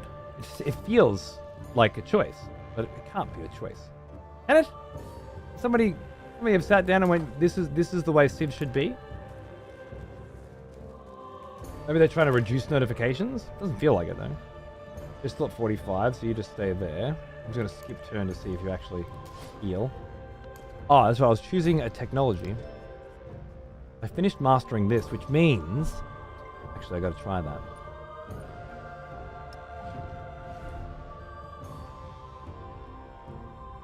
Oh, yeah. I haven't, Cloud, no. Not since he quit streaming.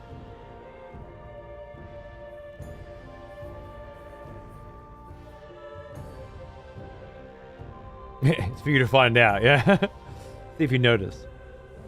You've unlocked an espionage action. They are taken secretly against another Civ. If all goes well, your target will know that that action has happened but won't know who is responsible. Espionage actions are risky, always have a chance of being revealed, and sometimes have a chance of failing altogether. If your espionage action is revealed, your target will know that you were behind the action, and you will receive a penalty to your influence. To maintain secrecy, espionage actions take time and care to complete. Unlike other diplomatic actions, they have ongoing influence costs that you must maintain or they fail. If you suspect that someone might be targeting you with an espionage action, you can use the counter-spy action against them to thwart their plans. Does this mean there are no more spy units? It could mean that, but I'm not sure. Steal technological advancement. Steal a tech the other Civ has researched that you have not. It can take 9 to 15 turns. Execution time and reveal chance can both be increased if you're being counter-spied. 40 influence. I can start it next turn.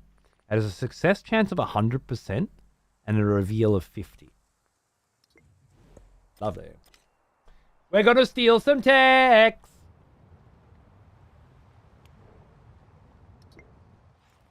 In the meantime, where are we heading? Currency, I think.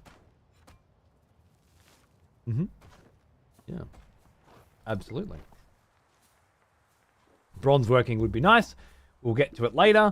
I've secured the iron that we're going to need though, so I'm pretty comfortable there.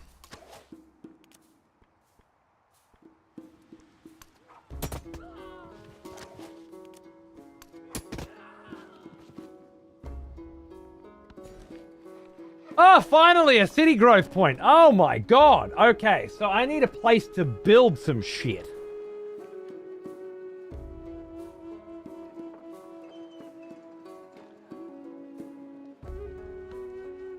I think I want to build a fishing quay. +1 food on fishing boats. Buildable must be placed on a coast, lake, or river tile. Okay. And it seems like it will provide extra food for all of my fishing choices in the future. I obviously want to start building this as well, get the culture, the happiness, but I feel like if I go the food first, we grow faster. And then that way I can get more stuff. And Altar needs a spot too, right? I still think my fishing quay is the way to go. To that end, I need to purchase a water tile.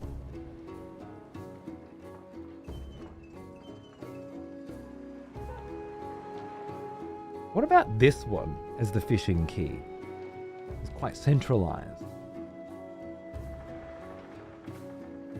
Although if I wanted like a dock district or something later, this would probably be a good spot for it.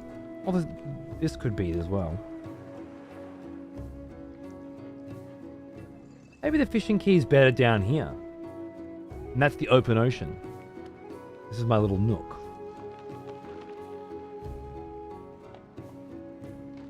Let's try.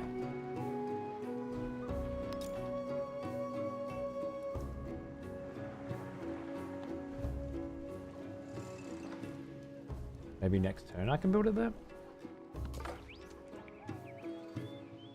You are healing. Lovely.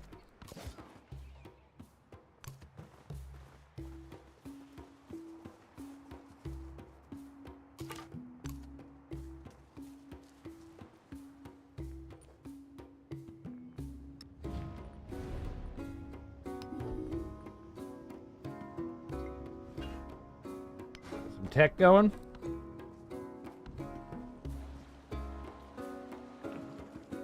Jumper! Backing my shit out there.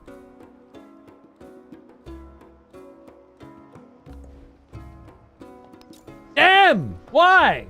What is this? What is this then?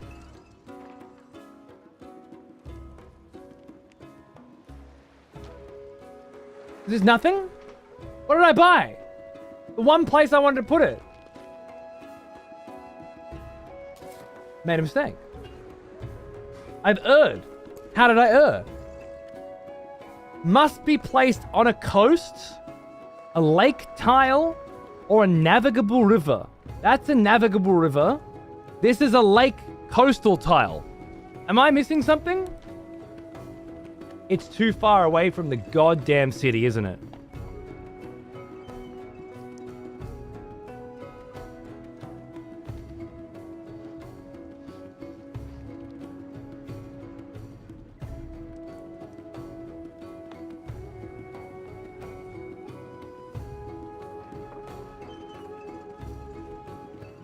Because I have to make an urban district out of it. And that gives production. I don't want to get rid of the production there. So many places I could have... I didn't think about that. It didn't say... Buildable in all ages. It doesn't say anything about it needing to be adjacent. It has to be in an urban district, and the urban district must need to be adjacent. I think that's the clause, perhaps. Well, I guess it has to be on this navigable river then, which is a shame, because I like my navigable river, but I would rather lose the happiness than the production. I think. Why is this providing production? Is this a reef? Lakes are shit. Useless. Garbage.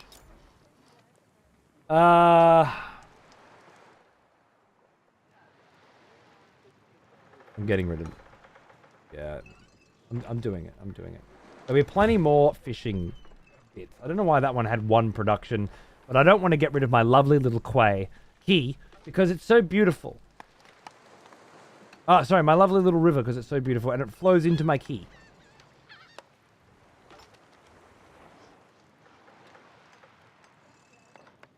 Yep. Okay, you're good.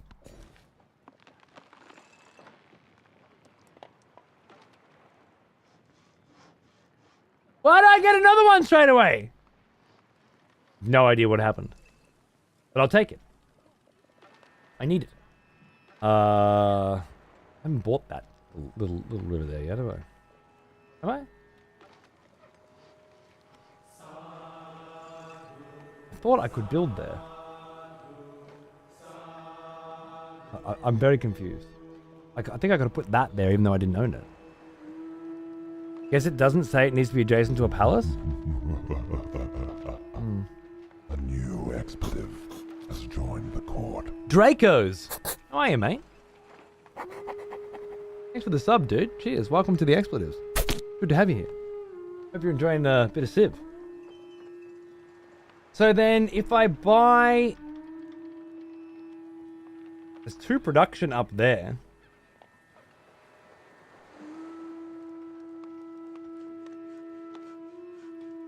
Really nice. Is it considered forest?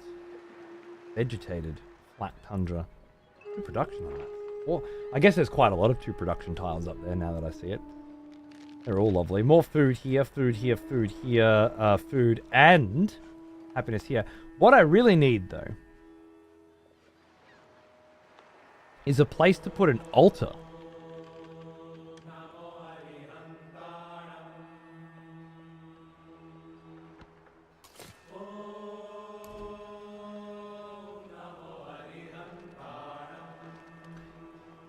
Each adjacent wonder is providing the happiness to those. Okay.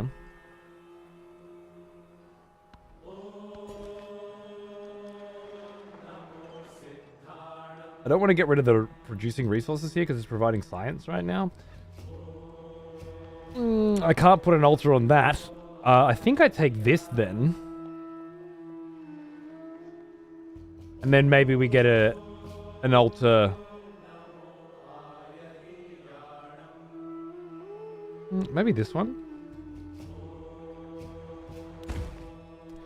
Get us closer to the marble that we're going to want. And more options for where to place shit. There's also, yeah, more lovely little forests there, which I think would be great. Maybe that's why these tundras are providing too. It's because I have the sawmill to boost them. That would make sense. Tundras, the forests of the snowfields. Start bringing you back out. I'll have you go and keep an eye on that volcano.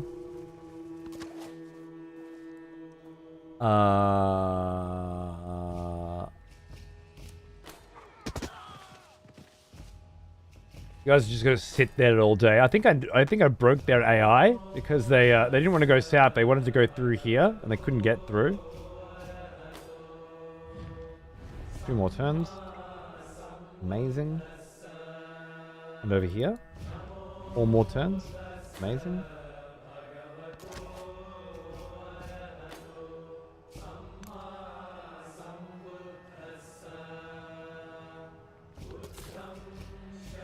New settler.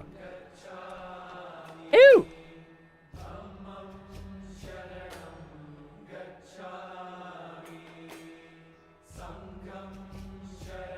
This tune's kind of going hard, huh? I'm just hopping in after yoga class. This chanting is a vibe. Agreed, dude. And the game, yes, it's very gorgeous, isn't it? Thanks for popping in, man. I hope you had good yoga.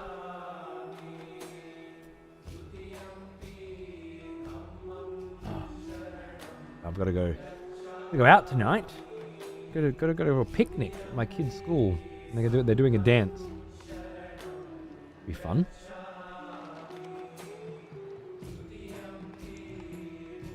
Culture. I wonder why they're providing culture. Is it just the tundras? Interesting. And that's I should be pretty safe over in this direction. Do I want more iron? Do I want more jade? Do I want no fresh water available on this tile? That's another thing, isn't it? No fresh water, no go. I think that's the rule. And if I build anything down here, I kind of want to bring him down here and secure these camels for later. I think we're gonna start searching down there. Yeah, let's begin that process for now, shall we? Oh, the road! Oh, I love a good road. Another reason to go down here. Get a road going.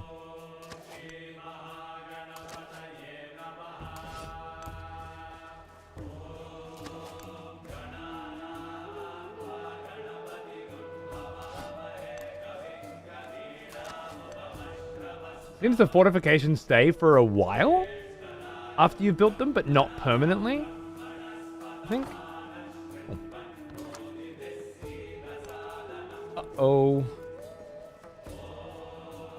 Hi. We're still, 4 more turns until we're friends, and I don't have the support to change that because I spent it on spying. Holy boy. Your treasury. Hey, Greg, how are you, man? What's going on, dude? Your civilization accumulates wealth in the form of gold, which is generated every turn from various sources, including buildings, resources, land improvements, as well as civic policies and trade. Gold is a very powerful resource which can be used to purchase things instantly that would normally require time and production to obtain. However, keep in mind that most buildings and units have a gold maintenance cost. Exactly. I know about that part of the game very well. It hasn't changed between any of the Civs that I've played anyway. I didn't mean to do that. I wanted to go that. Yeah, instead of that. Oh, is there? I understand. There's a rock. There's a cliff face. Makes perfect sense.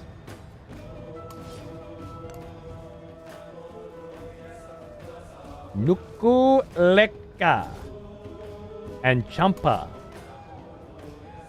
Looking to Fang. All right. Another expletive has returned. Good grab too. Welcome back. There's definitely a water here. I could put a city here. Wool, silk, gypsum. It's a good spot for a city. See what's down here is looking, but this is a good spot for a city. Yay, Tori, when did this release? And I didn't notice. I pre-ordered it 6 months ago. Well, there you go. Today is the beginning of the advanced access. And I'm allowed to play early because I'm doing a sponsored show. But I think the official release date is the 12th.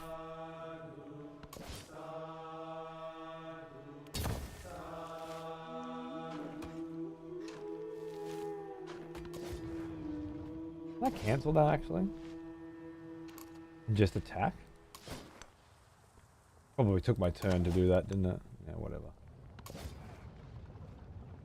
You can build fortifications there. Nice. And you didn't attack me and my scout, which was nice of you. And you guys will be very friendly with me in a couple turns, so hopefully you just don't kill me in the meantime. We're good. That's fine.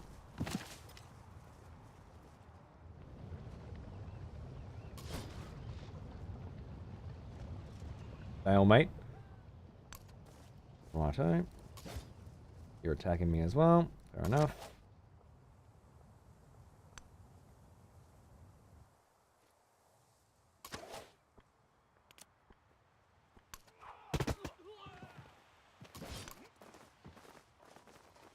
I'll keep dancing around for a bit. Might bring you guys out this way, T? Silver. 20% gold towards purchasing units? And there's actually fish tiles. Wow, okay, big fish tiles. So much to learn. Oh, Longcheng is a city-state properly now. It is. Look at... Form alliance. We're not already an alliance? Okay. Okay, let's just figure this out for a second here. These guys are a city-state. No longer just a little settlement. Cool. That's because of me. And I am their Swajan or whatever. Right? I'm their boss. Am I? I'm their friend? Something. For 30, I can promote the growth. It generates 15 food per turn. Wow, so these are actually, like, they start off as small, but then they grow, and then they grow, and then you're continuing to grow them? How curious. Bolster their military.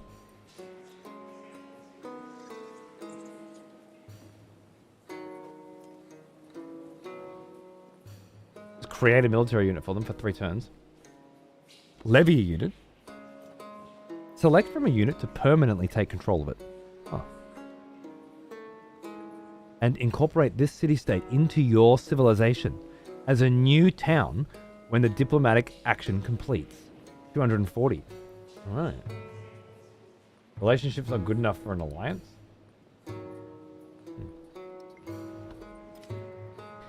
It certainly does. It certainly does. It's a much, much more involved process. Because again, they start off just as these little barbarian settlements, but if you make friends with them and if you stoke the embers, then they become. That's very cool. Very cool. I'll be on the road, so I've got plenty of time. I have to drive my kiddo to Quebec for hockey. Does that increase the cost of maintenance? I don't know. And that's awesome. Apparently, it's going to be available on the Steam Deck. So, that could be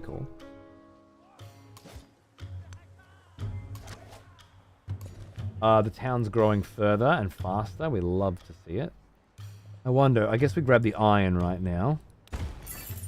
I want that resource available in my resources panel.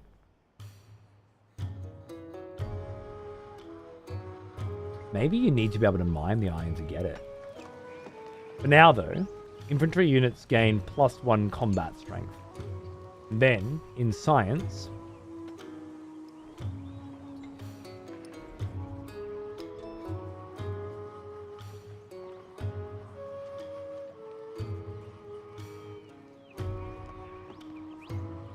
if there's a place that would allow me to access the iron that I just bought. Yeah, Cast, I know, right? I've been doing that with Rift a bit lately. It's quite dangerous. Which, by the way, Rift at the Necrodancer launched today as well. So, just so you know. Another banger.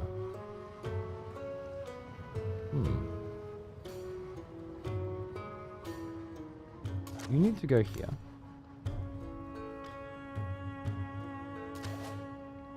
You stay there. You should back up. There are slingers that are going to start coming to crack at me. I have to be careful.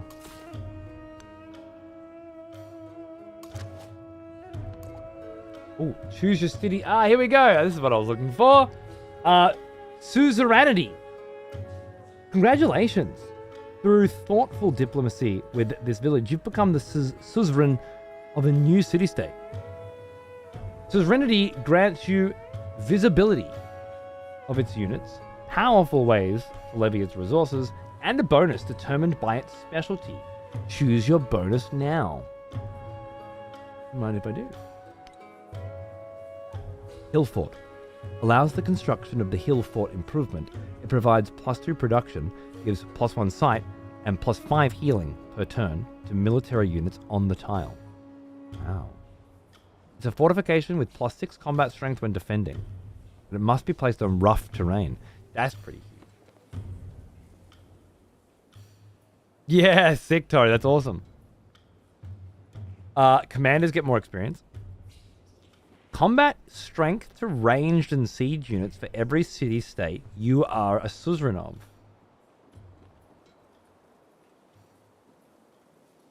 That'll be 2 in a minute. That's +2 combat strength to ranged and siege units.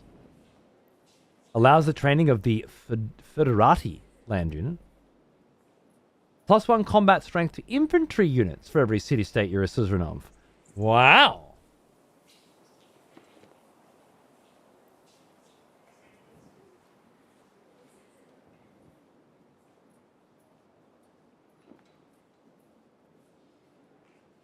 I think I'm going to go sick archers. Leader attributes. They let you customize your leader to fit your playstyle. To choose your first attribute, click the attribute on your... Oh my god! Here it is, we're leveling. Is this the shit that we're talking about at the start where you unlock different perks? Wildcard points. +1 culture per age on the palace and city halls. Diplomat. Ah. They'll apply for all future ages and the current age. Some points are for specific attributes, but wildcards can be spent anywhere. Cool. Wait, so I've got 1 diplomatic. I see. I can get +1 happiness per age, +1 influence per age, obviously. Yeah, nice. But you can build your character as well. So cool. Duty to one another is duty to the self. Diplomacy grows more powerful with practice. Well, I've been practicing.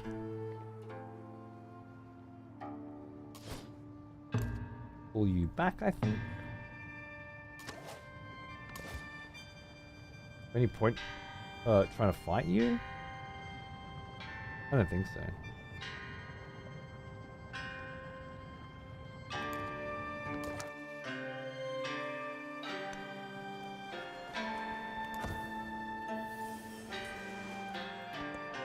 I like the scouts having new options as well. That's good. Oh yes. Speaking of scouts. You come, darling. Next turn. Let's go. Oh.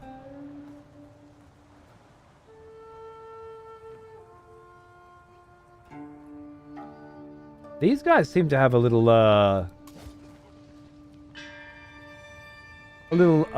chevron under their icon. I wonder. They leveled up and I didn't realize. They ran. Good call. You also ran.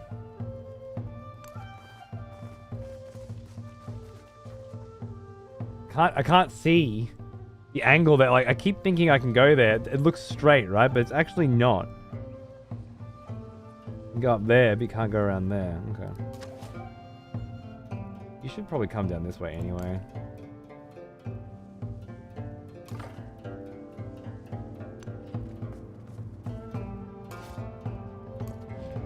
Lafayette is inviting you to start another local festival. +2 influence per turn.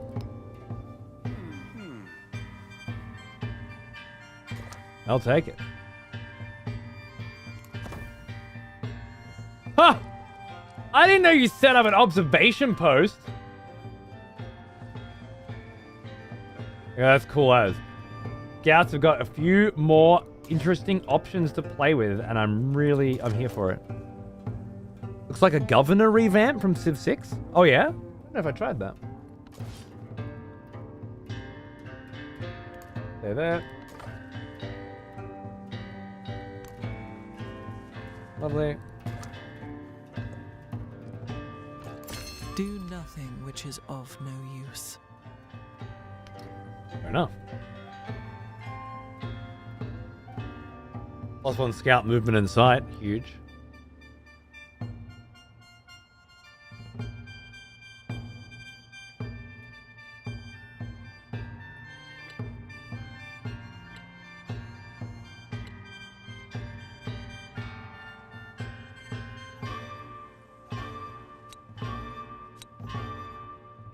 I think so. I think I want to get their exploring going, you know, and this is going to help a lot. Here's a new Civic.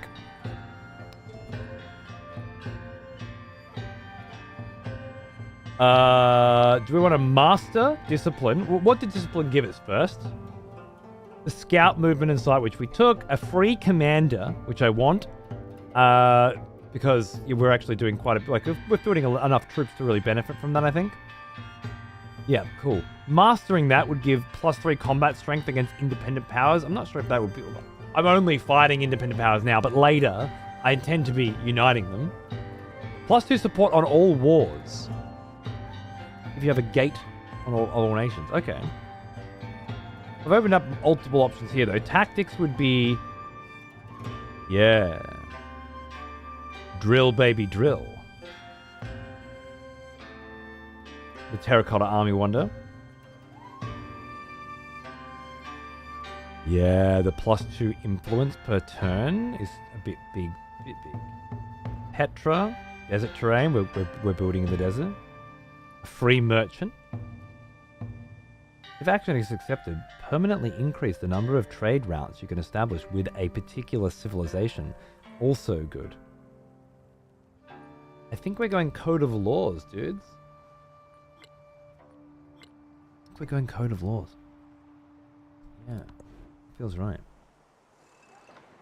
Over here, we're working on production. Hey, look at this lovely new key that we've built. It should now be increasing, yeah, the food by 3, food by 3. So now we want to grab as many coastal tiles as we can and just have our food be massively boosted at all times. Over here. Yeah, I bought that area, and it's already turned itself into a lovely farm. Unfortunately... Oh. Yet again. I can't put the farm where I thought I could. The altar where I thought I could. But I can put it here. So... That's okay too? I don't get it. That part's not making sense to me. I bought this tile so that I could put an altar there. But I can't. Because of reasons. I can put it here, which is a tile that I didn't build. I didn't buy. To remove the fire. There's no removing of resources. There's no applying resources. Applying upgrades or improvements. They are automatically done when you purchase the tile. Heads up, you got an hour. Until what? What have I got an hour till?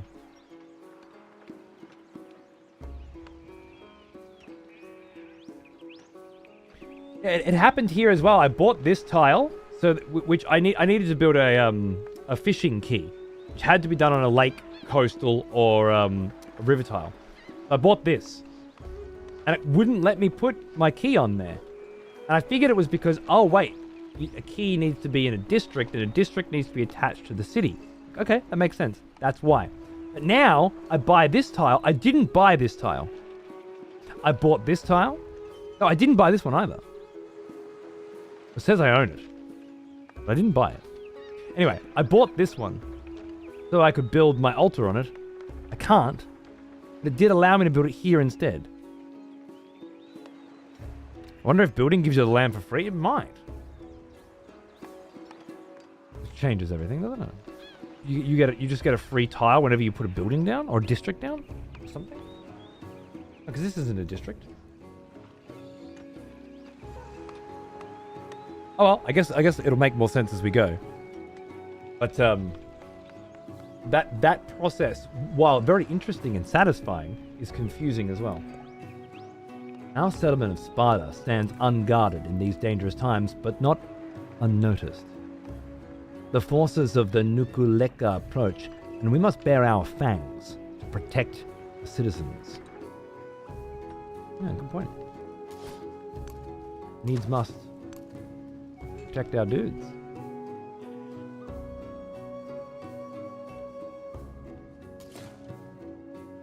This is fresh. This is it says this would actually, it would have access to the fresh water here, right? The oasis. So that's nice. And abundant resources nearby, preferred terrain,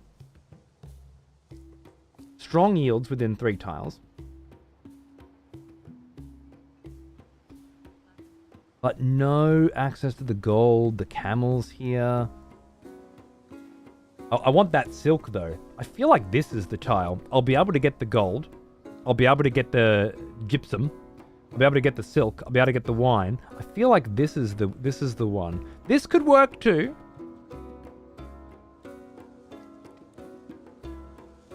Not quite as well, I think. Because I want that gold. Again, resources don't just give you the resource in this game, they give you a perk as well. Gold, bullion, love it. But also, plus 20% gold toward purchasing buildings. Which is, yeah, kind of massive. The silk here, a flat 10% culture. Insanity. Who's this dude? Frederic! Frederic! I've been looking for you, Frederic! Good to see you.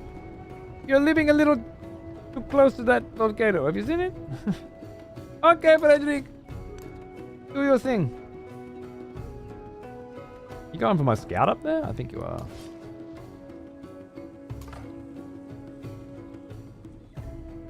My scout can hold.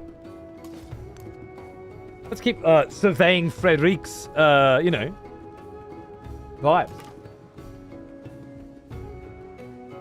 Ah, Akame is friendly with me now. Lovely.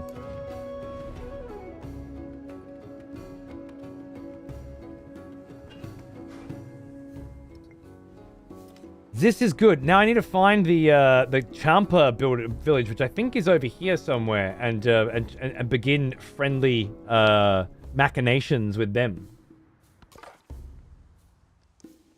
Yeah, you guys are straight up friendly now. It's great. I don't think I can get through here. No. Oh, I'll probably go through the lake. Maybe if I just move out of the way, they'll bugger off. In the meantime, let's set up a nice little watch post with our lovely +1 vision. Now. You said, oh, right. Okay. Thank you, censorship. I wasn't sure if you were saying you've got an hour until you need to wrap up because you've got a thing to do. And I'm being your personal alarm clock, which I appreciate. Thank you. You've never been my personal alarm clock before. Maybe Maybe it's like you see me deep in the Civ hole, and you're like, bro, I need from one strategy gamer to another, I need to make sure this dude is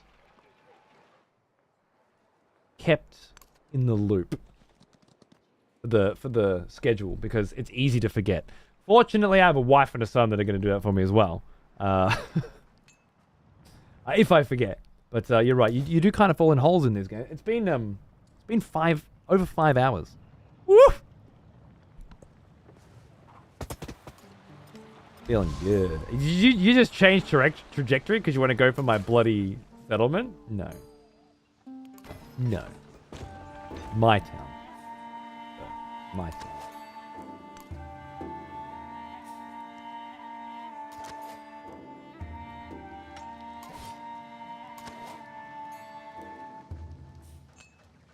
Reinforce the army of a selected commander? Yeah, just yours, of course. Okay, so what I need to do here is attack you for a start. Because I've got a road here now, I think I can get out of range there. Yeah. Hopefully keep those hoplites alive. They've been struggle towning. We've got a commander on the way down. You guys are dealing with this. You're dealing here. I think we're gonna be okay. I'm just looking for that bloody town, you know? A tornado family named Chloe has developed and is headed to the east. The storm will cause destruction over the next 2 turns. With its arrival, there were 0 tiles damaged, 0 population lost, 0 units killed, and 0 tiles gained fertility. Fertility, right. Oh. Oh, by the way, hello. That's a little fine. Get another scout out there at some point. The Nukuleka. I need to find their joint too. This is all Ashoka territory here, is it? Oh, yes, it is. I don't think I can get in there. Are we friendly enough for me to get in there? I don't think so. Oh, well, now I know. I might just head over there. I can go through Arcane. We're friends. Screw that. If the tornado is still there when I walk through, well, we'll learn something, won't we? The agenda of Ashoka has changed your relationship. Relationship with Friedrich is unfriendly. I gave this bro military aid, and he's just like,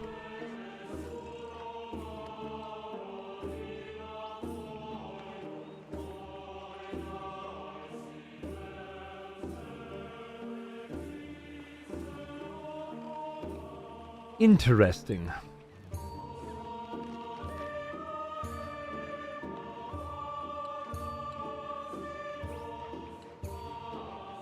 Wonder why he's being so pissy with me. Yeah, look at his little face.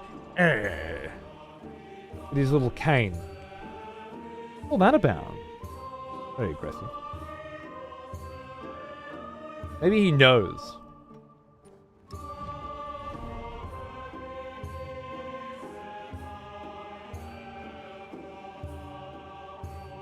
Well, guess who I'm espionaging next?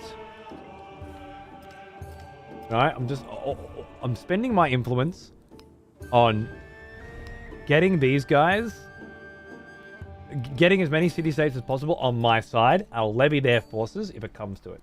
That's the play here. Tubman's advocacy for all, those inside and outside her borders, attracts admiration from those in need. Soon, the capital fills with willing hands and loyal hearts. Is that the 15? It is, dude. Reach 15 population.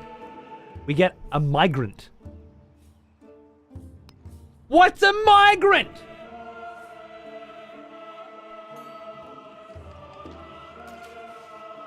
Somebody from somewhere else has migrated to our town because they've heard of how good we are. Resettle. Join a settlement and become part of its population. Usable on any owned district. I mean, he just looks like a twat. He does, doesn't he? The wig, yeah, absolutely. Hey, Nalf. I've been just walking around Kingdom Come the whole time. You were streaming and I made no progress, but I had a great time. That's lovely to hear.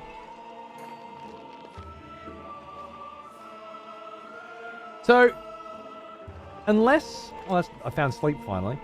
Unless I miss my guess here, a migrant's function is to add one population to a town. Does that sound right to you guys? Free pop is what I'm thinking. Satisfied at last, the writer sets down their quill. They have spent countless hours writing down words only to scratch them out and rewrite them. All will be worth if just one reader finds joy in this text. Correct? Okay, cool. So that's good because then that you generate it, I can put it somewhere else and get that town closer to its 7 population target. One must write every day to improve. Free codex. Whoa.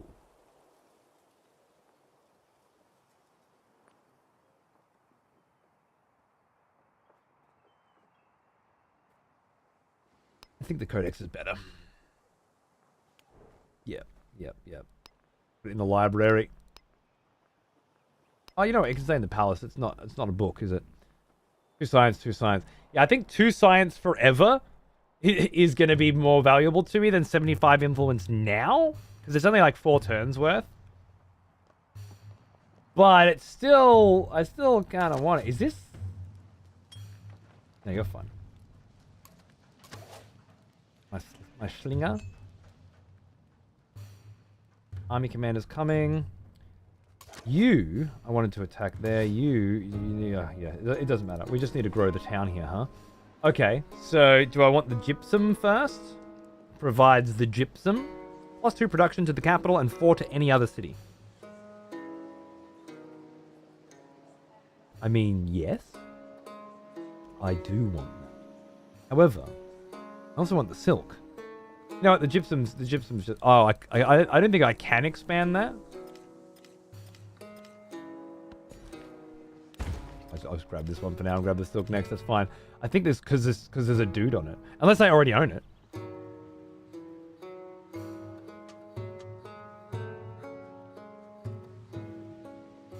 Weird. I do already own it, but I haven't improved it.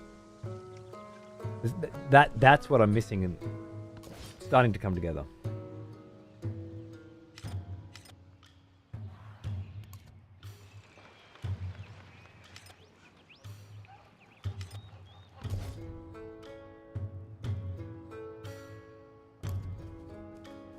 We're searching.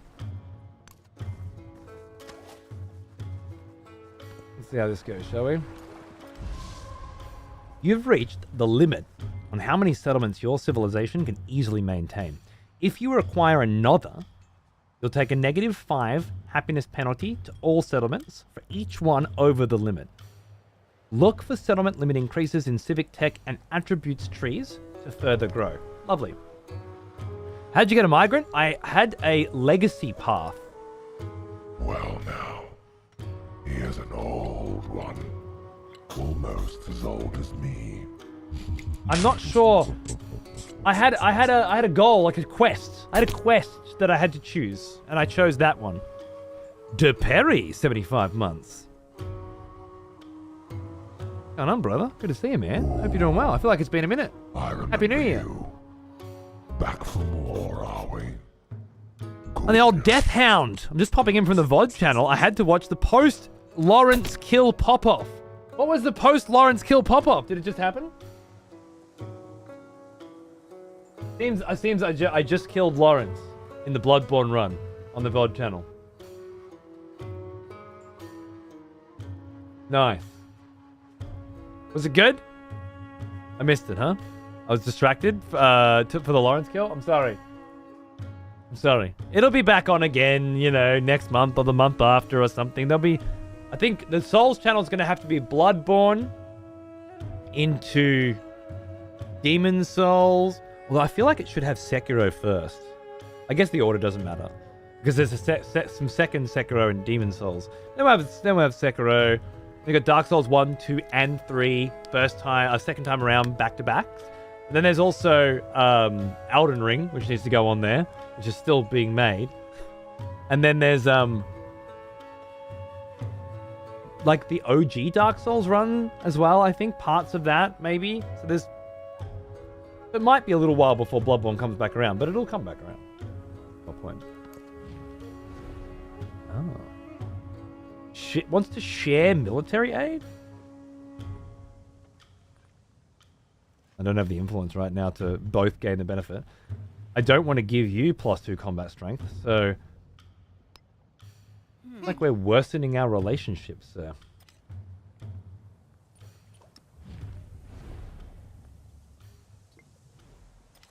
The diplomacy feels nice so far. Happy with it? They are pushing in pretty hard here. Harder than I expected. I wonder what happens when they get to my city.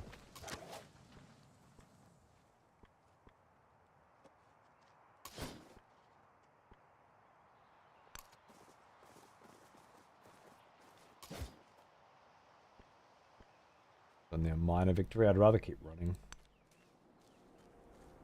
Exploring. Shangle? I don't know the Shangles. Man, I still need to find these guys. My scouting prowess needs work, but I've spotted that. It's got to happen. You need to heal. Something fierce. I guess it's going to have to be fortifications for now. You are heading down that way. You are by yourself not a fighter, aren't you? Granted promotion to this unit? Oh, wow. Oh, wow.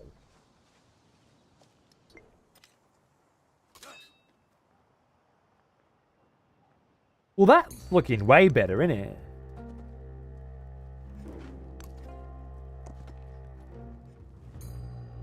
I'm definitely pushing. Let's see what happens. Category 4 Hurricane. Uh-oh. Named Callisto continues its move. Run, my boy! Oh my goodness.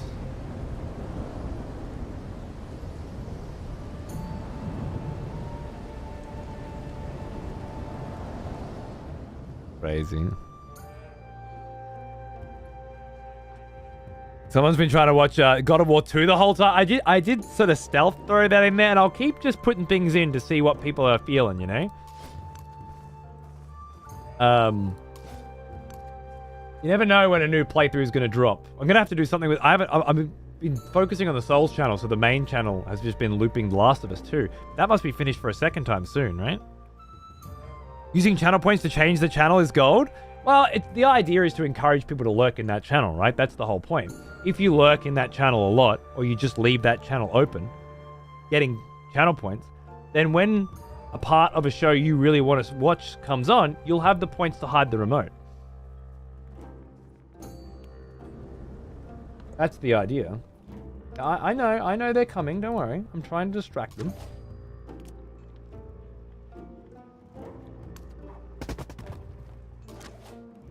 I have to go with you.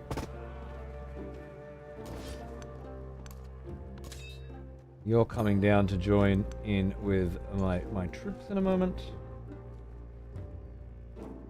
Create my little army. You're looking good. You're looking good. We're getting friendly over there. Next turn, let's see what happens. My migrants coming down. Lovely. Oh, you just killed my slingers, didn't you? Commander units earn experience when one of their nearby units engages in combat. After gaining enough experience, you can choose powerful promotions. Indeed. Focus fire. Order all ranged units within command radius to fire on the specified target. Interesting. Order all military units to rebuild temporary fortifications.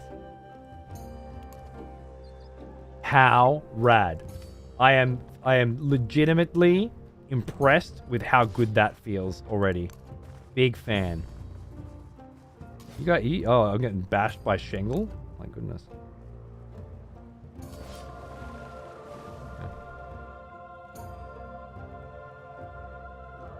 What have I got? One slinger. I'm not quite sure I have the right amount of fruit. Resettle. Yeah. Or it has to be in a district. And I haven't got any districts here yet. It did say that. Join a settlement and become part of its population. Usable on any owned district. Maybe that's why. Like it's to counter my plan immediately, which was to boost this so that it becomes a city faster. I get the feeling that's exactly why you can't. Unless...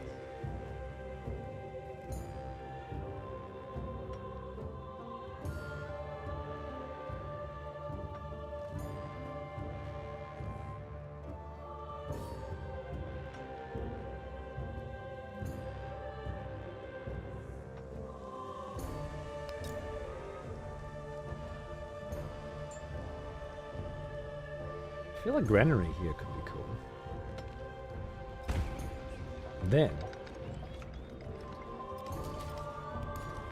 I'll be able to use that on that. Oh shit! What did I do? Oh no! Okay. I'm starting to feel like district is one of these tiles. The town of Sparta has grown enough to focus. Focused towns will generate extra yield and other benefits. But be careful, they can only focus once, and they're locked into that decision for the rest of the age. While a town has its chosen focus active, stop growing and instead send all of its food to cities that it is connected to. Holy shit. Yeah, Sec, I'm liking it. I feel like I just built, I got to figure out here what I've done though. Okay. Sec, you said before that a migrant will add one population to a town. I don't think that was correct. I think it adds one tile to a town. Villages are not missed? Agreed. I think it lets you pick a tile. You get a free growth. Which I guess is what happens when you get a new pop. Because it's the same thing. Makes sense?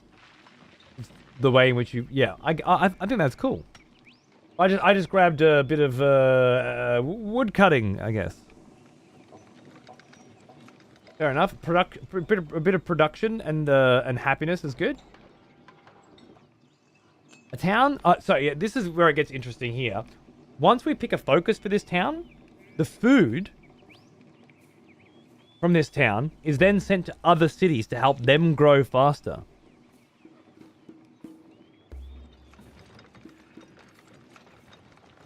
A town can continue to grow even after you've chosen your focus by switching between the focus and the growing town option. Nice! Okay, I get it. I love it. I'm feeling it, man. I'm feeling it. Now, because apparently I'm growing again. I'm picking another tile to grow now. Another mine, by the look of it? That's good. That's another mine too, right? That's more wood, and then that's more fish, which would act as food in this scenario. That's just straight up 3 food, and the granary that I put in will benefit from that too. So I think I'll go with that for now. I do want to get more mine action going on, but because I went granary, I'm going to do that first. Oh wait, no, wait, I can't expand my town now? Grow town? I can. Oh, there we go. It just didn't click. While defending your slinger was destroyed. Yeah, I saw that one. They do tell you when your units die, just not when they get into combat. Fair enough.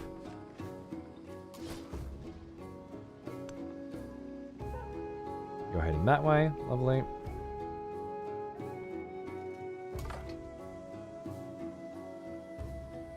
Maybe my scout can take you. But I want the scout to have the view radius here, so I think I'll leave it for now. Actually.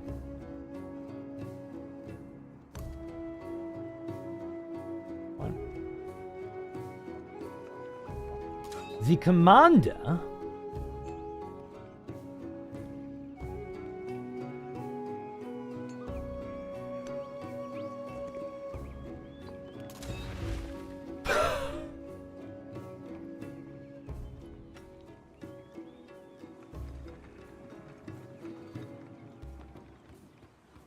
Can vacuum all units in a surrounding area into his army. Well, that's just great. Yeah, I'm into that. What turn are we on?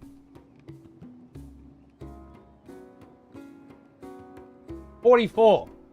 Sorry, it's up here. 44. 3 natural disasters already, Sec? Oh, man. Hopefully the rest are getting annihilated too. Just total water. Look at that. Guess maybe I could just bring my camera down a little bit. If we do another one. What's this looking like? So, did you heal up? No. I hoovered you, but I don't know how that works. Maybe you take hits instead of the hoplites or something? We shall see, I guess. I'm gonna head you guys into the town of Sparta and protect.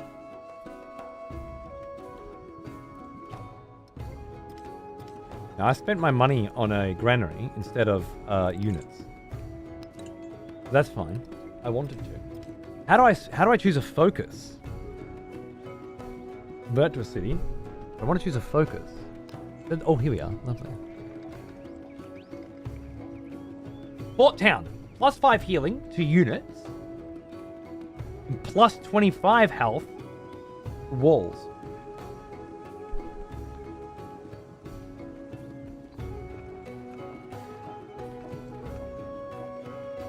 An urban center. Farming town. Mining town. Or a trade outpost. +2 happiness to each resource tile in the town. And +5 trade route range. Whoa! That's really cool options for town focus. I really fucking like how this system is developing. It's way more interesting. Yeah, man. Okay, so right now, having a fort town here in the center sounds really good. I need the healing. However, I'm thinking it actually should be a trade outpost. Is that right? +5 trade route range? It's here. There's one there. One there. Could be one up there. One over there later because I'll take those Caesarean states and own them eventually. So I feel like this will be a very central town. Would you agree, perhaps, that a trade outpost in the middle would be really good? Does that feel like the right place for a trade outpost? I think it makes a lot of sense. Although it could be a good mining town, obviously, as well, and it could be a good fort town. But, damn, trade outpost.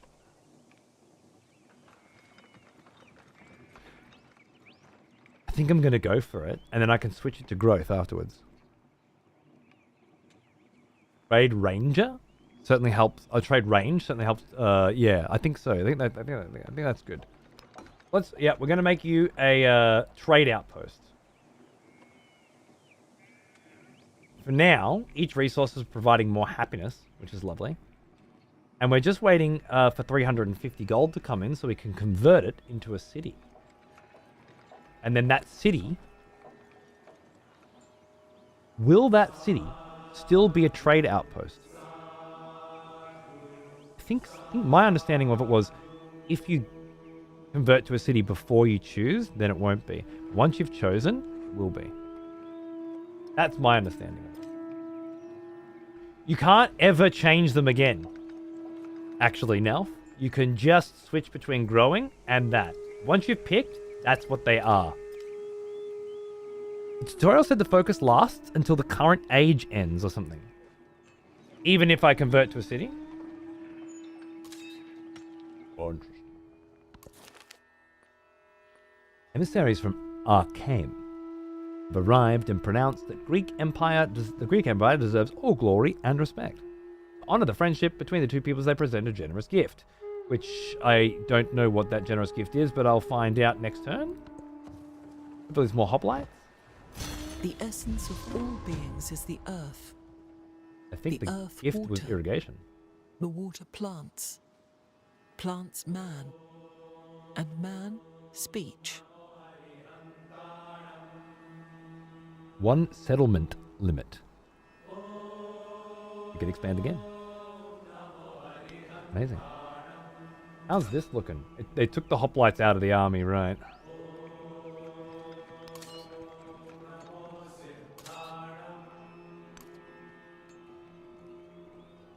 Not sure if this guy's being in an army was the right call.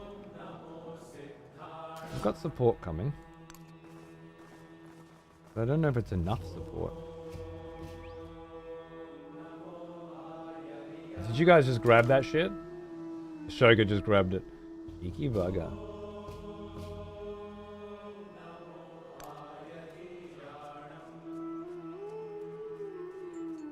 I wonder. My commander took a hit then, my slinger took a hit, my hoplites got killed. If I hadn't vacuumed him up, that wouldn't have happened. Whoa. A gradient dust storm named Pelagia has developed and headed to the southeast. It will cause destruction over the next 2 turns. Damn. This place, because it's a town, not a city, can't defend itself to any degree, as far as I understand. I was able to produce units before from these towns. I'm not sure why I can't anymore.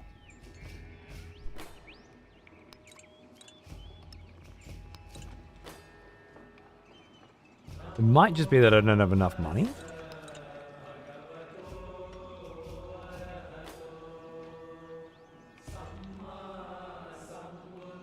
Army commanders are worth 1,200. Shit.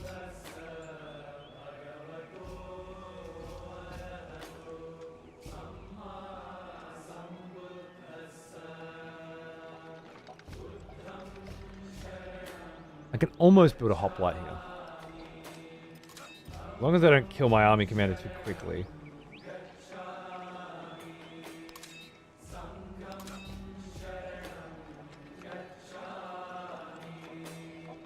Let's see what happens.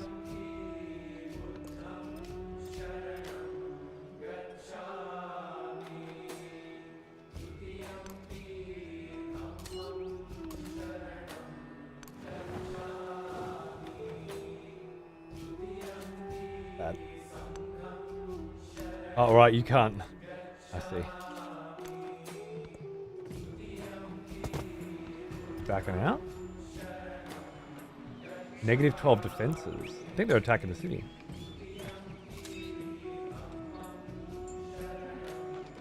Command all rage units within range. Deploy army.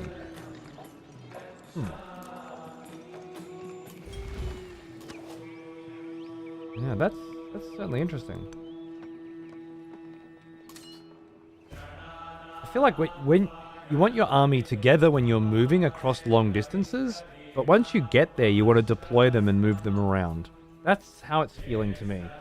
They provide the benefits that they provide outside of an army, like of a garrison or a marching march. Is that what they call it? This is the word I'm thinking of while you're traveling.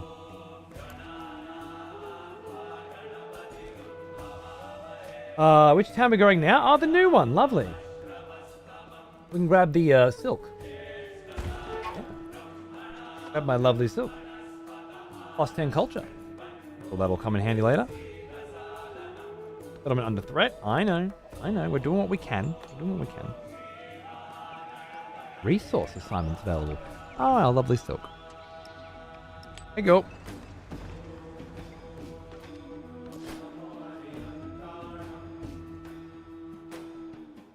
I'll put you there.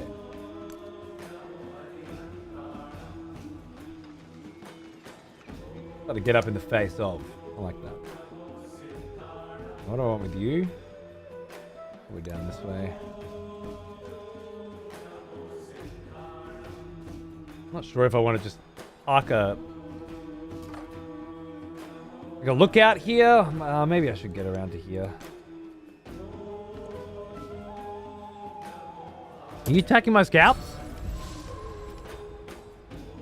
The cheek of it.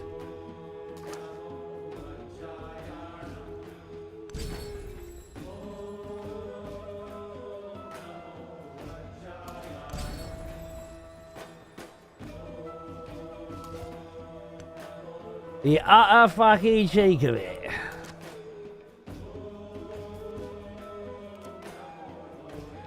Alright, look at that. Not quite what I was looking for. I want you to do that. That's right. Nice. So that attack commands everyone. I get it. Oh, one more turn, and these guys are suzerain. They remove builders. Yeah, villagers are gone. Builders are gone. Now, when you grab a tile, you're choosing to upgrade it. Like, this owns everything here, but when I choose the next one, it's upgrading it. It's improving the tile, and then you build things that improve the tiles. You'll build other buildings that improve the tiles further, like warehouses. Choose celebration. We love the Tyrant Day! Yay! Your government grants you a choice between these effects during a celebration. Production towards training infantry. I don't feel like I need to. I'll go with the science. And then a third social slot. Lovely. Do I want culture on the palace? Do I want production and science? Or do I want more gold in all settlements? Let's try that. For plus 18, plus 24. Towns and cities are both settlements. Fantastic. Ooh! How the sun has erupted. Thankfully, the damage appears to be light. It's Frederick. I was kind of hoping for damage, but alright. Maybe we can get down there and have a look. Does the volcano have any special effects? In the previous game, it would fertilize the soil around it, wouldn't it? Something like that.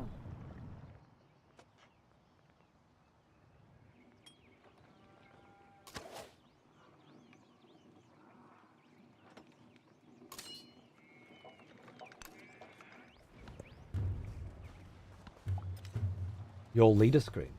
The Greek civilization continues to flourish. Now's a good time to remember what makes your leader and civilization different.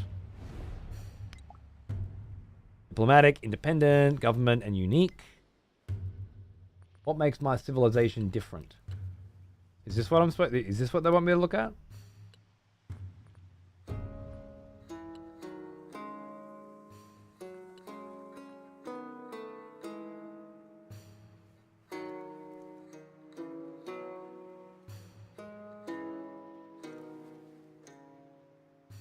I know. I'm very well aware of what's happening. Thank you. Hello. Where's my... Here we go. Lovely. My new city-state bonus. We just destroy the buildings that were there and then fertilize. Cool. Megalith. Allows the construction of the megalith. Unique improvement. The megalith. Provides +2 culture, +1 food for every adjacent rural tile. But it must be placed on flat terrain. What are rural tiles?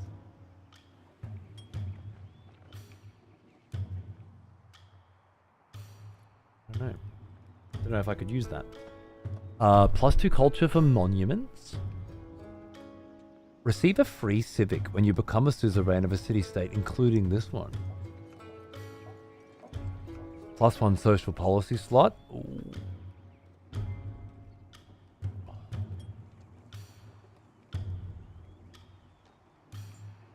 +5% production towards construction of wonders.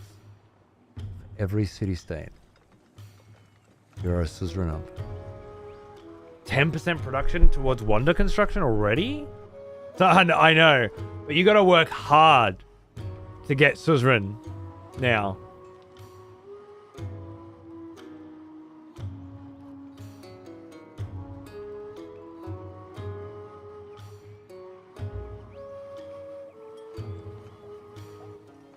Last one I got was +1 ranged combat damage for all ranged units. Every city-state that I'm a suzerain of. Which now just went up again. So my slingers just got stronger again, which is pretty crazy. This reaction so far, worth it? Yeah, if you like Civ, I think you're gonna love it. It's a lovely improvement on what Civ was before. Maybe not an improvement so much as it's a nice change in the same way that 6 was a nice change from 5 for some people. For others, it was, this is so bad compared to what I liked before, whatever, right? My gut tells me right now, 7's going to land a lot better than 6 did in that regard. There's a lot more changes that feel a lot more substantial. But then, I don't know. I'm loving it. Every new addition so far has seemed very interesting to me. I feel like I want another bloody social policy slot. Like, just what another production and science on the palace is okay, but I'm gonna have more of these coming in soon. It's kind of huge. It's a great slot. I know, because I'm gonna go with more influence-focused stuff. That's my, and there's gonna be much more of those coming in soon, and I feel like I'm gonna need those slots. That's my thought right now. Games get much better with the future expansions. Yeah, sure. As long as it's still enjoyable with its changes, that's fine with me. I just like it to feel like something new. And that means new things to learn, new gameplay loops to massage and squeeze the efficiency out of, that sort of stuff. It's been different between all games instead of just graphic updates. I agree. It's the same core, but it's all these new systems. That's what keeps me excited. Sintashta. Okay. Oh, we're growing our main city again? Lovely. Expand your city. Doesn't feel like the right description of what's happening. Or I still don't understand it properly. Right, so do we want this city to keep growing? I think we do.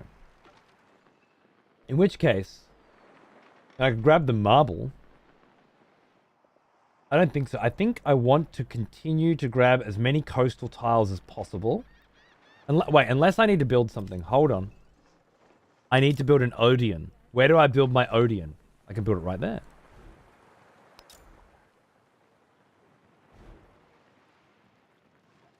For each adjacent wonder. Well, there's no wonder there now. Might be later, I guess. I don't need the tile. Then I can absolutely just keep pumping the fish, I think. I think that's the go. Keep that food coming in. Seems like there might be a way to send the food to the other towns to help them grow as well.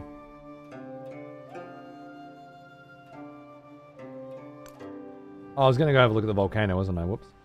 Oh, I'll just chill out here. You're still good.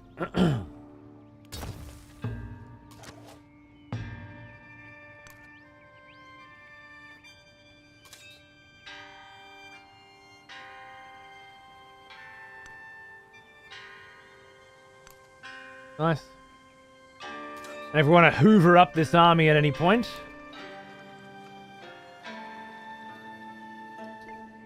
and take them south to kill stuff, we can. For now, let's just let them heal up a bit. What are you doing here, eh? Oh, I shouldn't have done that. You're about to just get killed by the shingles, aren't you? That's a shame. When I was young, I thought that money was the most important thing in life. Now that I am old, I know that it is. Classic. We will be building baths. +1 food for each adjacent coastal terrain. Markets. Increases the number of resources that may be assigned to this settlement by 1. and increases the specialist limit in all cities. I don't think I have any specialists at all yet. Happiness measures your people's satisfaction with you. Settlement sends you excess happiness. After enough excess happiness has been accrued, you will earn a celebration. Settlements with negative happiness will yield penalties. To earn happiness, settle near fresh water, slot resources that grant happiness, and construct happiness buildings and wonders. Poor management and ongoing wars can reduce the happiness in settlements. Don't fret, your advisors are here to help. Okay, so what's the happiness like over here? In Sparta. Fantastic. Everyone's good. Everyone's great. Happiness is cruising. Oh, 25% of the way through this age. On culture?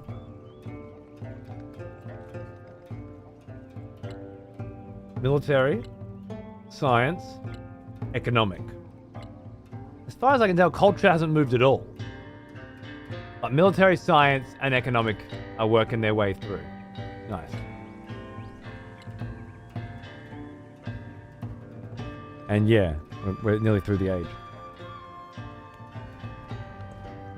What was next? After currency. We're going with navigation to get Tier 3 antiquity naval units and the lighthouse. Alright, man. Walls could be pretty helpful with the wars happening. Masonry. Into the wheel. Gain vision of all targets. Military infiltration sounds amazing. Then, of course, I really want to get those bloody archers going more than anything. I think we're going to start there. I've spec'd into range damage being the most beneficial for me, so I think it's better. I'm going to focus in that direction.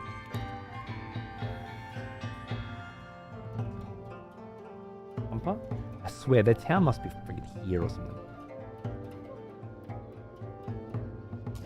Those guys, the shingles didn't kill me. Cool. I guess I'll just fortify here now and try and heal up there. Now you, defensive perimeter.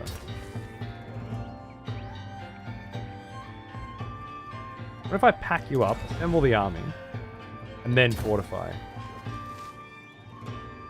If that works. Am I trapped?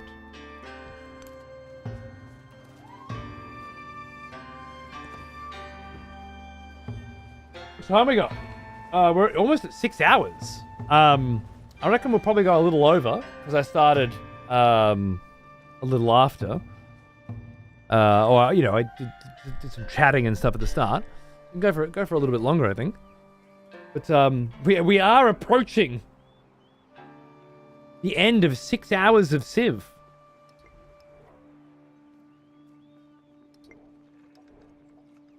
Ain't that how it always goes?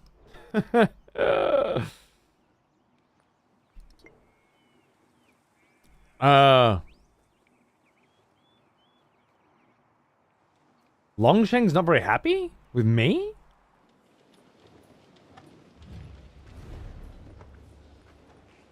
Where do I see my relationship with them? Is it here? I don't feel like hovering over this sad face is giving me the information that I need. And then clicking on them isn't either. And I don't have enough influence to incorporate them yet. And your relationship is not good enough. I don't know where to view my relationship status. Has anyone else figured that out yet? I can promote their growth, but I feel like I'd be saving for incorporate, right?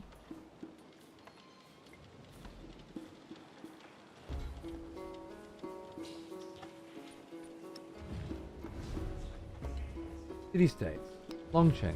Yeah, it doesn't seem to bring up any information. I feel like that my only criticism so far is that the UI is lacking a little in certain areas. Is this Nukuleka? The Tongan people. Nice, dude. I used to work with a bunch of Tongans. Great dudes. The Tongans. I can befriend them. For 114. Somebody, Frederick's trying to. Let's see what happens. We're racing to befriend them.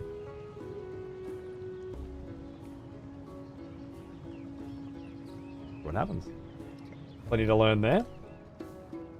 Lovely, lovely.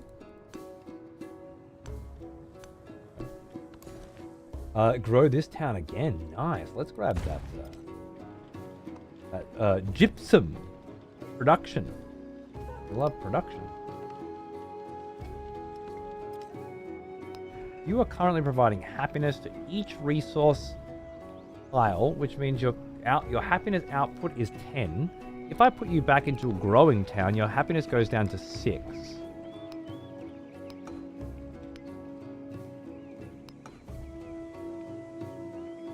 No.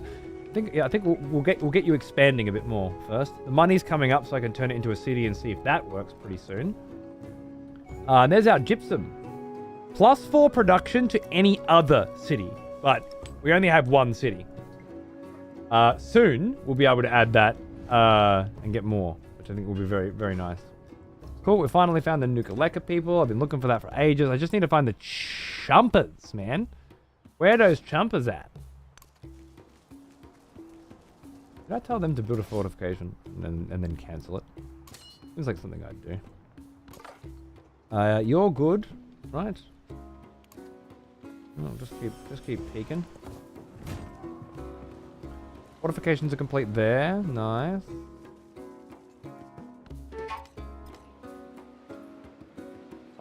Seems like the UI was designed with console in mind, since it's the first game that's releasing simultaneously, which doesn't excuse you being able to tell what your relationship is.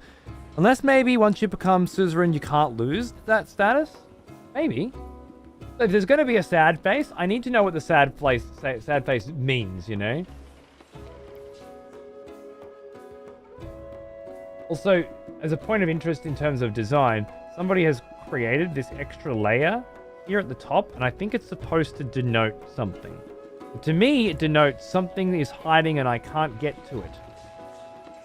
Something's being covered up. Whereas I think it's kind of an accent or a flair of aestheticism.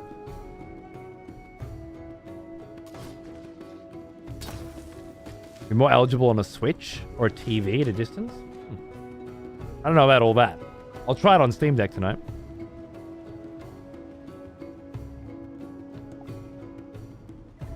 The rulers of Nuka-Leka are being swayed more and more by Friedrich. If we do not spend more influence there, they will become a city-state under the suzerainty of our rivals. Ah, so I've joined a race. I thought so. I like that. I've joined a race that I'm currently losing. But it's a race here. 29 turns for me, 20 for him. But I can pump the support in. Gotta get the, get that good influence going on. You don't like me either, huh? How come? What happened with the steel technology? I stole irrigation. I thought it was the gift that I got earlier. It wasn't. It's that I stole irrigation. I don't know what the gift I got was then. Means I could go for some more espionage. But now I'm in a race. So, no. Alright. I'm gonna put a scouting post here. Just so I can keep an eye on one. I swear, these chumpins are starting to build up. That's got to be their town there, right? It has to be. There's a war brewing. I'm definitely feeling... I'm just going to stay here for another turn. I want to see if the health goes up. 67 out of 100? Doesn't look like it. Doesn't look like that was healing. Let's break camp and go there, see if you heal there.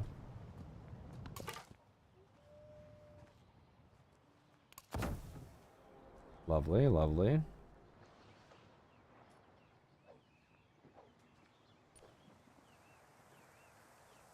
They're not vibing with me. Next turn. Oh, they're attacking me? That's nasty. Run away! Man, that little They might be coming soon, eh? Stay here. I don't know why you need to build fortifications here, but stay here. I just want to see you heal. I need to know how to heal you better.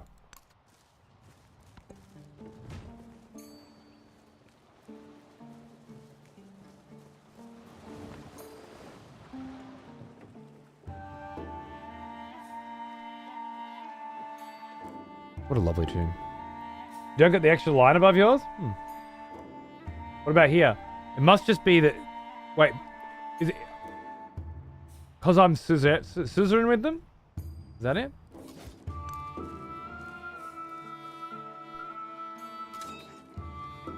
Why aren't you dudes healing, man? Heal up. Do I have to skip the turn? I've built fortifications. I've stood on my main city. Or on a capital town, anyway. Maybe not a city. Maybe that's it. I don't know.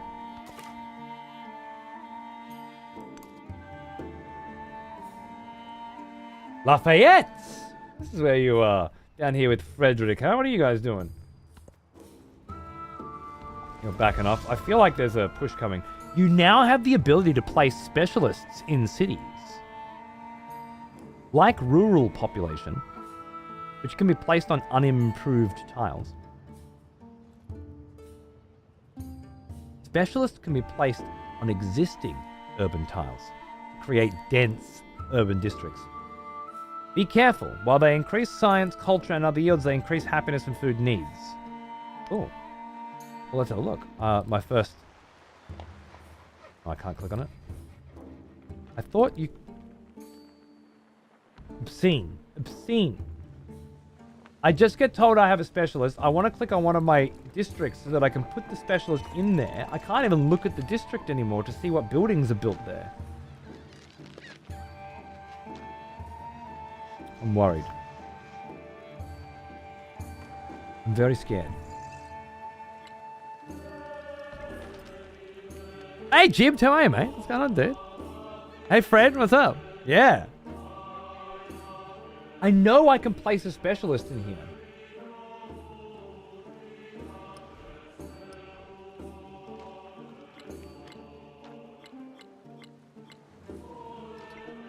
I haven't even been paying attention to releases. I didn't know it was this close to release. I know, right?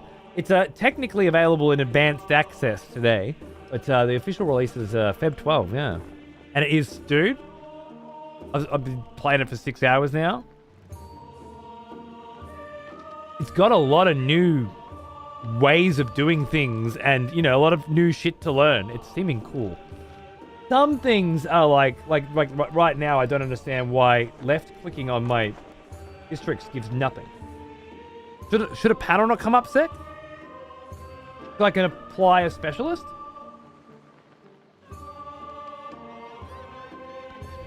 I don't understand.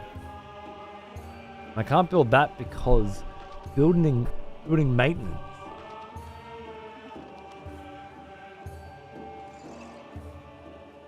I'm wondering the same thing. It's weird. I spent the last 2 hours on it. I'd rather play Civ over 6 over 7 in its current state, which is exactly what I would expect someone to say after 2 hours of playing. Yeah, I bet you wanted to play Civ 5 when Civ 6 came out as well, right? There's no pleasing you, so nobody's gonna worry. Anybody who can't finish a full game of Civ before they begin to decide whether or not they would rather be playing, like, what can you know in 2 hours about the new mechanics and the way the game works? Oh, mostly the negative forum comments on Steam. Okay, cool. You're right. You and the people on Steam who think you're writing reviews, but are actually writing forum posts that Steam calls reviews. Yeah, fair enough. I've been playing for 6 hours. I'm having an amazing time. There's a couple of UI issues that I definitely feel like need to be addressed, but otherwise, nothing game breaking. Nothing that makes me want to play Civ 6 instead. Oh, I want to go back to playing a game I've already played for 1,000 hours and I know everything about. Instead of, I want to play something new with completely new mechanics, ways in which to process things, with towns and settlements. Okay, that's my second crash, though. Why's it always good to do this when I'm defending it? It's the second time I was trying to be positive and it blew up in my face. I figured it out. So when you get a new population point, some of your tiles will be blue instead of green. Okay.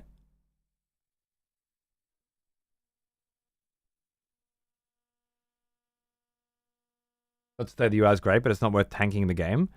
Well, if you come in and go, oh my god, the UI is so bad that I have to go and play the previous game, you might be throwing the baby out with the fucking bathwater.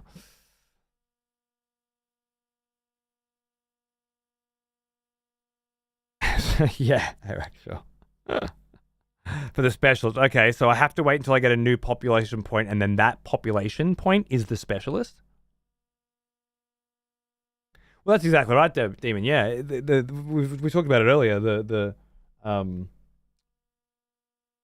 UIs of at the launch of these games are never the finished versions of them. I've never modded them myself, but I can see why people would. Yeah, no, we're still good here. Okay, cool. Nothing game breaking, but I'm not saying it's awful. It just needs a lot of work. $70 in its current state.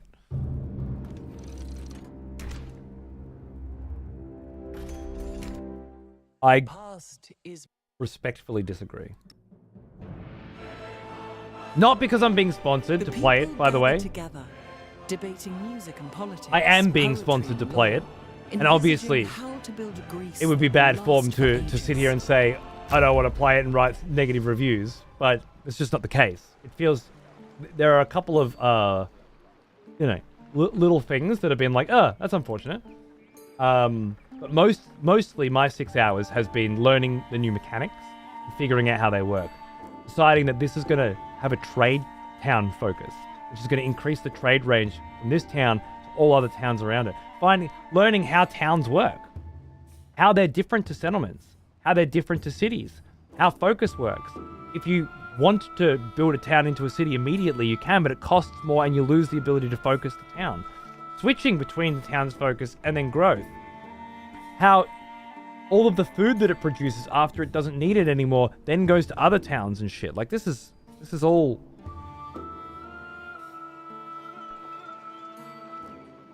This is all good shit to want to learn about. But if you figured out in 2 hours that none of that is interesting and you'd rather play Civ 6, then just go play Civ 6. Why the fuck come in here and tell me about it? I don't understand. You think I give a fuck what games you're playing? I don't even know who you are. Anyway. I think I've been through this exact fucking same scenario and had this exact same conversation every fucking time a new fucking Civ has come out. Getting to know an ally creates a monumental shift in the people's understanding of themselves. The larger effects on an empire remain to be seen, but change will be a constant. +1 influence in all settlements? Yeah. At 3, 6, 9, 12, 15. I mean, it's like 7 or 8 turns. I've already got that back. And then I'm on the up forever. Well, the extra could have helped me win this race right now. Oh, I ain't winning this race. He was 20 turns away. Now he's 8 turns away? I don't have that. I don't have the ability to do that. When I click add support for 7 or 8 turns worth of influence, I go up 3. 2 in this case. He went up how much? 12? Okay, well, at least I know before I dump more points in that race isn't getting won. I don't know how I would win it, but this army feels scary.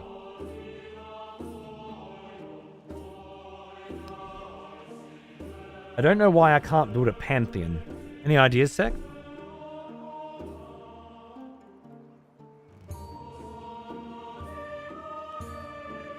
Yeah, Parakeet. They're starting to get ready, aren't they? But they're knocking on the door of one of my tertiary cities, not my main. I think it's just a franchise that's played better played once each game is finished. Like, I never played 5 or 6 until a couple hours after release. Fair enough. Can you think of games that don't fall under that bracket? Requires a Agogi. Oh no, you're right. Thank you. I actually can see that. Building already. Where's the Agogi? Oh, I think I didn't pick that Civic, right? I didn't realize that. Okay. So I built an Agogi separately, and then I put the Pantheon in there. Okay. Well, I guess in the meantime, we need a bath.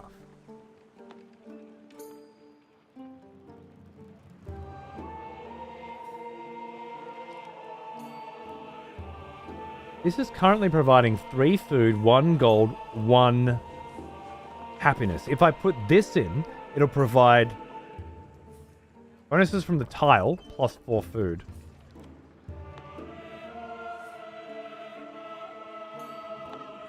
I'll put it here. Here's better, I think. Let's get the barbs in while we're waiting. Lovely. Man unit. Get you guys up and prepared. Maybe healed. Oh yeah, so I was wondering. Are you guys healing now? I think they are healing now, right? Just standing here, they're healing. Skip turn is healing.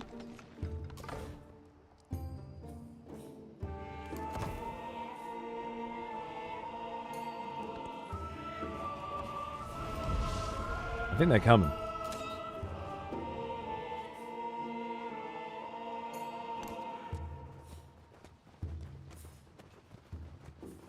I don't have a GOG research. As far as I know, no. Wait, well, yeah, that's here. I have to get that. After the Code of Laws, I guess. I didn't realize I needed an Agog before I could build that. That was a mistake.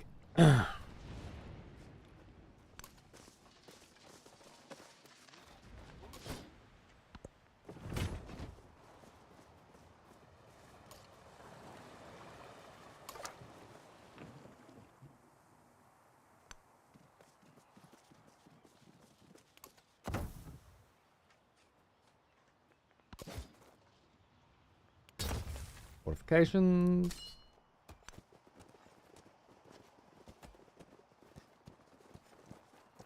Now that you guys have moved here, I unpack, I think.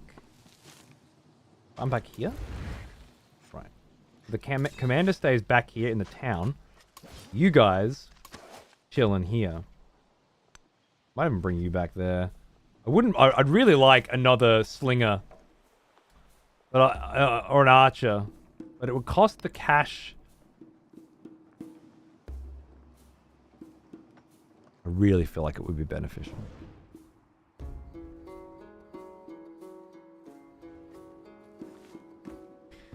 I'm going to risk it. I want to find out. Once I turn you into a trade outpost, and then I convert to a city.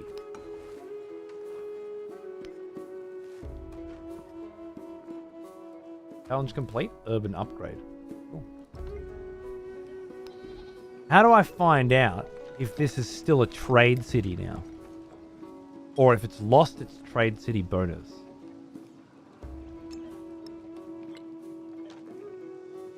For the sake of information.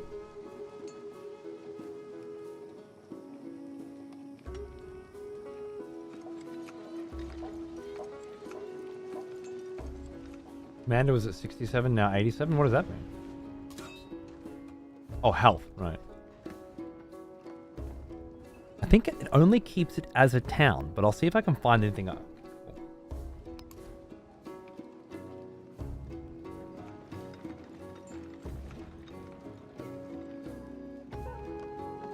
Market seems good.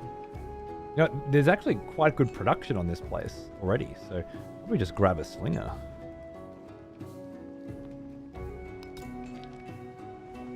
Just in case.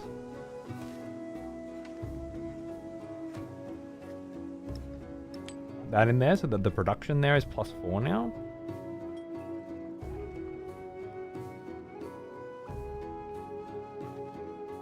I think that's good.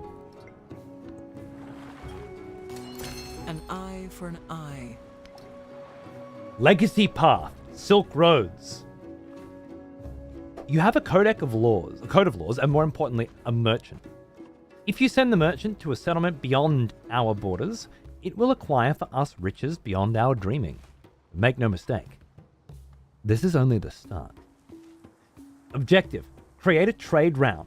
The first point you will score towards a Silk Road economic legacy of the Antiquity Age. To do this, you must take your new merchant to a friendly foreign civilization and use the create trade route action. You'll need to pick a nearby settlement as your traders can only travel so far right now. Awesome. There's oratory, by the way. We're going to get rid of scout movement and sight. I'm going to put influence in.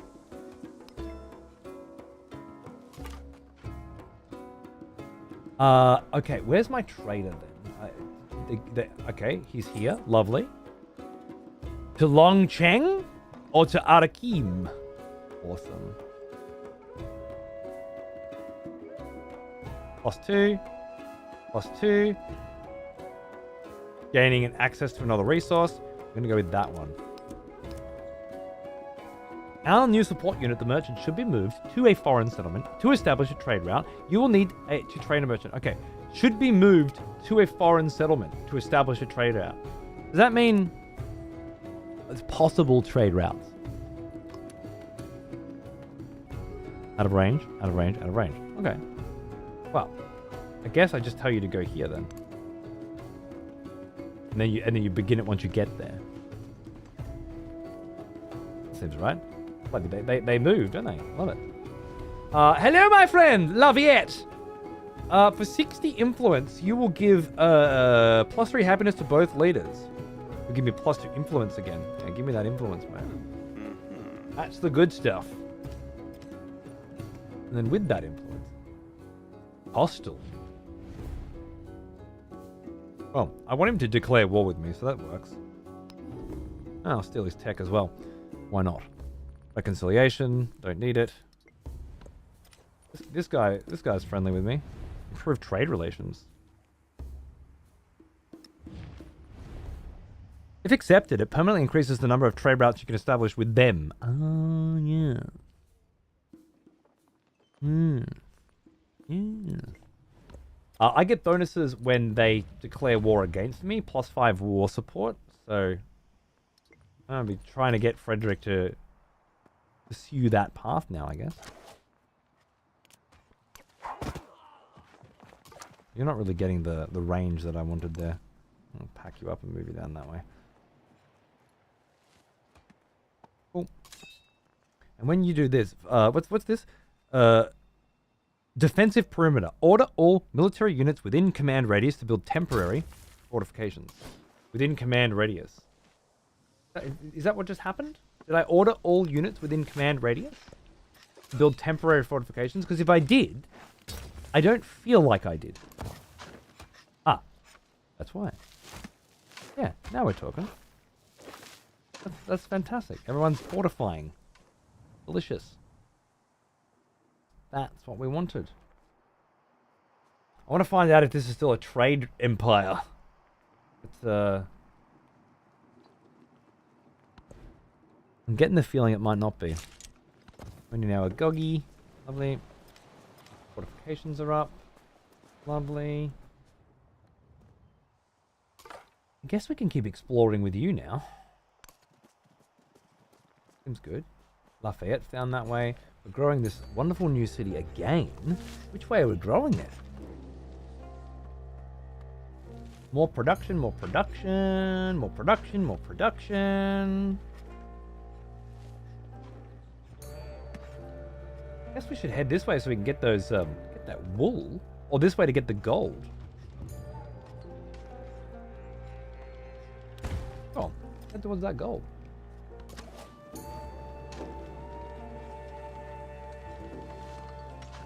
Linger.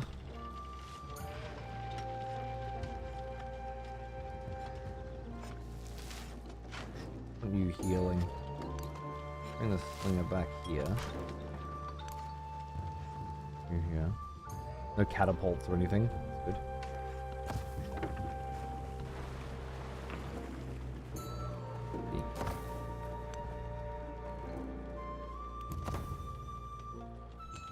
Right. So what? I've got a slinger coming, yeah, and I can reinforce really quickly with this road, which is lovely. What else do I want something else down here just in case? Can't be too far off bronze being finished. 1 turn. So I can then upgrade the slingers to archers. That's quite cool. That would give me a hell of an advantage. I think the bonuses go away because once I converted one of my towns to a city, I was able to start placing down buildings that I couldn't do as a town.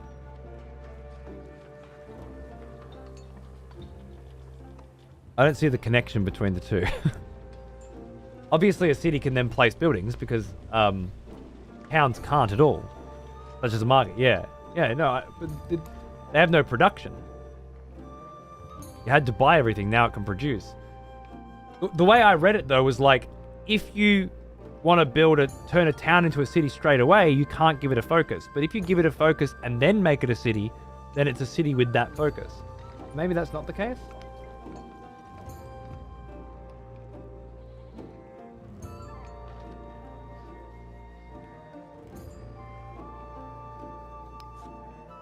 Here. When a town reaches 7, the focus queue unlocks, allowing that town to specialize.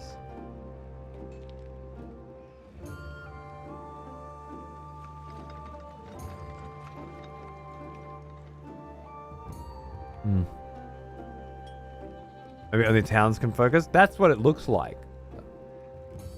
Side note, I know no one asked, but I'm 94 turns in. I'm loving every turn of my, every hour of my turns. I'm glad. Good, good. It's not all doom and gloom. Of course there's going to be negative reviews. I mean, it's a Civ game.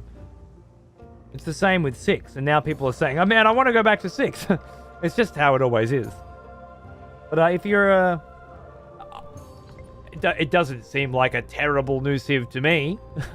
Seems like a good new Civ to me, to be honest. One that I'm going to have to stop playing.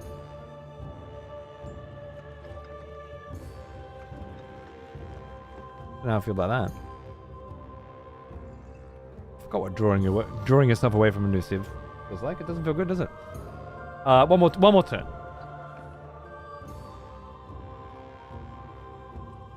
Well, now that you're a town and not a trade center.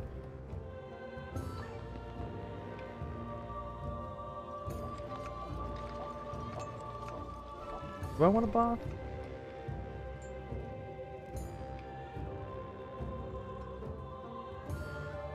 Wonders. More Acropolises. Bringing in the happiness. Fine. Bring in the happiness. I think we're fine for troops. As long as you're healing. Are you healing? This army commander is not healing again, right?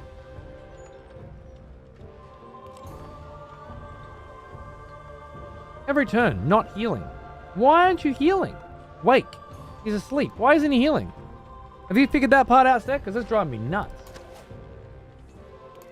Turn. Sometimes they heal, sometimes they don't. I can't figure out what's triggering it. I'm sure in previous civs you could determine when they were healing by some kind of iconography.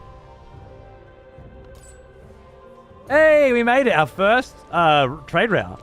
Bringing salt in. Is that right? All the way to Arakim? We'll start with just this one. Make a trade route. Part 3 of the Legacy of Skilled Rows. There would be like a +5 that would pop above their head in green text. Okay. I remember there being massive criticism for fans when they changed hexagons and you could only have 1 unit per tile in Civ 5. They're all just different games though. That's the thing. If you want to go back and play some Civ 5, it's a brilliant game with awesome mods and great support and you can enjoy it. If you like playing some Civ 6, it's a completely different kind of game. Same kind of game, I guess, but a different take, you know, a different flavor. I don't know. This is another flavor again.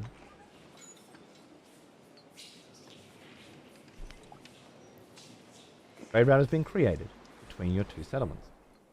They will award the player who initiated a copy of each resource in the player's settlement. In return, the other player gets gold every turn. So they got the resources? Hey! Big happy fucking faces now, huh? Long Chen. Huh? I can't click on them anymore either. Like, I can't click on them at all right now. Like a crash is coming. I'm saving. You know what? I gotta go. I gotta go.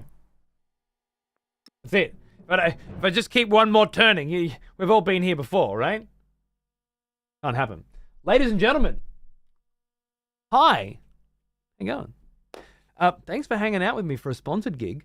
It's always a privilege and a pleasure when you pop in for because somebody like 2K and Firaxis wanna sling some cash my way to show off their newest wares. And I only ever take sponsored gigs from games that I feel I will have a good relationship with, because I don't want it to be awkward. I felt like I'd have a good relationship with this. I've liked every Civ that came out. I wasn't sponsored to play Civ 6, and I was playing it and fielding the same questions. I'll be very interested to dig into the reviews for Civ 7 and see what the problems are, and see if there's any legitimate ones in there. As for you, if you're thinking of buying it at some point, playing it, it's certainly something that I think, as long as it's running and everything, which it was for me, is a good new iteration on the Civilization series. I can't wait to play more of it. On that note, I'll be playing more of it at some point soon with a bunch of people like Jamalki, and who knows who else. Maybe just, with people in chat and stuff, get some big chat games going. We've done it with Civ 6, we've done it with Civ 5, we're going to do it with Civ 7 as well. I'm looking forward to it. With Pez? I do, with Pez? With my boy? Yeah, bro. Did we Civ once already? I feel like we did a long time ago. We definitely Civ'd, right? We definitely Civ'd, didn't we? Nice, for sure. Absolutely. Worked on Civ 6, dude. What I was saying before, that terrible piece of shit copy of Civ that I got for Switch. That was from him. Yeah. Worked Civ 6 PR site. Absolutely, dude. You were 2K back then, right? And you looked after me then. You look after me now. Love you, mate. Cheers. Okay, I gotta go. I'm just gonna do one of the old outros. We're just gonna do it. Oh, okay. Okay, Rabs. All right. I'm not on the way out the door or nothing. That's fine. Sneaking this in on your way out. Cheers to another year of partnership. Wait, is it 132? Is that another year? It is. It's 12 on the 120. You dropped the first 11-year subscription of my life on the way out the door? You're a dick. You're a dick. That's what you are.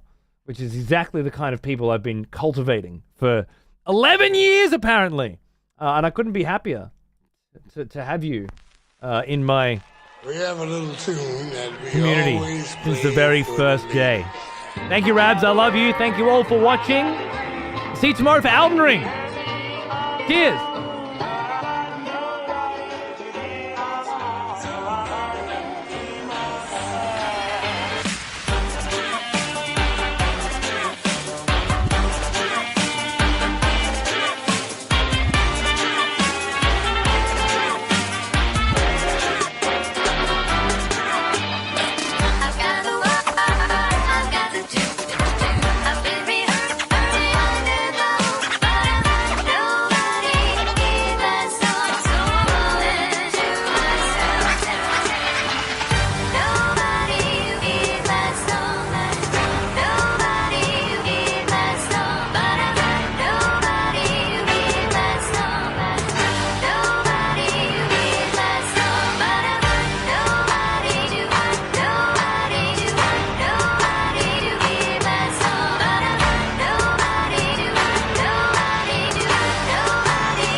Ça fait un tout vraiment magnifique.